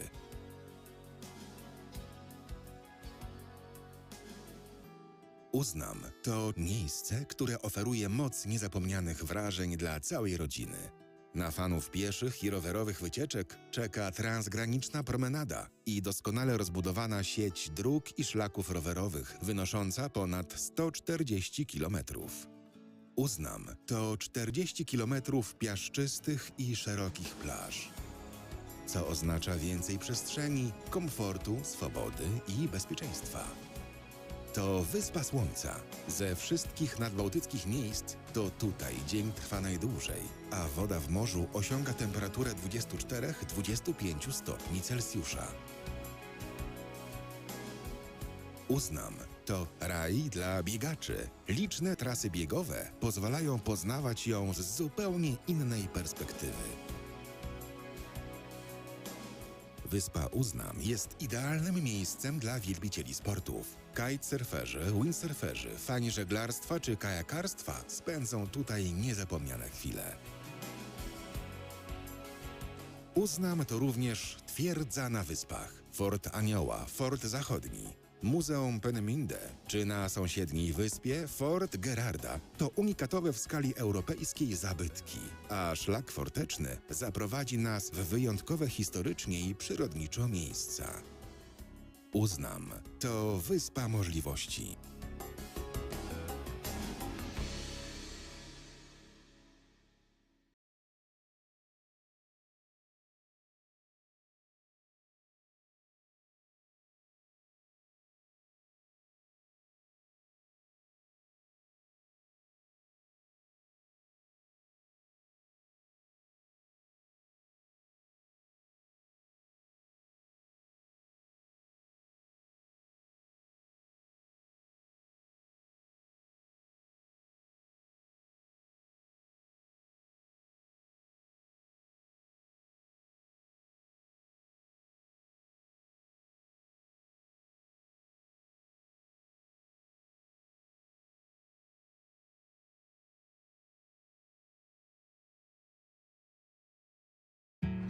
Here in the metropolis, I feel that I'm not alone,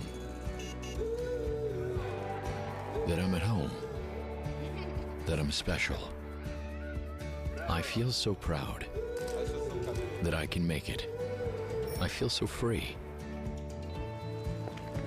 that I'm me, that I'm alive. Metropolis. I feel that I'm part of it.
What is future processing Ukraine for me? Well, it's basically not only a business, not only a workplace. It's definitely my child that I created from scratch when I was entrusted by future processing to create a business in Ukraine. It's also a realization of long dream to create something about Polish-Ukrainian business cooperation with a slight component of education as well. It is definitely now a place where people from Ukraine can cooperate with people from Poland, with people from other European countries, implementing some modern ideas. But also, and I think it's the most important component, it's a community of friends working together. Join us! Future Processing Ukraine. Great software, because we put people first. Join us.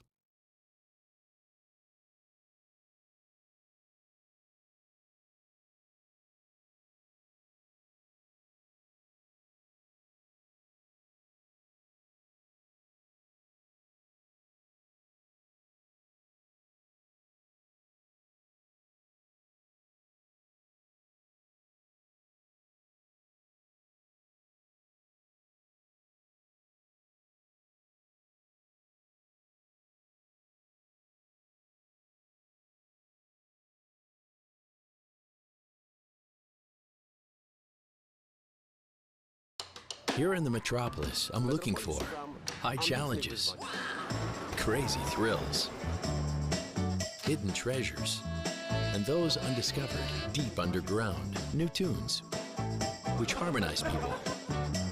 Fair winds, my own Central Park.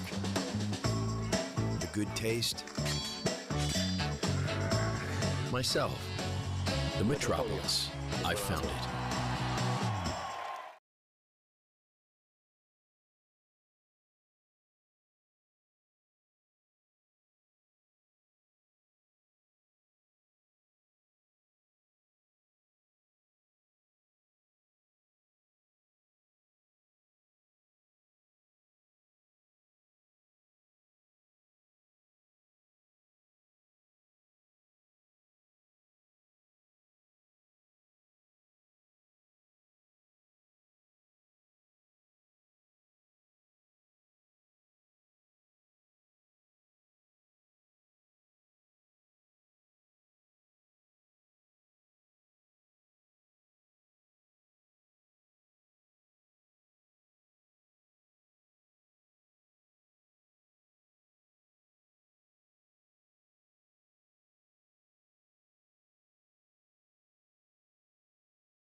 future processing Ukraine. Great software, because we put people first. Join us.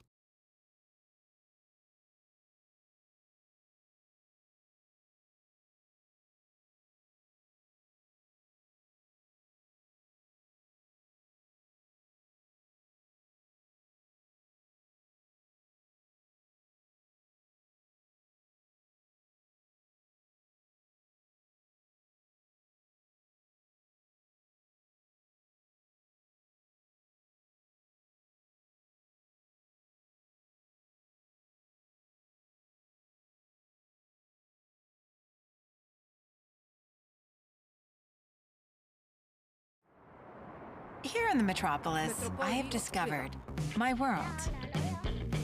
Knowledge, which you can wisely use. Good workers. Local, delicious ideas with global range. Great dreamers, whose dreams come true. Lots of new space. Great investors. That there's still so much to discover.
What if the future surprised us?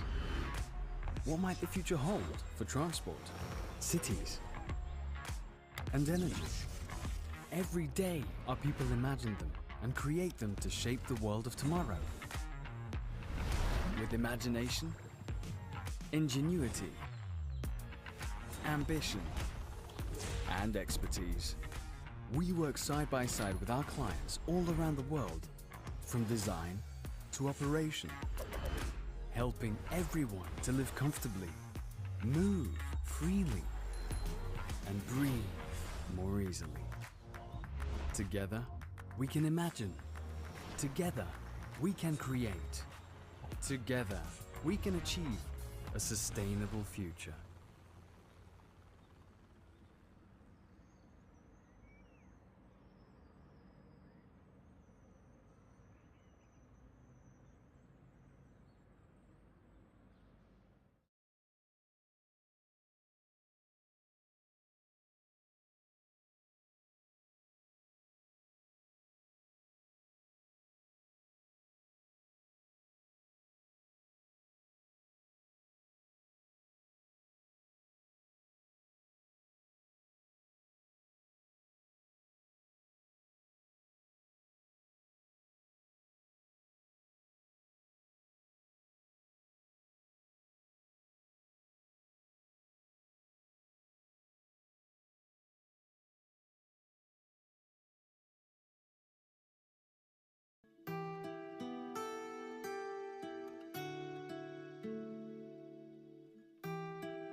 Uznam to wyspa na Bałtyku, na której terenie leżą dwa państwa – Polska i Niemcy. Znajdują się tu liczne miejscowości wypoczynkowe i uzdrowiskowe. Zarówno polska, jak i niemiecka część wyspy obfituje w liczne atrakcje, spośród których każdy znajdzie coś dla siebie.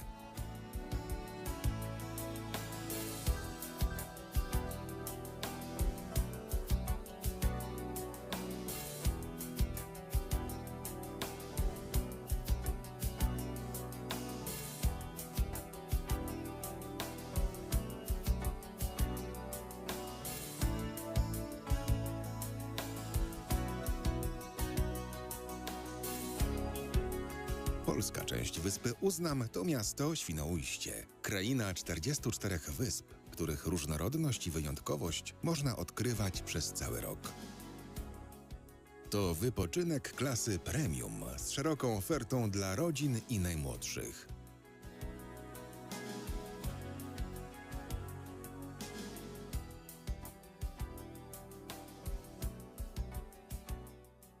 To okno na świat. Promami możemy dopłynąć do Skandynawii, a kolejką UBB, rowerem lub pieszo w kilka chwil dotrzemy do kurortów po niemieckiej stronie wyspy Uznam. Albeck, Heringsdorf i Bansin, czyli cesarskie uzdrowiska, to piękne letniskowe wille, nadmorskie promenady i wchodzące wprost do morza mola. Łagodny klimat i nasycone jodem mocno słone powietrze, idealne na regenerację i nabycie naturalnej odporności. Atrakcyjne hotele i sanatoria, oferty wellness i spa, tężnie salonkowe i wykwalifikowana kadra fizjoterapeutów zadba o zdrowie i dobre samopoczucie wypoczywających. Uznam, to raj dla miłośników natury. Znajduje się tu park krajobrazowy wyspy Uznam, rezerwaty, liczne jeziora otoczone lasami i parki, które zachwycą wszystkich, którzy chcą odpocząć na łonie przyrody.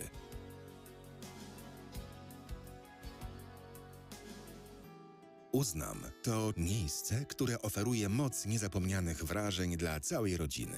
Na fanów pieszych i rowerowych wycieczek czeka transgraniczna promenada i doskonale rozbudowana sieć dróg i szlaków rowerowych wynosząca ponad 140 km. Uznam to 40 km piaszczystych i szerokich plaż, co oznacza więcej przestrzeni, komfortu, swobody i bezpieczeństwa. To Wyspa Słońca. Ze wszystkich nadbałtyckich miejsc to tutaj dzień trwa najdłużej, a woda w morzu osiąga temperaturę 24–25 stopni Celsjusza. Uznam, to raj dla biegaczy. Liczne trasy biegowe pozwalają poznawać ją z zupełnie innej perspektywy.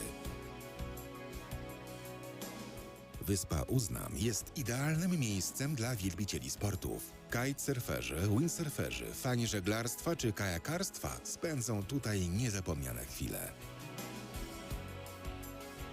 Uznam to również twierdza na wyspach, Fort Anioła, Fort Zachodni, Muzeum Peenemünde, czy na sąsiedniej wyspie Fort Gerarda to unikatowe w skali europejskiej zabytki, a szlak forteczny zaprowadzi nas w wyjątkowe historycznie i przyrodniczo miejsca. Uznam, to wyspa możliwości.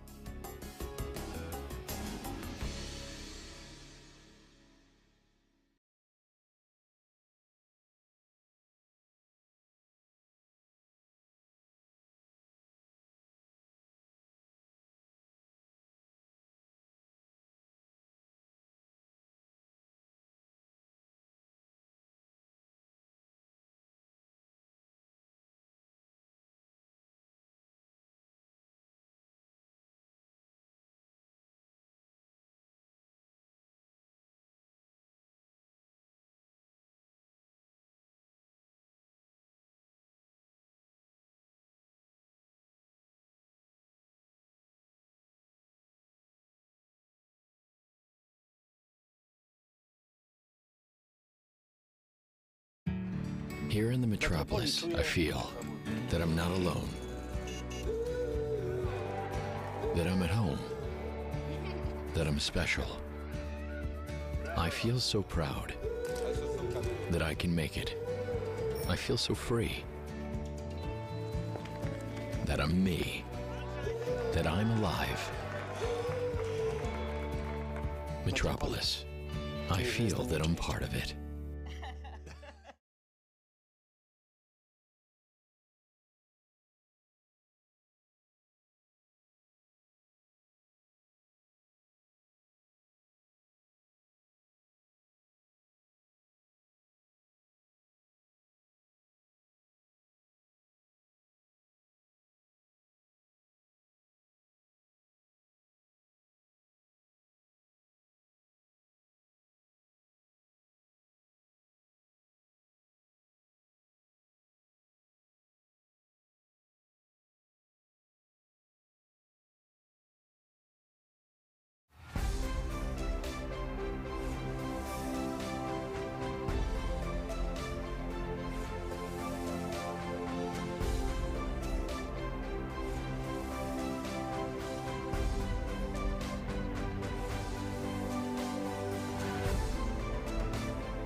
What is future processing Ukraine for me?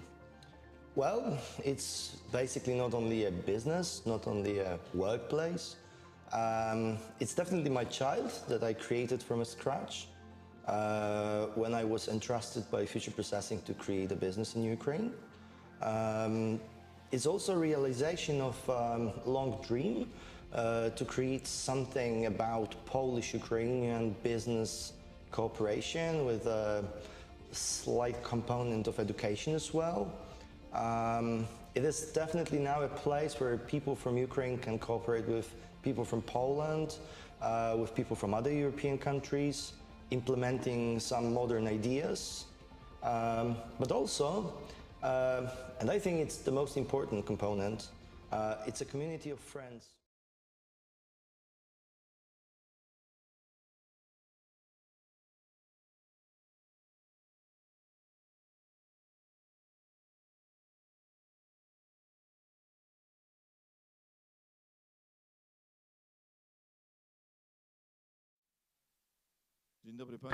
Welcome, ladies and gentlemen, after a bit longer break, after a lunch break and a technical break.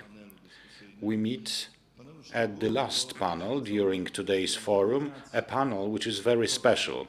It will focus on migration and migrants in Poland, or refugees. It's a tremendous success in Poland. We received guests from Ukraine, and instead of referring to them as refugees, we refer to them as guests. We hosted them in our homes without camps for refugees and that sort of solutions, and that was our help for Ukraine. But integration involves a number of issues. And this is what we're going to discuss during the final panel of the Forum of Baltic Business Forum. Let me welcome Tatiana, representing our Chamber of Commerce and she represents our project, Partnership and Employment. We started this campaign several years ago. It's already been 4 years ago, and it started during the Baltic Business Forum. At that time, we thought about Ukrainians who were already in Poland. 2 million Ukrainians lived and worked in Poland. They rescued our economy already at that time. According to statistics from the Social Security and Statistics Office, we need 700,000 new employees every year. The situation dramatically changed due to the war. And Tatiana, over to you. Thank you very much. Ladies and gentlemen, welcome at our panel on migration. I'm very happy to introduce our guests. We have Katarzyna Zawierzyniec, the president of the Szczecin Foundation Migration, Sławomir Dudek, the chief economist of the Civic Development Forum, Olga Senyczak, an expert on immigration procedures at Credo, and Paweł Ciechanowski, president of board Imaginary. Since we're at an economic forum, I'd like to discuss with you in this particular context, in the economic context. Economists and researchers are in agreement, and they state that Ukrainian migration to Poland in its previous form had a very positive impact on the economy of the country. According to the National Bank of Poland, Ukrainian employees contributed 0.5% to the GDP growth. After the 24th of February, the situation dramatically changed. The nature and profile of migration has changed.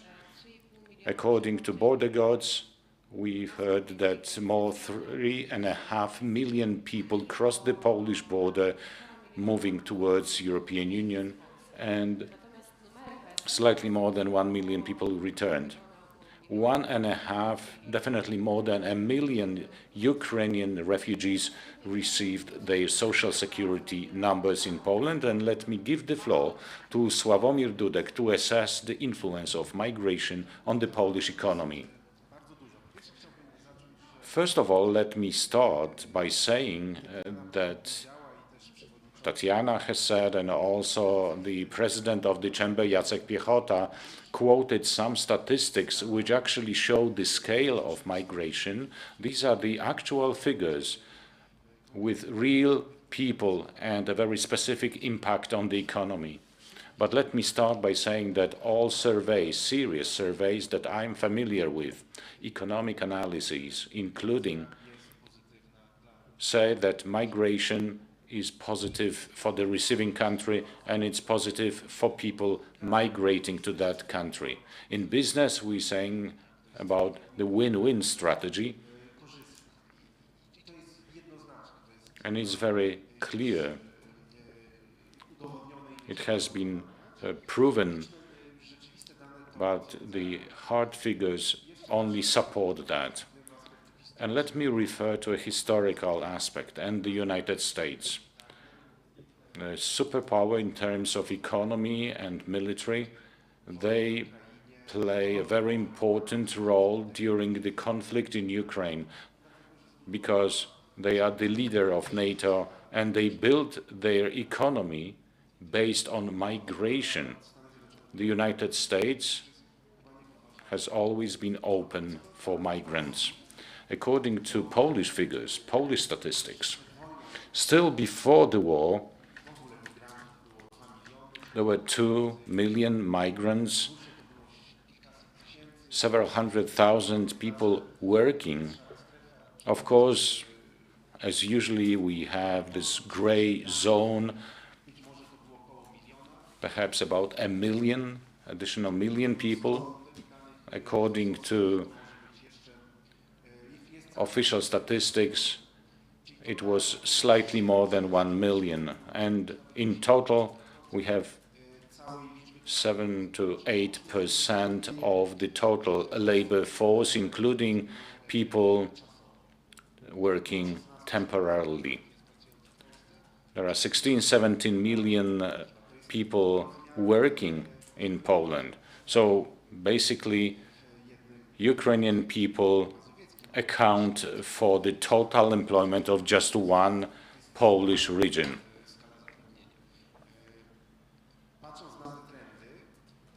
Considering the trends, we'll be able to say that every 10th person on the labor market is going to origin from Ukraine. In large cities, these proportions are larger, but there are also centers, when, for instance, Krakow, where we have an influx of Ukrainian people. The same applies to Warsaw regarding GDP itself. To compare some of the figures that Tatiana has quoted, in the past decade,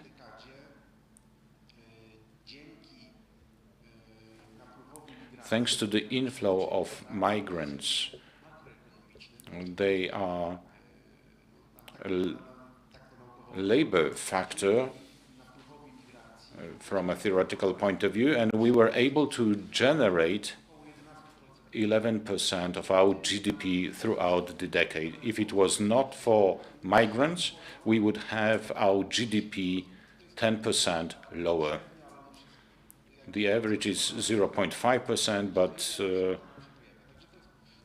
this figure is an accumulated figure.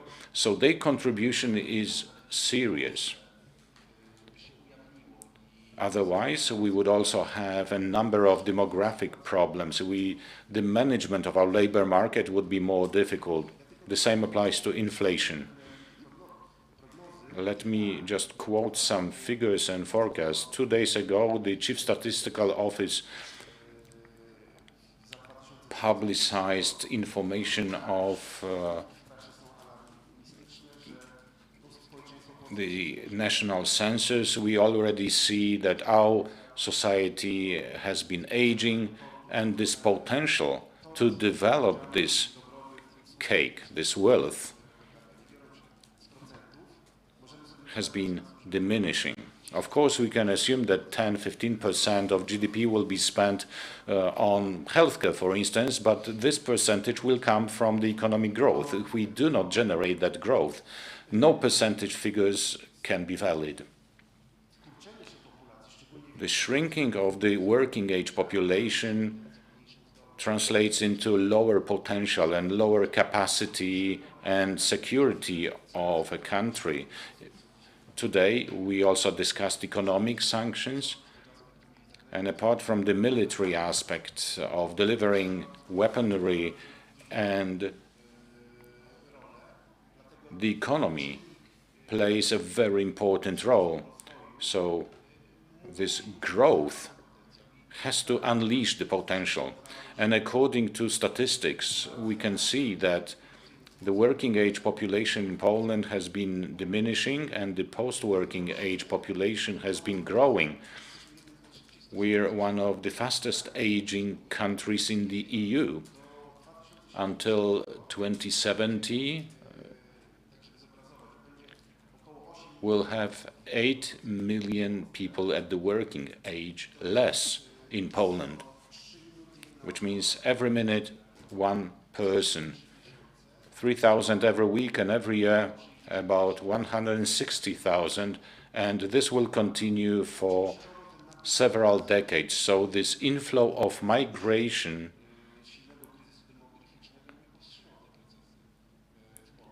withholds the demographic processes, these negative demographic processes in Poland, which is an obvious advantage according to theory and observations.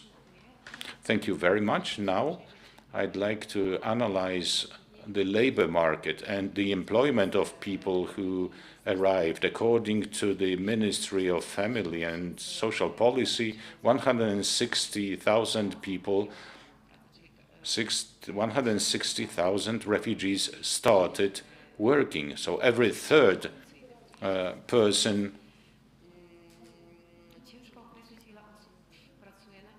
it's difficult to determine the number of people working at in the gray zone. Let me ask Olga Senirchak. In your opinion, are these figures in line with the reality? You've been dealing with migration and employment for a number of years. Przede wszystkim chciałam powiedzieć, że w Polsce szacuje się, że mamy teraz 1,5 miliona obywateli Ukrainy. Z tego ponad jest 450 tysięcy osób w wieku produkcyjnym, więc tutaj te statystyki pokazane przez ministerstwo wskazują, że tutaj mamy ponad 35% osób już od momentu, od 15 marca znalazło zatrudnienie w Polsce. Czy to jest dużo? Nie możemy powiedzieć, tak, czy to jest naprawdę, czy to są takie liczby duże. Natomiast w celu przypomnienia chciałam powiedzieć, że na mocy specustawy, bo to są te osoby, które podjęły zatrudnienie na mocy specustawy o pomocy obywatelom Ukrainy. Więc ta specustawa została wprowadzona 12 marca i ona oczywiście została wprowadzona z tą mocą wsteczną. Na mocy specustawy obywatele Ukrainy teraz mogą podejmować pracę już bez konieczności uzyskania dodatkowych dokumentów, czyli oni zyskali po prostu dostęp do polskiego rynku pracy, co oznacza, że tutaj w praktyce tylko pracodawca powinien o tym poinformować. Więc jakby i tak ta ścieżka już jest uproszczona. Natomiast ta procedura nie dotyczy tylko osób, którzy przybyli do Polski po 24 lutego. Również można zatrudnić obywatela Ukrainy, który wcześniej przybywał w Polsce. Więc jakby tutaj te statystyki podane od 15 marca, bo dopiero wtedy została wprowadzona ta ścieżka uproszczona i możliwość złożenia tego powiadomienia, tutaj nie mamy takich liczb dedykowanych tylko obywatelom Ukrainy, którzy przybyli do Polski po 24, tak? Bo z naszej praktyki wiemy, że dużo pracodawców teraz korzysta z tej uproszczonej ścieżki dla każdego obywatela Ukrainy, tak? Więc jeszcze jest bardzo istotna kwestia tych powrotów, bo według danych Ukraińskiej Straży Granicznej od momentu wybuchu wojny już wróciło ponad 1 milion osób. Tak? Na początku wojny tutaj wskazują dane Straży Granicznej, że wracali 80% powrotów, dotyczyło mężczyzn w wieku poborowym. I to były te osoby, tak, którzy po prostu zajmowali pewne wakaty i byli zatrudnieni w Polsce, więc jakby tutaj też jest taki polski rynek pracy też stracił, tak? Bo od 10 lat osoby z Ukrainy zajmują stanowiska w takich branżach jak IT, budownictwo, logistyka, rolnictwo, tak? Więc i dotychczas w Polsce panowała taka migracja krótkoterminowa. Więc przeprowadziliśmy takie badanie z Business Center Club, które wskazuje, że część osób, obywateli Ukrainy przebywali w Polsce do 3 miesięcy, tak? 30% przyjeżdżali tutaj, żeby ich pobyt był do 6 miesięcy. Możliwe, że to też było związane z tymi procedurami przed pandemią, tak? I przed wybuchem też wojny. I czy to jest jakby, i tutaj też należy podkreślić, że to jest taka migracja bardziej krótkoterminowa, tak? Krótkookresowa, więc to nie jest takie zatrudnienie, to jest bardziej zatrudnienie uzupełniające, a nie takie konkurencyjne, tak? Więc jeśli chodzi o ten stan prawny na teraz, tak, i te osoby, które przybywają do Polski, no to tutaj mamy do czynienia z osobami, z rodzinami, tak? To są rodziny z dziećmi, osoby starsze, osoby nieletnie. Więc jeśli chodzi o podjęcie pracy dla takich osób w Polsce, też jest bardzo ważne, że to nie są migranci zarobkowi. Te osoby przyjechali do Polski, żeby tutaj znaleźć sobie schronienie, tak? Oni nie przyjechali, żeby podjąć pracę. Więc dla takich osób przede wszystkim Polska jest takim krajem, który po prostu może zapewnić to schronienie, a dodatkowo oni najpierw potrzebują tej pomocy humanitarnej, pomocy psychologicznej i potrzebują miejsca zamieszkania w Polsce, tak? Dopiero po tym oni będą się rozglądać za poszukiwaniem tego zatrudnienia. No i tutaj pojawia się znowu kolejny problem, tak? Problem praca i problem, to jest jakby kolejne wyzwanie dla tych osób. Bo jak wskazują tutaj statystyki, że część tych osób decyduje się po prostu na podjęcie zatrudnienia, ale dużą barierą jest język. Kolejną barierą jest to, że te osoby niestety nie wiedzą, gdzie tak naprawdę można szukać tego zatrudnienia. Jest po prostu brak koordynacji. Dotychczas, jak wskazują też statystyki, że część osób po prostu znalazła pracę dzięki temu, że pracodawcy, tak, dzięki wsparciu tutaj rodzin, u których przebywają, więc tylko dzięki temu odbyło się to zatrudnienie. Więc i dopiero jakby kolejny problem, który się pojawia, to jest problem kwalifikacji, bo dyplomy tak nie są tutaj uznawane, więc jakby kolejny problem to jest problem kwalifikacji. Osoba, która była tutaj lekarzem, nauczycielka, czy osoba, która też pracowała prawnik, tak, taka osoba raczej byłaby zainteresowana poszukiwaniem takich pracy wedle swoich kompetencji i jakby tutaj znowu kolejny problem tego, żeby umożliwić tym osobom podjęcie zatrudnienia, tak, zgodnie z posiadanymi kwalifikacjami. No i z kolei też część osób zamierza wrócić do domu, tak, czyli planuje powrót na terytorium Ukrainy, dlatego ona nie chce się zaczynać tutaj jakiegoś zatrudnienia, tak, i część tych osób raczej pracuje bez zawarcia żadnej umowy, czyli tutaj po prostu nam zasila tą szarą strefę i wykonują taką pracę nielegalną, po prostu pracują na czarno. Więc tutaj, żeby po prostu zatrzymać te osoby w Polsce, jakby co by należało zrobić, to po pierwsze jest kwestia języka. Po prostu, nie wiem, no na każdym poziomie jest po prostu powinniśmy zapewnić tym osobom dostęp, integrację. Kwestia miejsca zamieszkania, bo jest coraz trudniej ze znalezieniem w ogóle jakiegokolwiek zakwaterowania, tak? Te osoby po prostu już po tym okresie, gdzie po prostu przebywali u kogoś, czy po prostu dostali to mieszkanie, oni teraz powinni po prostu zadbać o to. I kolejna ważna kwestia to jest kwestia tego rynku pracy, bo niestety w powiatowych urzędów mamy ponad 400, tylko nie ma takiego jedynego skoordynowanego, tak, żeby ta osoba po prostu mogła znaleźć to zatrudnienie. No, na szczęście ten problem jakby wydaje się, że będzie rozwiązany, bo właśnie wczoraj została opublikowana kolejna nowelizacja ustawy, tej pomocowej. I ta ustawa przewiduje wprowadzenie takiego systemu, teleinformatyczny system, tak, który właśnie będzie takim wsparciem dla tych osób, dla powiatowych urzędów pracy, bo taka osoba będzie mogła po prostu zgłosić swoje kwalifikacje przez stronę i dodatkowo pracodawcy też będą mieli wgląd do tych informacji, dzięki temu też będą mogli zyskać takich pracowników za granicą. Więc też bardzo ważne, żeby ta pomoc nie była taka krótkoterminowa, bo to sprawi, że część tych osób po prostu będzie chciała wrócić do domu, bądź co też widzimy takie trendy, że część tych osób po prostu zastanawia się nad tym, żeby wyjechać gdzieś dalej na zachód. Więc te działania nie powinny być takie krótkoterminowe, powinniśmy to planować raczej na taką dłuższą skalę. Thank you, Olga.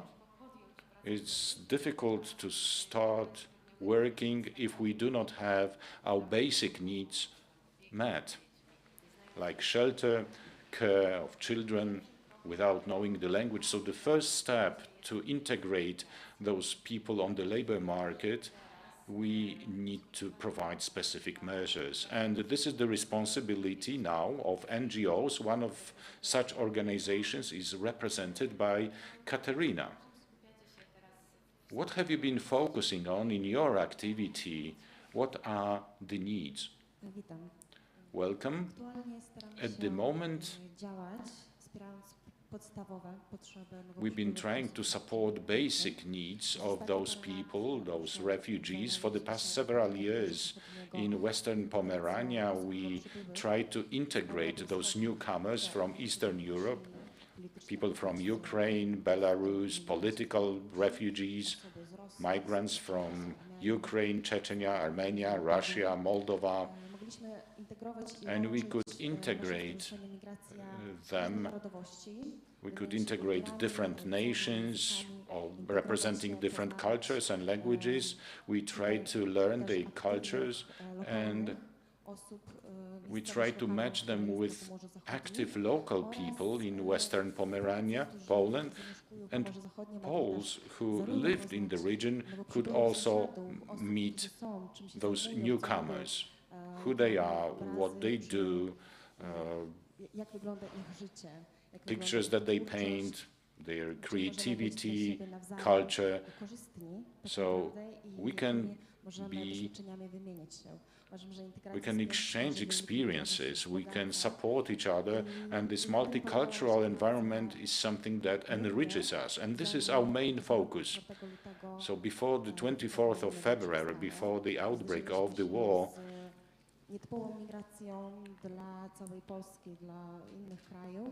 we had a pretty unusual migration because men coming to our region decided to go back to Ukraine, and women with children,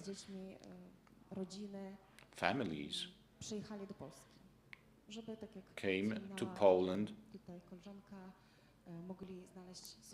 to seek shelter in Poland. So now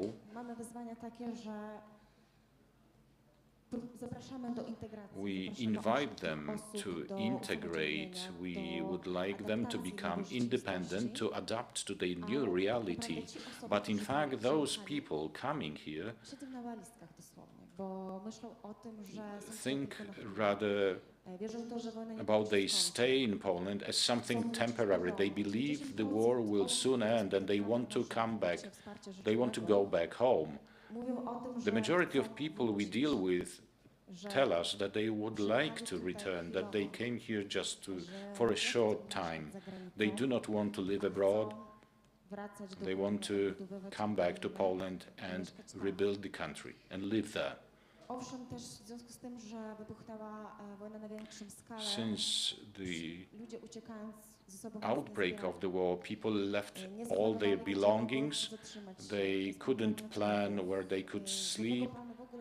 They had no plan whatsoever, and there was no plan for those people. So young women just took their children and they decided overnight to come to Poland. So we collect donations, we collect food, cosmetics, clothing, and we would like to support those women who come to Western Pomerania and Szczecin. We'd like to support their basic needs. There are queues to our support centers. We've been supporting more than 50 families every day, but previously we had 300 people in a queue every day, tons of food distributed. We received a lot of assistance from Poles living locally and people living abroad. Just as it has been already mentioned, they have problems to find places to live.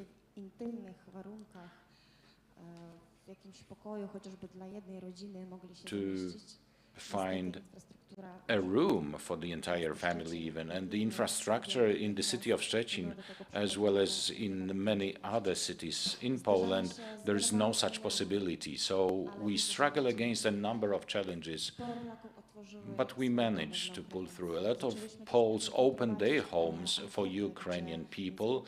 We had a survey and we collected a database of Poles that would like to open their homes for Ukrainians, and Ukrainians were able to notify their needs, number of people in the family, animals that they had, and they could declare how long they needed to stay. And this helped us to match those families and support them in the registration procedure. And during the first couple of days, we had 500 people in the list, and it's only Szczecin, the capital of Western Pomerania. So many people opened their homes and said, feel invited, we'd like to host you. Of course, now the situation is different. The entire structure of family support started functioning, and the payments for 3 months, 40 zlotys per person for the accommodation and boarding is insufficient because of inflation. So some people leave one home and they couldn't find a new one, and they decide to go back to Ukraine or to move westward. Not everyone is courageous enough to move westward. Poland is closer to Ukrainian mentality. Our languages are closer. They would like to be here and they plan to come back home once the war ends. Very often people have nowhere to come. Kharkiv, Mariupol, Bucha, Irpin, cities that are completely destroyed. But they have their families, they have other people, they have their homeland there, sisters and brothers who can receive them, and they risk their own lives, but nevertheless they decide to go back to Ukraine. And they decide to do so because we are not able to support those people here in Poland. We try to provide psychological assistance to those people. We encourage them to integrate with the society. Even though you plan to go back to Ukraine, please learn the language, the Polish language, as an adventure, as a new opportunity for them, the development of their children. And we also offer various jobs. We try to direct those people where they can find jobs. And we tell them that it would be nice to integrate and to become independent. Some women pull their forces together and they rent an apartment. For instance, there is an apartment with 4 families, so 3 women can work during a day, and one stays at home taking care of their children. But there are also people who find it very hard to find a place in Poland. This migration is not typical. It is a forced migration. They escape from violence. It's not their choice. It is a forced migration to seek shelter. They are stressed out, and people are sort of suspended. They don't know what to expect next. They cannot see sense in integrating with the society and learning the language because they would like to go back as soon as possible. So how can we integrate more than 3.2 million people in Poland, and we still don't know when the war is going to end? Well said. Thank you very much.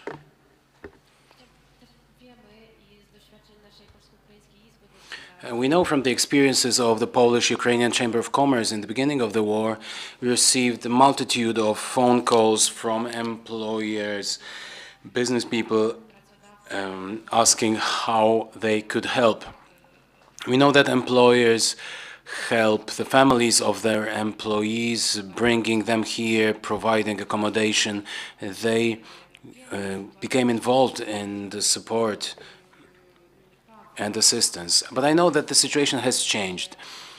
Paweł, you have been working with the HR industry for the last 15 years, and you're in close contacts with employers, and also your company employs about 500 people.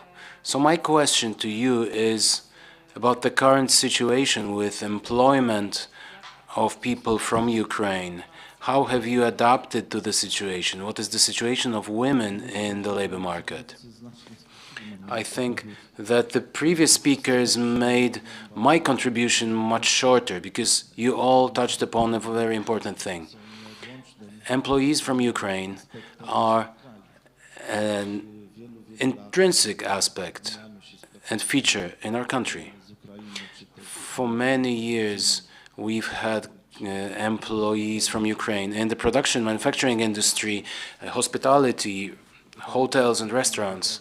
And I think that we do not really imagine that we could operate without the support from employees from Ukraine.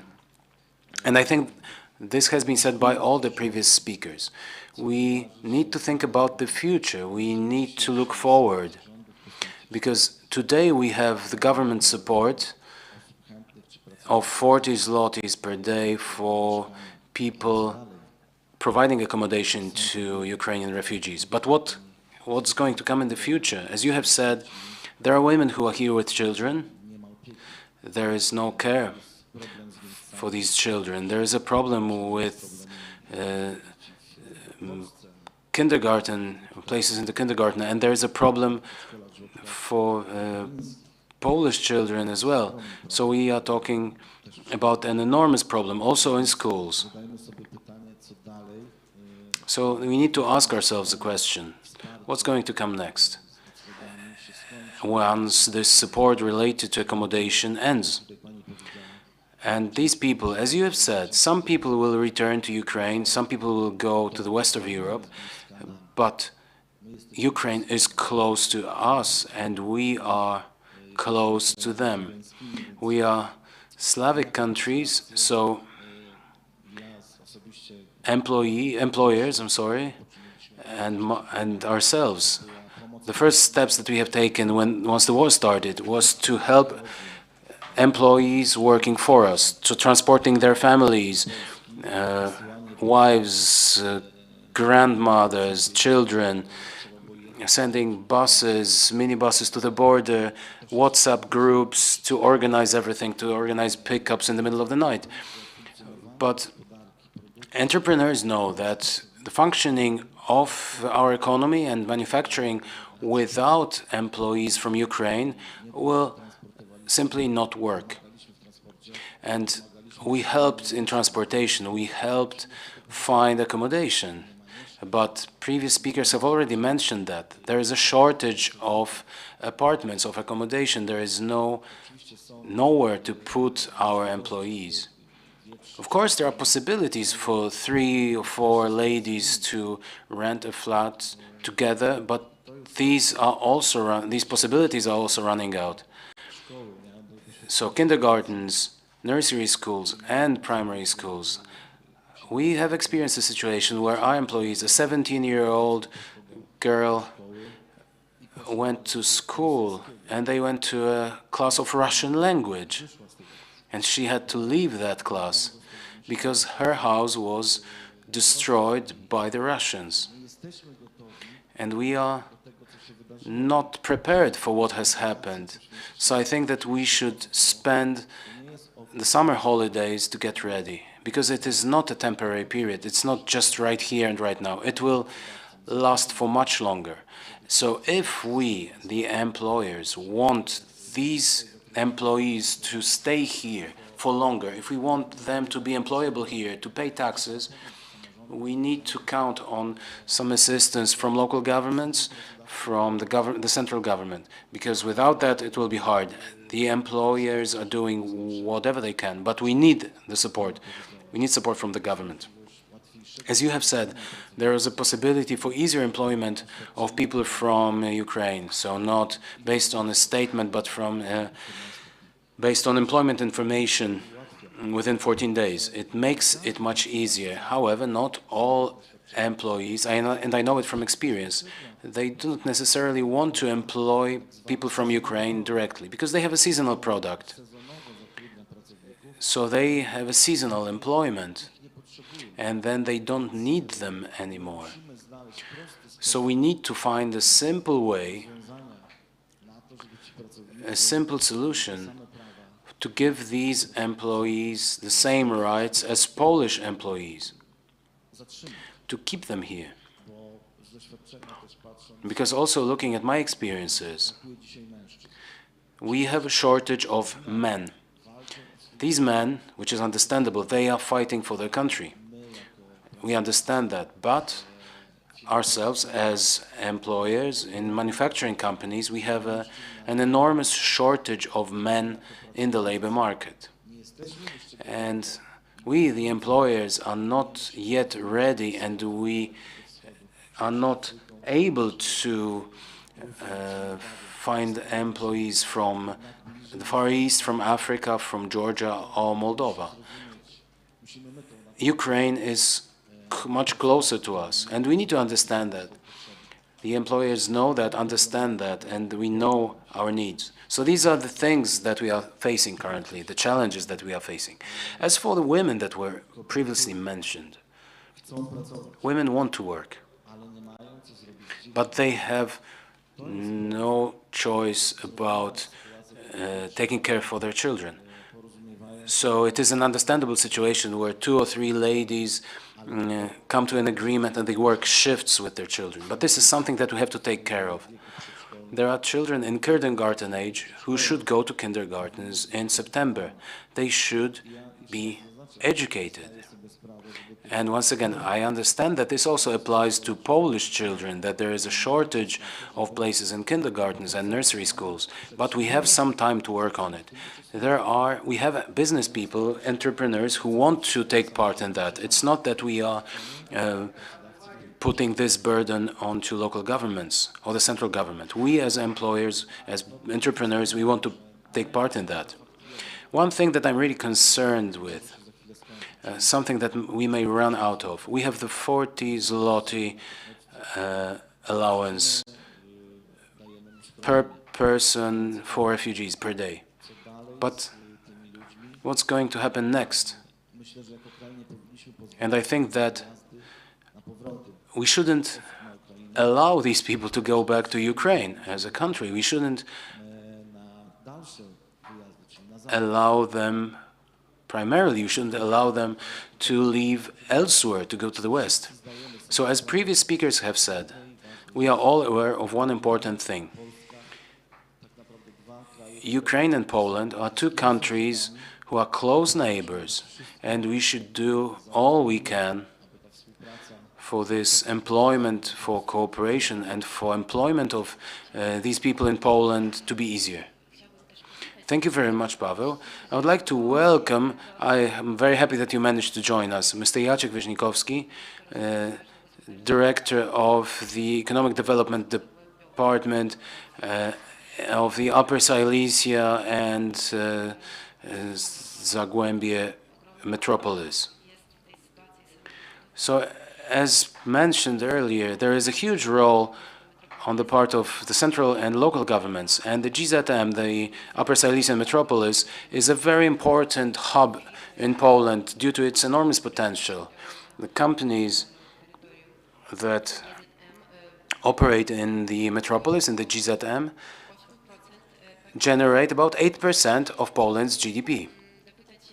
So let me ask you what the challenges are in terms of migration and the labor market, and how does your metropolis support the migrants? And how do you encourage them to stay with us for a longer period of time? Thank you very much. Sorry for this delay, but my colleagues from the Mobility Department, Sustainable Mobility Department, do not allow me to travel in another way than by train. So that is why I was delayed. So we have 2 departments that we develop. One is concept-based. It is related to the support to the scientific center. And the second is called Demographic Challenges for GZM cities. You have mentioned the Central Statistics Office data. Our cities are depopulating. The figures don't lie. Katowice has lost over almost 100,000 people over the last 30 years, and they dropped out of the top 10 of Polish cities. So under these 2 projects, we have the issue of depopulation at the back of our heads. So one of my colleagues who is dealing with metropolitan railways found some data that there is 30,000 people officially recorded, 30,000 foreigners. So if we multiply it by 3, we will have the actual number of foreigners. So in this context, we thought that this 100,000 people, it is comparable to a city size, the size of Chorzów. It is something that we should deal with as a metropolis. So our social and economic development is our statutory requirement, our statutory obligation. So we started thinking about how to prepare to the topic of migration while not being a labor market institution and without competences on the labor market. We have prepared an action plan for this year. We agreed with the board that we would present it at a certain date, and the date was the 24th of February. So we had that meeting at 10 a.m. We had to make this presentation because the date was set, but we knew that it would all be turned upside down. So the first meetings that we had were about having 2 runs at the same time, a sprint and a marathon. So sprint was about getting ready very quickly to accept a huge number of migrants. So that's why we made all these decisions about the free of charge public transport. It is ending very soon, about financial subsidies to cities and towns to organize food distribution or clothing distribution points and centers or accommodation centers. And we have done all that. But then what about the marathon? It's not that easy to prepare yourself to a marathon. You asked what's coming next. So we have this huge variable in the equation. We can get ready, we can prepare ourselves to accept 1.5 million new people from Ukraine, but we do not know for how long. So how to plan our activities if this may drop by 500,000 or increase by 500,000 people within a single quarter? It is very difficult to manage such situations and such figures, especially if you work in the public administration. But you need to incorporate those risks. Regardless of that, we have taken some actions. We had meetings with the labor offices. We have a cluster of labor offices working in Upper Silesia, and we found out a lot of interesting things about the actual number of people registered in the labor offices. And we learned about qualifications, competences. We found out that people with very high qualifications are welcome at the labor market, but their job offers are not on par with their qualifications, so they do not want to take these jobs. But we found out that there are also people who are in Poland who work remotely, performing their jobs for Ukraine, for example, in education, because they run remote or online classes, teachers.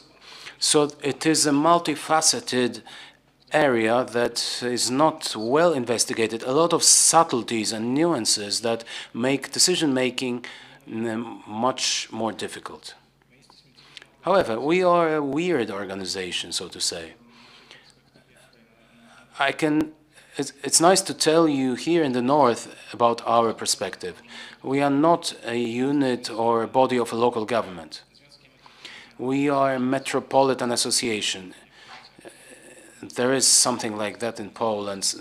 We are not an association of municipalities. So we are a metropolitan association. We have 6 tasks, like development, transportation, spatial planning. And we need to make a distinction between what the cities are doing and what we are doing. And to make it simple, we are a quasi-European Union for our cities and towns. So we are sometimes too small to solve very serious problems, and we are too large to solve minor problems. But we have this mechanism that the legislator provided, that is providing earmarked subsidies to towns and cities, and we use it in emergency situations, be it the COVID pandemic or this situation of very intense migration. So we have initiated such activities, and currently we are establishing a language school together with the Silesian University, well developed and sort of double-tracked, so we will work, we will teach Poles Ukrainian language, and we'll teach Polish language to Ukrainians. So we had to upscale the activities of the university, and based on this special legislation, we would like to support these activities. Because, honestly speaking, it is in our interests for as many people as possible to remain here, to stay here. Maybe it doesn't sound nice, but because this interest is contradictory to the interest of the Ukrainian state. We started communicating that we had 2.3 million people. We officially communicate that we have 2.2 million people, or 2.5 million, because we have 300,000 people from Ukraine, according to the data from the Polish Metropolitan Union. But the trend shows that by 2050 we will have much less than 2 million people. So it is in our interest to create conditions such that people coming here have a choice. If they have nothing or no one to return to stay here in Poland. And I think that all the bodies and stakeholders from our region, the economic zone, companies, cities, universities, have started some activities to establish best possible conditions. First, to survive the difficult period, and then perhaps for these people to stay with us. Perhaps I'm taking too much of your time, so sorry about that. Indeed, the war has posed very significant challenges in front of us, and it has changed the previous character of migration. So the problems of economic migrants coming from Ukraine have been solved based on this special legislation for Ukrainians. And we have to praise the Polish government for an immediate response to this dynamically changing situation.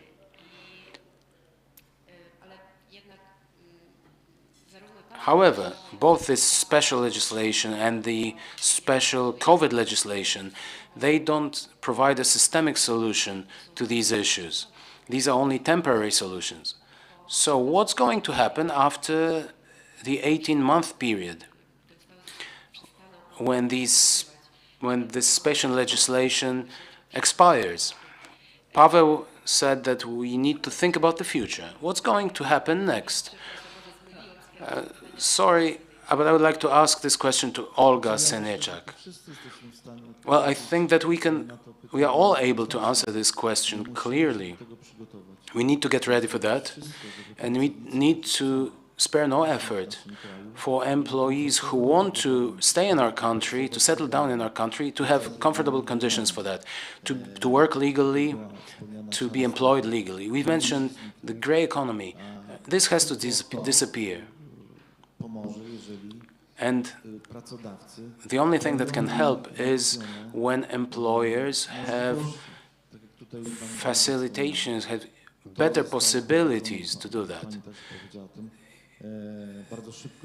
This was introduced very quickly by the government, that is true, but the question is for how long? And I think that we can all say here that we cannot, of course we are all waiting for Ukraine's victory in the war. And we are all aware of the fact that Ukraine will have to be rebuilt. But here in Poland, we need to look at our economic fate, at our economic reality in terms of manufacturing. And I think that we would all agree here. We need employees from Ukraine because we are not yet ready to receive employees from the Far East. Olga, we know that previously the procedure for work permit could take up to 1 year. Now the procedures have been suspended. What's going to happen after the period of 18 months? how can we deal with this influx of No applications? tutaj na szczęście też specustawa ma pewne rozwiązanie, tak, bo jakby ten pobyt jest legalny przez te 18 miesięcy i jakby ta osoba zyskuje go automatycznie, czyli nie ma żadnych dodatkowych formalności, czyli nie trzeba po prostu składać żadnych dodatkowych dokumentów w urzędach. Natomiast jakby po już tym okresie jest możliwość uzyskania tego zezwolenia na pobyt czasowy wydane w tej procedurze specjalnej i takie zezwolenie będzie udzielane na okres 3 lat i ono też zagwarantuje takiej osobie dostęp do polskiego rynku pracy. Tylko teraz jakby specustawa miała na celu takie pewne ograniczenia, czyli o ten rodzaj zezwolenia można wystąpić 9 miesięcy po pobycie już w Polsce. Więc możemy sobie wyobrazić, co w ogóle, jak będzie wyglądać sytuacja w urzędach wojewódzkich w listopadzie tego roku, bo dopiero wtedy minie jakby tych 9 miesięcy tak od tej daty 24 lutego. Więc dotychczas procedura udzielania zezwolenia na pobyt czasowy w zależności od województwa wynosiła w najlepszym przypadku 3 bądź 4 miesiące, w najgorszym czekało się ponad 2 lata. Więc dodatkowo jeszcze teraz specustawa zawiesiła terminy do 31 grudnia 2022 roku, terminy na wydawanie zezwoleń pobytowych różnego rodzaju, tak, niezależnie od obywatelstwa. Więc jakby urzędy już się spodziewają i powinni się szykować, bo możemy to porównać z uzyskiwaniem PESEL-i. Przecież to wymagało w ogóle otwarcia nowych punktów, tak, otwierania takich jak na Stadionie Narodowym w Warszawie, czy to na Tauron Arenie w Krakowie, tak? Więc czy urzędy wojewódzkie sobie poradzą? Przecież to będzie jakby prawie ta sama identyczna liczba, tak? I to jest taki problem, który nam się pojawi jakby nie teraz i mamy jeszcze ten okres, tak, do listopada.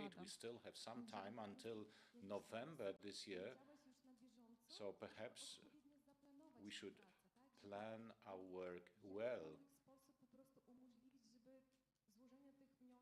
and we should enable an efficient filing of those applications, and now provincial offices should be prepared for a very efficient procedure, so it doesn't take 2 years.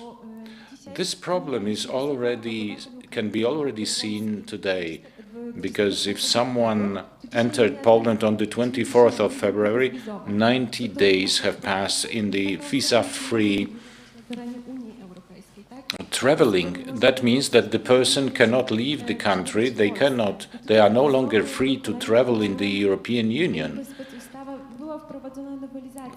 There was an amendment of this special law which enables to file for visa, file an application with the Minister of Foreign Affairs, but right now it's still not possible. We still need to wait for relevant regulations, but we still don't know when the regulations are going to be adopted.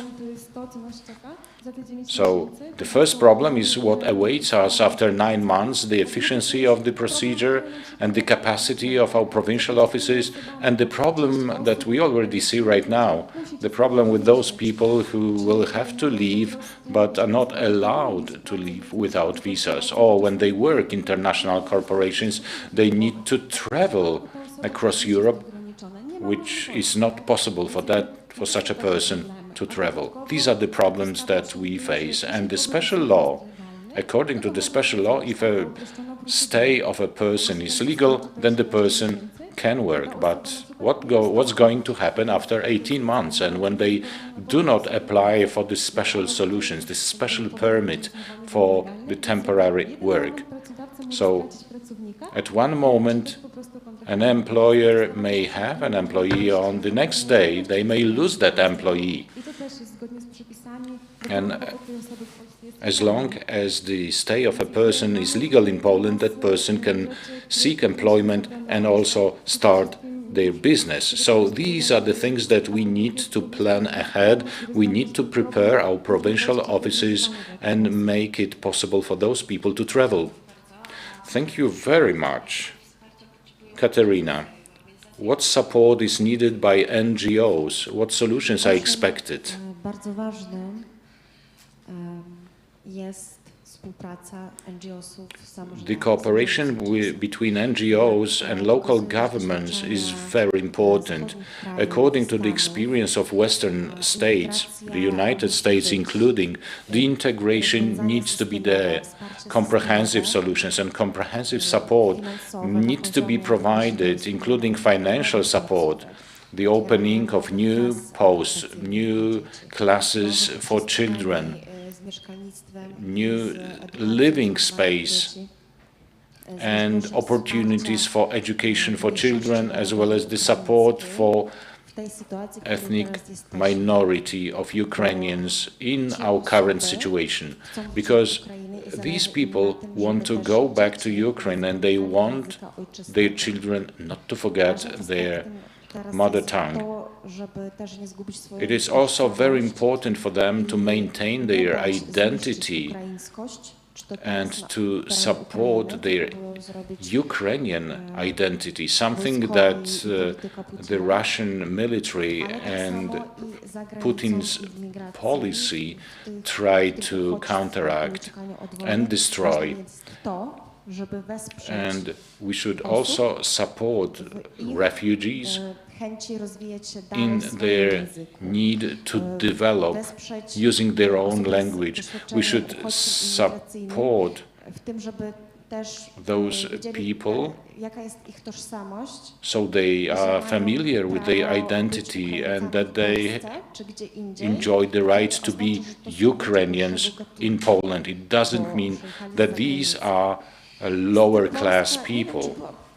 I'm not sure whether Poland was prepared to be a bicultural, not mentioning multicultural country. In recent years, the situation was bad when it comes to funding for integration projects. Very little money was spent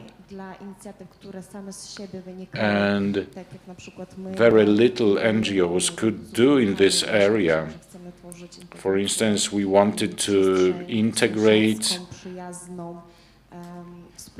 people to create a friendly environment supporting cooperation. We could see that there was a lot of work needed to support this openness of the country, and we cannot see that the government and local governments are sufficiently open. What happened on the 24th of February showed to what extent Poland is a strong and resilient organization, and what NGOs, voluntary workers and various other bottom-up initiatives did to support refugees. We did that work for local governments. So we hope that funding designated by the EU to the Polish government to support Ukraine will be well spent and in cooperation with NGOs. Precisely, we learned that there is much need to have a comprehensive approach, comprehensive management of migration and the development of a joint vision and strategy.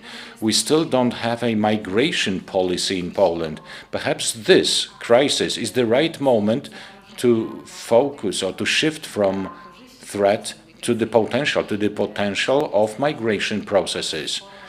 The Chamber of Commerce started working on the roadmap to the migration policy of Poland. Our joint document under this project was presented early April in Warsaw. Sławek, could you tell us some basic objectives of this joint draft?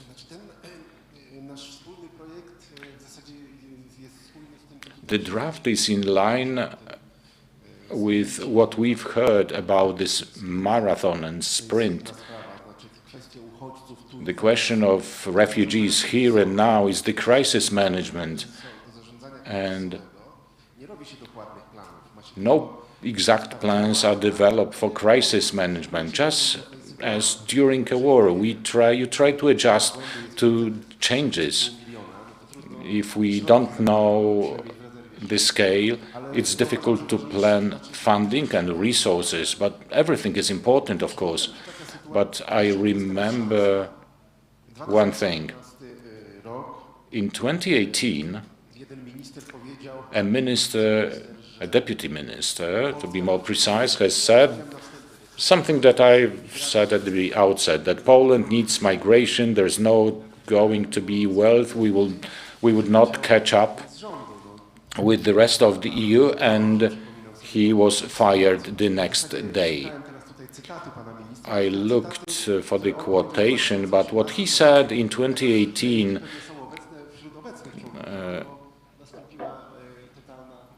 is voiced by the current members of the government. And it's good. We need to use this opportunity. If not now, then when? We know that the comprehensive approach to migration was neglected. No one put sufficient care to it. There was no plan. And the migration policy is like Yeti. People heard that it is, but no one could have seen it. And there's no migration chapter in the demographic strategy. But there is an opportunity to be utilized because the activities, the measures included in the special law move us to the right direction, but these measures are only short-term. Tatiana asked, what's going to happen after 18 months? All these solutions, I believe, need to be well planned long-term, permanently. Those measures that are proven. Let me tell you briefly about the first product. Perhaps someone listens to us, someone from the government listens to the streaming of our forum. In this first product, we called for the release of the potential of migrants. According to various surveys, the majority of migrants work below their qualifications. This is the waste of their potential. It's like hammering a nail with a computer. You cannot do that. You just need to utilize their qualifications. And one of the barriers is the language. But apart from the language, is over-regulated economy. Our forum has always been for the deregulation of the economy. There are 350 regulated professions after the deregulation by Prime Minister Gowin. There are still many professions inaccessible for Ukrainian citizens. It is not always a question of certificates and qualifications. For instance, I call for the deregulation of central and local administration. I was the director of a department in the Ministry of Finance for 10 years. I work at a university. I had brilliant graduates, Ukrainian graduates, but I could not employ them because of the law. So if the government wants to do something, they need to change just one line in the law. They need to add Ukrainian citizens to a specific provision. Half of the competition or competitive procedures in the administration are not solved because people do not meet requirements of the competition, or in 1/3 of instances there are no candidates.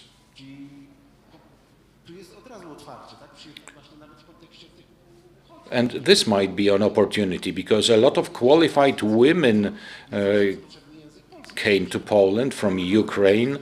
In my department, it was sufficient to speak English because the analysis, literature, and programming is all in English. The management of my department speaks English, and we could freely communicate using English. So we should deregulate the labor market, especially when it comes to specific professions. Of course, with medical professions or paramedical professions, like a hygiene specialist, drivers, and uniformed services, like the city guards or the police. There can be patrols, mixed patrols, both a Polish citizen and a Ukrainian citizen. You just need to think out of the box, and this will unleash the potential. But we need comprehensive solutions, a comprehensive approach to the migration policy. That's why, together with the Chamber, we want to involve various other organizations into the project, various migrant organizations, refugee organizations, and we would like to ask employers as well as Ukrainian employees about their barriers, problems, in order to create a concise document that will support the government to develop the migration policy. So far, everything focused on the labor market. We would like this approach to be more comprehensive. Apart from the labor market, we need to focus also on other areas. Previously, short-term migration prevailed, and the strategy needs to respond to this problem in order to transform the short-term into long-term migration, to keep those people in the country for longer.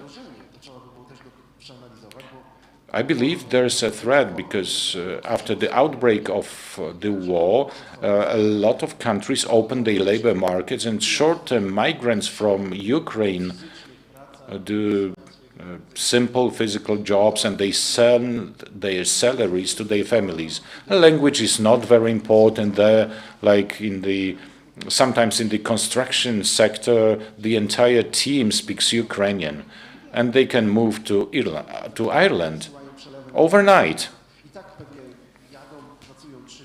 They go there, work 3-6 months, and they come back. And they can leave Poland easily. So a lot of Ukrainians are going to return to rebuild their country. And if we do not learn our lesson well, if we do not develop this comprehensive approach, the net migration after all these turmoils might be even smaller than we expect. But for those people who would like to stay longer, it's not only a question of permits or expediting certain procedures for their stay or employment. We need to look at them as permanent citizens or almost citizens, because it's not about the citizenship.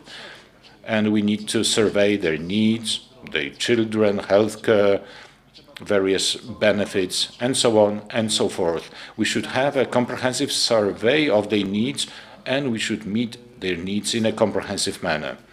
There is no comprehensive approach. That's why, together with the Chamber, we would like to develop this roadmap. We'd like to organize seminars,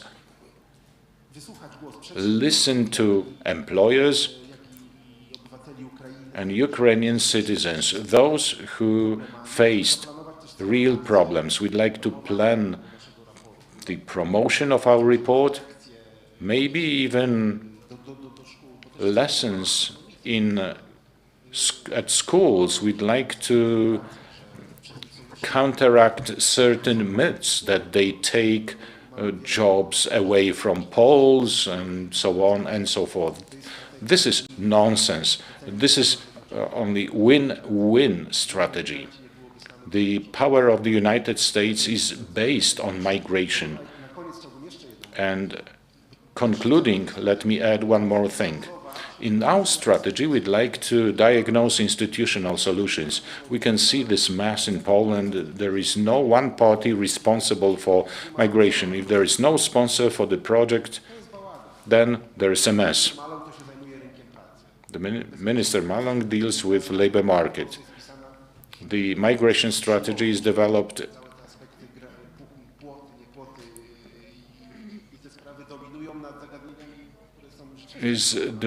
in the wrong ministry. So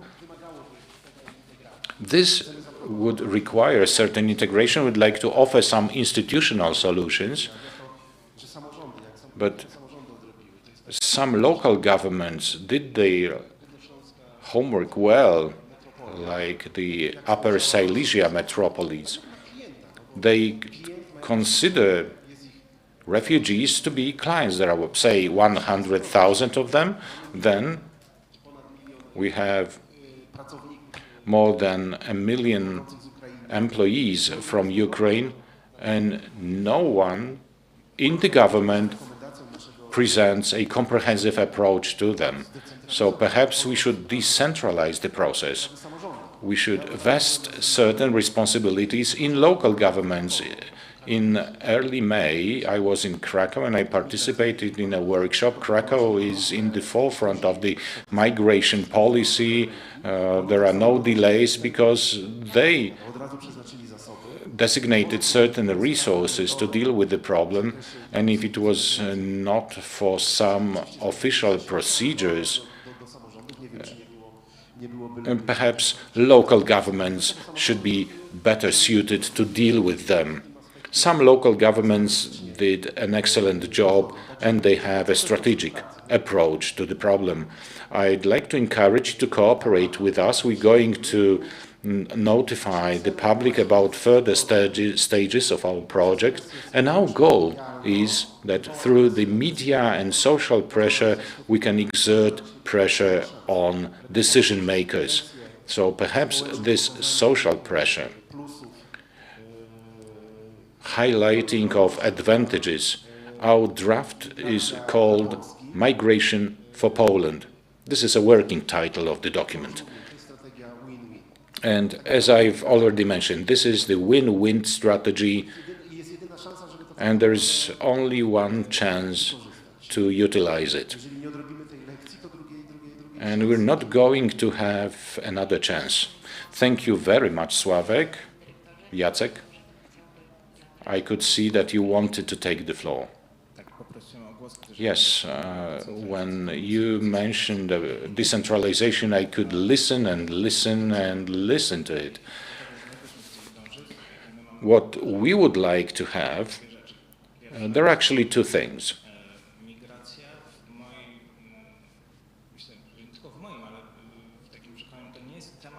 Migration is not an issue of a single unit in a city or single department. Usually the social care units are responsible, but there's also transportation, housing, education, labor market institutions.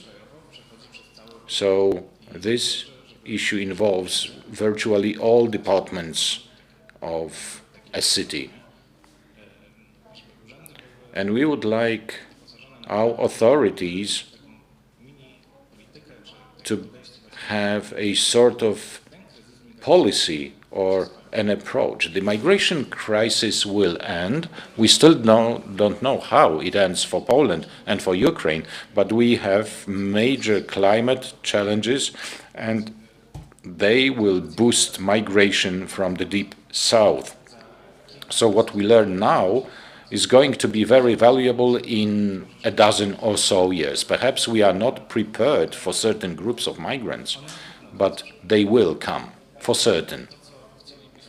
And what we would like to offer to our cities is to standardize the services and dealing with migrants as clients.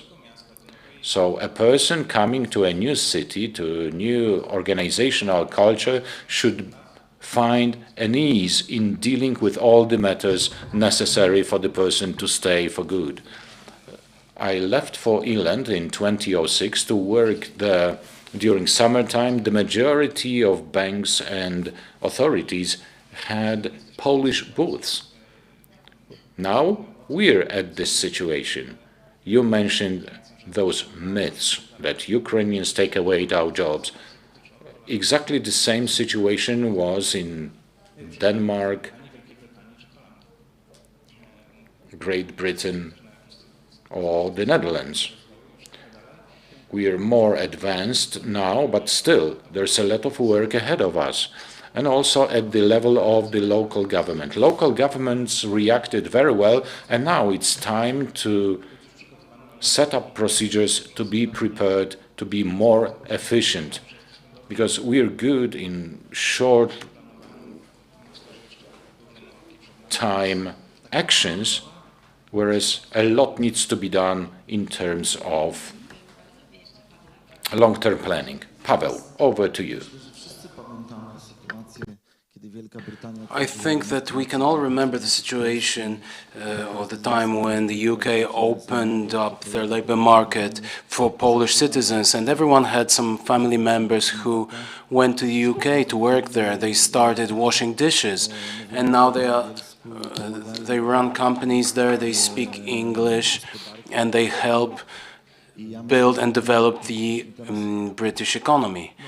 And I think that we should use this situation. We should make use of it, and we should do all we can for employees looking for a job in Poland to have good opportunities to find this job, to assist them, to support them, rather than make it more difficult. If you want to make an appointment to receive a residence card, the system works only in Polish.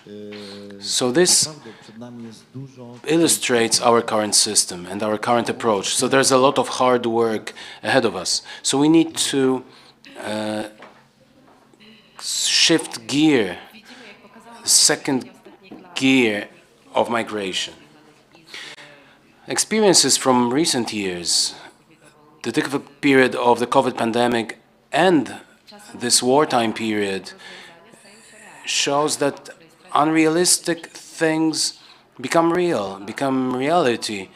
Registering statements via the internet. You had to visit the office personally, or waiving work permits. It is possible, so we hope that it stays here for longer. And perhaps the narrative about migration changes. We will demonstrate the benefits of migration, both for the recipient country, the recipient society, and for migrants themselves. We still have several minutes left, so perhaps you have some questions or comments. The interpreters are sorry, but if the speaker is not using the microphone, we are unable to provide the interpretation. So we cannot hear the speaker, we cannot translate. Sorry about that. If you could please remind the speaker to use the microphone.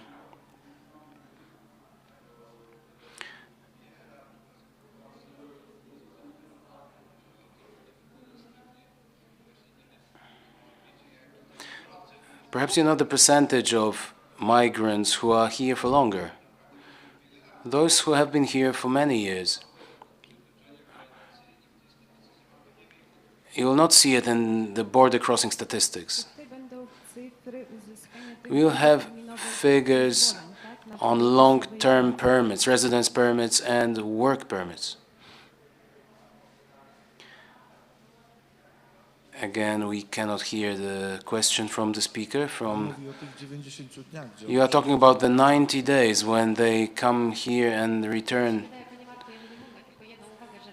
If I may, the hub of your life interests, those people who have this way of life, their main interests are in Ukraine.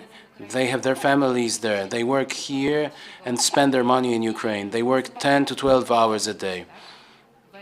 They have the possibility to use the legal residence procedure to bring their families here, but they choose Ukraine. They come to work here. This is called economic migration. When someone knows that the tourist visa or the biometric passport allows you to travel to the European Union for 3 months, but you do not have to be employed or you don't have to study, but you can remain in Poland for that period of time. And we cannot give you those figures because no one counts these people. These people are simply accounted for as tourists. There's a certain threat with regard to the grey economy. This means that this economic migration is not always taxed. And it is also a threat for those people who work here illegally and for the employers who employ these people illegally. For example, people come here to work on a tourist visa and they do not have an employment contract and they don't receive their salaries. And again, those long waiting lines at governors' voivodeship offices or voivodeship labor offices, they do not help people who come here to work only seasonally. They do not want to be bothered with all those formalities. They do not want to get these papers and fight the red tape. So if we do not have a good system to legalize short seasonal work, like 3 months per year, that the person can travel using a biometric passport, it doesn't allow for any possibilities for longer migration or to bring their families here or to pay taxes. And in Ukraine, these people do not pay taxes either, which causes those problems that Ukraine experienced before the war. Inflation and corruption that is there. So there's a lot to be done about that. Unfortunately, the situation here is that those people who were able to bring their families to Poland, they have done that. So the question is, what's coming next? Thank you very much. I would like to thank all of you. I would like to thank our speakers for this interesting discussion. We would like to encourage all partners to join our project, to join our roadmap. And I think that Mr. Dariusz Szymczycha will say a few words with regard to the organizational announcements and the evening part of the day. So I would like to thank all the panelists, both those who came here by Polish Railways, with different adventures, but the Upper Silesian Metropolis has always been with us. And I want to tell you that it is an association or a grouping of local governments that has signed an agreement on long-term cooperation with our Chamber of Commerce. So this is the beginning of our joint projects in the future. I'd like to thank all the experts, and in particular Dania Gomon, who is an animator of our project, Partnership and Employment. She is the good spirit of this activity. She's the good spirit of Polish-Ukrainian assistance, and she's the good spirit of this Baltic Business Forum, because without her language support and her peace of mind, we wouldn't be able to organize many things here. So it was a very interesting discussion. Let's meet on different occasions at the Chamber of Commerce, and tonight we'll meet on the 13th floor at 7 p.m. over a keg of beer. It will be Żywiec beer. There's no other beer brand that can be introduced here. That's the contract that they have here. Well, Żywiec is still good beer. You can drink it. But please bring your ID badges when arriving at the evening party. Tomorrow we are going to start at 10 a.m.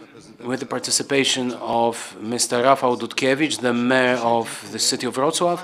And I would like to thank you for this day today. It was a nice, good day. We had some concerns in the beginning, and it went down pretty well, and it all ends well. So thank you very much.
Future Processing Ukraine. Great software, because we put people first. Join us.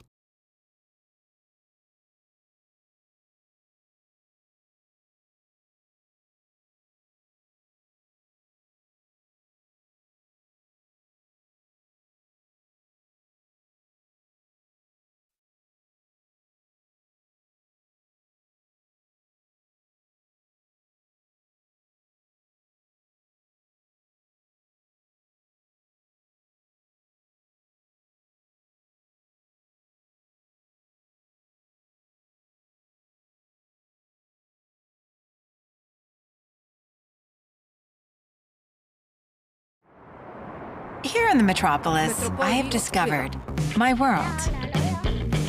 Knowledge, which you can wisely use.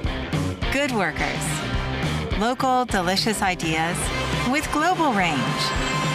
Great dreamers, whose dreams come true. Lots of new space. Great investors. That there's still so much to discover.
What if the future surprised us? What might the future hold for transport, cities, and energy? Every day, our people imagine them and create them to shape the world of tomorrow. With imagination, ingenuity, ambition, and expertise, we work side by side with our clients all around the world, from design to operation, helping everyone to live comfortably, move freely, and breathe more easily. Together, we can imagine. Together, we can create. Together, we can achieve a sustainable future.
Uznam to wyspa na Bałtyku, na której terenie leżą dwa państwa – Polska i Niemcy. Znajdują się tu liczne miejscowości wypoczynkowe i uzdrowiskowe. Zarówno polska, jak i niemiecka część wyspy obfituje w liczne atrakcje, spośród których każdy znajdzie coś dla siebie.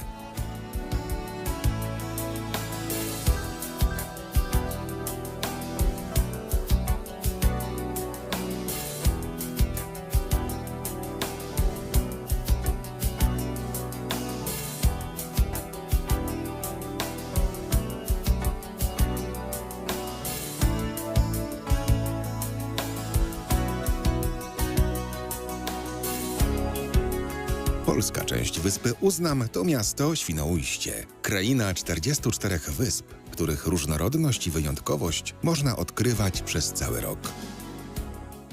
To wypoczynek klasy premium z szeroką ofertą dla rodzin i najmłodszych.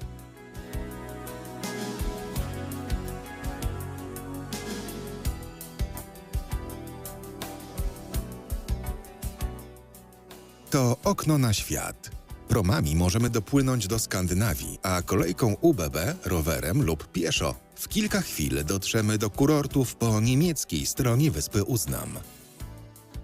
Albeck, Heringsdorf i Bansin, czyli cesarskie uzdrowiska, to piękne letniskowe wille, nadmorskie promenady i wchodzące wprost do morza mola. Łagodny klimat i nasycone jodem mocno słone powietrze, idealne na regenerację i nabycie naturalnej odporności. Atrakcyjne hotele i sanatoria, oferty wellness i spa, tężnie salonkowe i wykwalifikowana kadra fizjoterapeutów zadba o zdrowie i dobre samopoczucie wypoczywających. Uznam, to raj dla miłośników natury. Znajduje się tu park krajobrazowy wyspy Uznam, rezerwaty, liczne jeziora otoczone lasami i parki, które zachwycą wszystkich, którzy chcą odpocząć na łonie przyrody.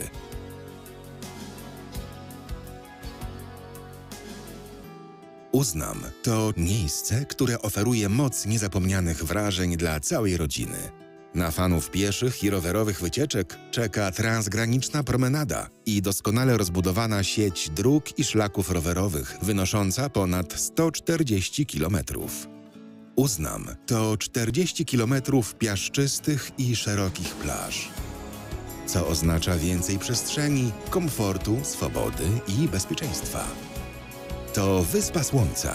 Ze wszystkich nadbałtyckich miejsc to tutaj dzień trwa najdłużej, a woda w morzu osiąga temperaturę 24–25 stopni Celsjusza.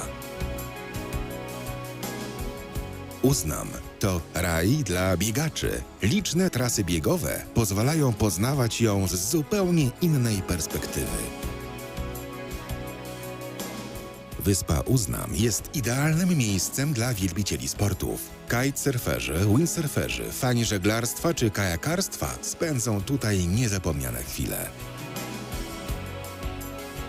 Uznam to również twierdza na wyspach, Fort Anioła, Fort Zachodni, Muzeum Peenemünde, czy na sąsiedniej wyspie Fort Gerarda to unikatowe w skali europejskiej zabytki, a szlak forteczny zaprowadzi nas w wyjątkowe historycznie i przyrodniczo miejsca. Uznam, to wyspa możliwości.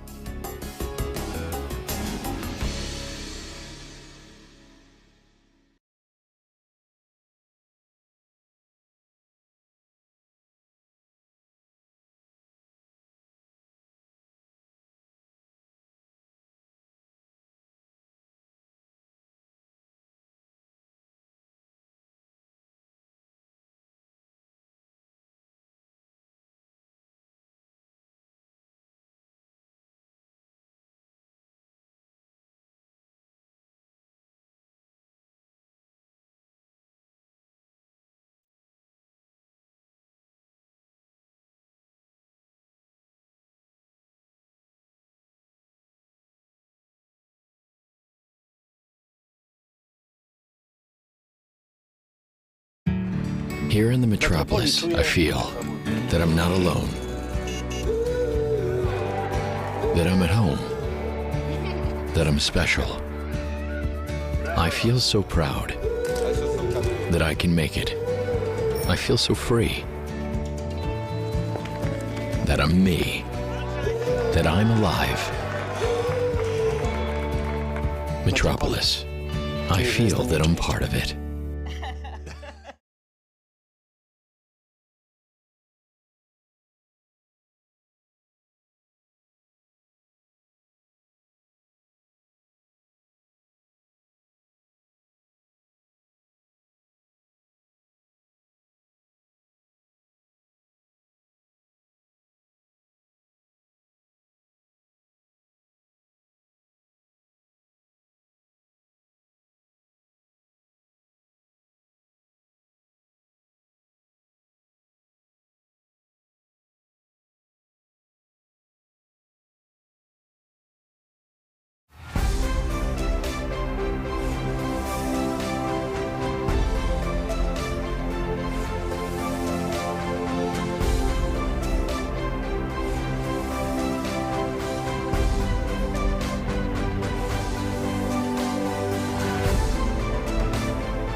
What is future processing Ukraine for me? Well, it's basically not only a business, not only a workplace. It's definitely my child that I created from scratch when I was entrusted by future processing to create a business in Ukraine. It's also a realization of a long dream to create something about Polish-Ukrainian business cooperation with a slight component of education as well. It is definitely now a place where people from Ukraine can cooperate with people from Poland, with people from other European countries, implementing some modern ideas. But also, and I think it's the most important component, it's a community of friends working together. Join us! Future Processing Ukraine. Great software, because we put people first. Join us.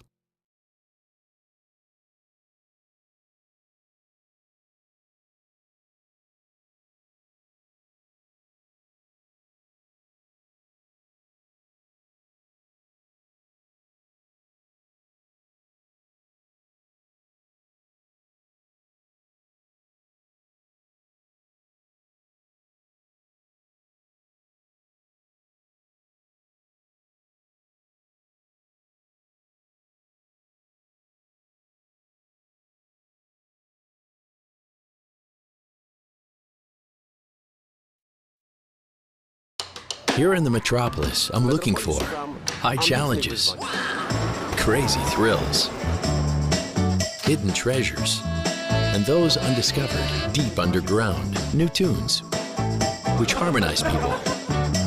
Fair winds, my own Central Park. The good taste, myself, the metropolis. I found it.